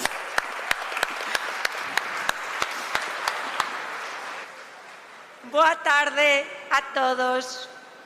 Good afternoon. Hola, Porto Alegre, Río Grande do Sul, sois muy grandes. Hoy, con esta apertura, después de este día maravilloso, estamos iniciando South Summit Brasil, Porto Alegre 2024. Y yo solo quiero dar las gracias.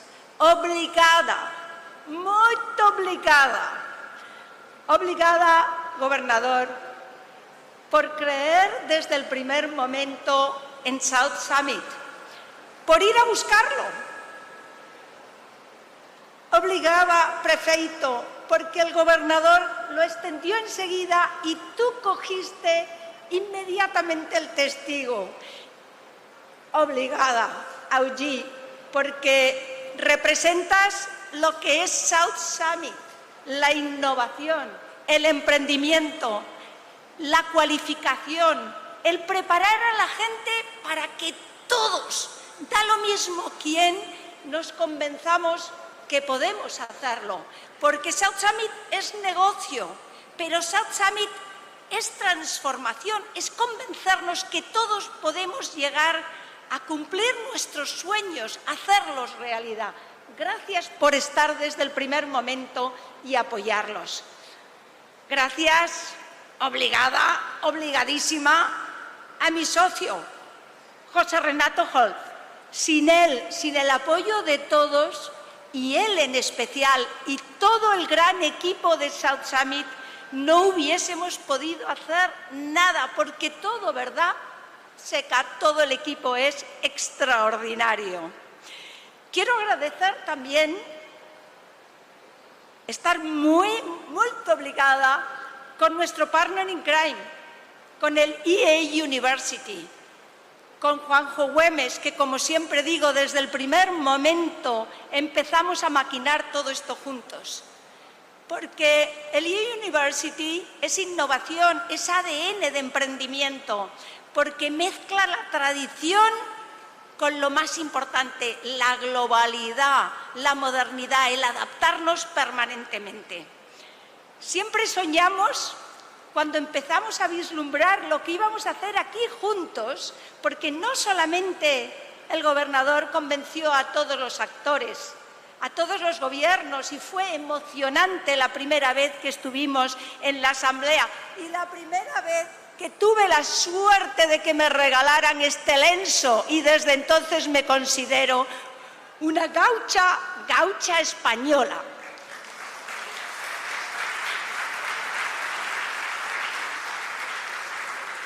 Y me siento la más orgullosa y la más afortunada de estar ante esta gente brasileña, esta gente de Río Grande do Sul, de Porto Alegre, que además siente el país, su estado y su ciudad en sus entrañas. Tenemos mucho que aprender de Brasil, de Porto Alegre, de Río Grande do Sul, escuchando los himnos que nos llevan a lo que aquí hacemos, que estamos todos juntos, que solo a través de la innovación y de la colaboración entre todos, de verdad, transformamos el mundo. La primera edición fue mágica.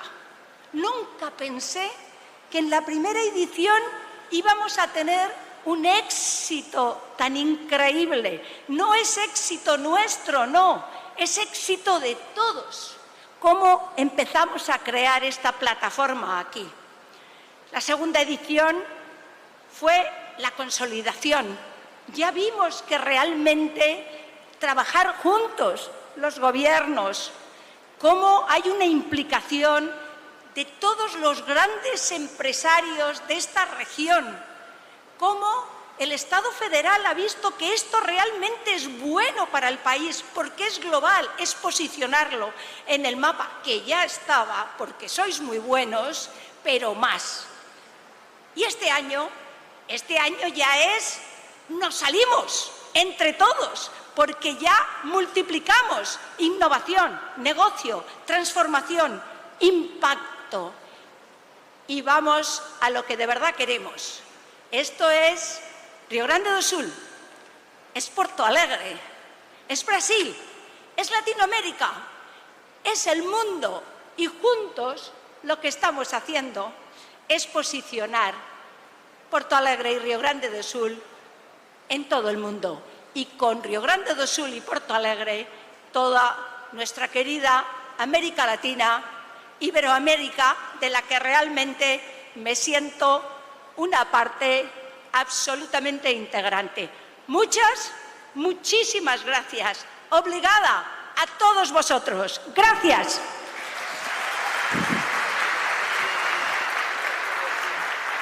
Muchísimas gracias, María, nuestra gaucha española. Qué lujo es caminar esta aventura contigo, María. And now moving on to our gracious and generous host, the Mayor of Porto Alegre, Sebastião Melo.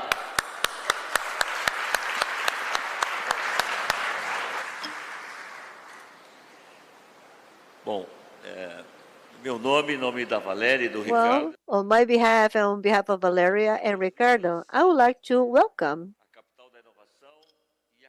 to you all to the capital of innovation and the capital of South Summit, Brazil. Welcome. Well, Governor, I was thinking, it's something we just risked ourselves in and it just worked out. You were discussing this with your team, including Lorena, and we just added efforts. You know, I said, he is the oldest leader, Federico is the oldest leader in the government that I know, and we went to Spain. Maria Berromé, who is a visionary woman, she sees beyond her time, and she said, this city and this state are two promising spaces. So this is where I'm going to, because Brazil has a powerful field of innovation. But with all due respect to other places, but the greatest innovation is here in Brazil, is in Rio Grande do Sul and in Porto Alegre. So we started with 12,000, then we went to 18,000, now we have 24,000. Now we also have an air conditioning system. So I'd like to extend the acknowledgement or the greetings to Tiago and Zé. They are great partners, and also the president of the University of the Catholic University of Rio Grande do Sul, Aldi. And I would like to say that an event like this is very meaningful. It has helped to promoting several transformations. So Aldi, the focus of innovation is to make the lives for people better and promote social transformation. I remember that I took several responsibilities like the zero paper, changing things in the government, everything digital, but all the inspiration came from this process. And lastly, we made a commitment to the innovative spaces in low-income people communities. And so we bring into this mountain of Bom Jesus and Morro Grande, wide band of international people, because these people want to live in these outskirts with the same opportunities that we have wherever we work. And this is where we have all the technological centers disseminating all of this. So this is our acknowledgement to reinforce our partnership. Because when authorities work together, things happen in a better way. So welcome to our city that has the most beautiful sunset in Brazil. The city where we have people that get up early in the morning, go to bed very late in the evening, that have an innovative system and that has a big soul and that has the ability to tell Maria, if you want to be a senator here, you'll be very welcome, because everywhere you go, you just receive compliments.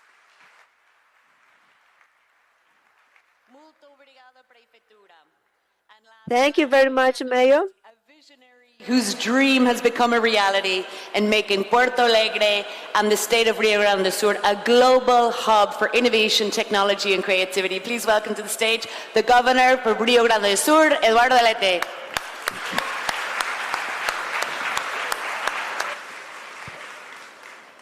Muito obrigado, Maria. Thank you very much. Thank you very much, Maria, the Governor of the province of Misiones. Our neighbor, Governor Hugo Passalacqua, Mayor Melo, and dear Zakharov, Tiago Ribeiro, Jorge Aldi.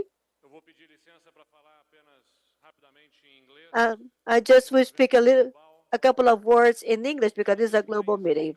And English will have to be more used in our daily lives because Porto Alegre is now becoming more international.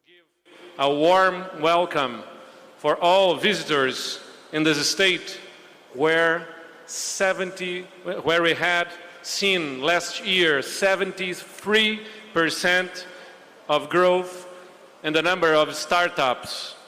The state that is the first one among the other states in Brazil in promoting innovative business, the second state in innovation in the country, the first state in academic productivity in the country, the highest density of PhDs in the country, 138 of institutions of high-level education, and among them, the two best, the first federal university in the country is located here.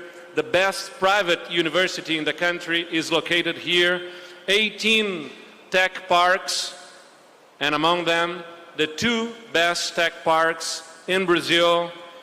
Many incubators, scientific institutions, and where we have seen last year a record of investment in innovation with the state government budget.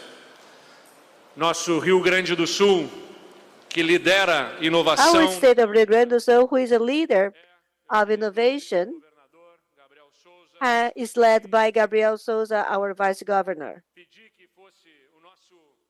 I asked him to coordinate the actions and initiatives in the government, which is related to the South Summit, Brazil. Our state that has the highest average age in Brazil, the highest percentage of elderly. So longevity here is extended and low level of birth. But we have wonderful universities here. We have the best tech parks here in Brazil. And the best event of innovation in Latin America is in this state, which is becoming the youngest and the most innovative in Brazil. And this is what we are building with lots of efforts, together with everyone. This is a state that is proud of its past. We have always spoken very pleasantly about the tradition and history of our state. This is the Brazilian state where we have the fiercest controversies and fights for the territory and for the borders. And today, we have become a connection hub in South America. It connects South America that speaks Portuguese and Spanish. And here we have a meeting point. This is the Brazilian state that is at the same time highly connected to culture of the other countries in South America. These cultures and countries that are very relevant. This is why here we have an opportunity to host a South American and Latin American event, which has global reach. And we discuss future, innovation. This is a platform of business, Maria, to connect raising funders and startups, innovative entrepreneurs, academia. But at the same time, this platform is the one that encourages the minds and hearts of people to have a daring vision. Shortly, we're going to hear the talk from someone who is great in innovation. And he will be speaking about the fact that you should not fear to dare and to be brave. This braveness is what has made us in the last few years successful despite all the lack of resources, the hurdles. So we could really bet that we will be able to think that it will be possible to put up an event like this. And this is the third edition of this event. And this is why now we are committed and responsible for making another edition that is really something at the level of all the attendees. As the Mayor Melo said, apart from having the major universities and here all the innovation platform and the beauty of our Guaíba River, which is something that really feeds our soul and really creates an environment for great interaction and connections. So we are different here. I said this last year, and I repeat it here now for the newbies. I can see new faces of men, women, elderly, young people. I cannot go into the hearts and minds of each one of you to tell which political party you support or which religion you practice or which soccer team you support. But we do not have to think the same way. We have to think in Brazil, and we have to think in Rio Grande do Sul and in the future. This is what unites us, and this is bigger than any difference. And nothing is stronger than the certainty that we have an economy that is full of changes in a world that is being profoundly transformed, and we have to rely on the competences and skills that will be demanded for the future. This is why we have to have a platform to connect people and also to encourage people so that the whole society in Rio Grande do Sul and Brazil can realize the importance of getting updated in our mindset and changing its model, and also to be connected with the future. This way, we'll be able to build a good thing, a good future for Rio Grande do Sul that has a good tradition and has a good past. So let's have a future that will encourage people. So live in Rio Grande do Sul in the present, because the future is awaiting for us and it will be great for us. Thank you very much. I hope you enjoyed this edition of the South Summit Brazil. Thank you.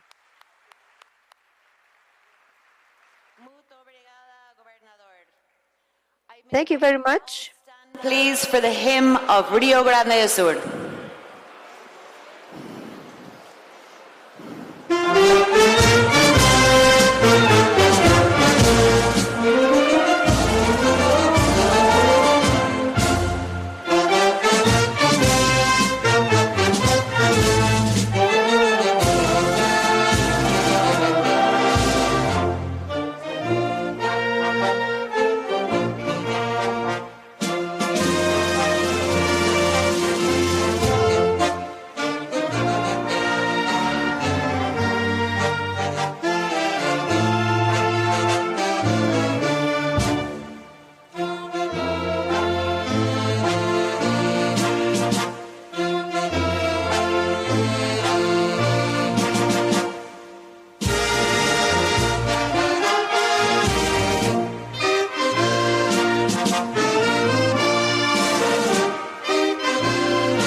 That has concluded our opening ceremony. Please stay with us for a photo and don't go anywhere, because coming up in a few minutes we have our incredible keynote from Uri Levine, co-founder of Waze.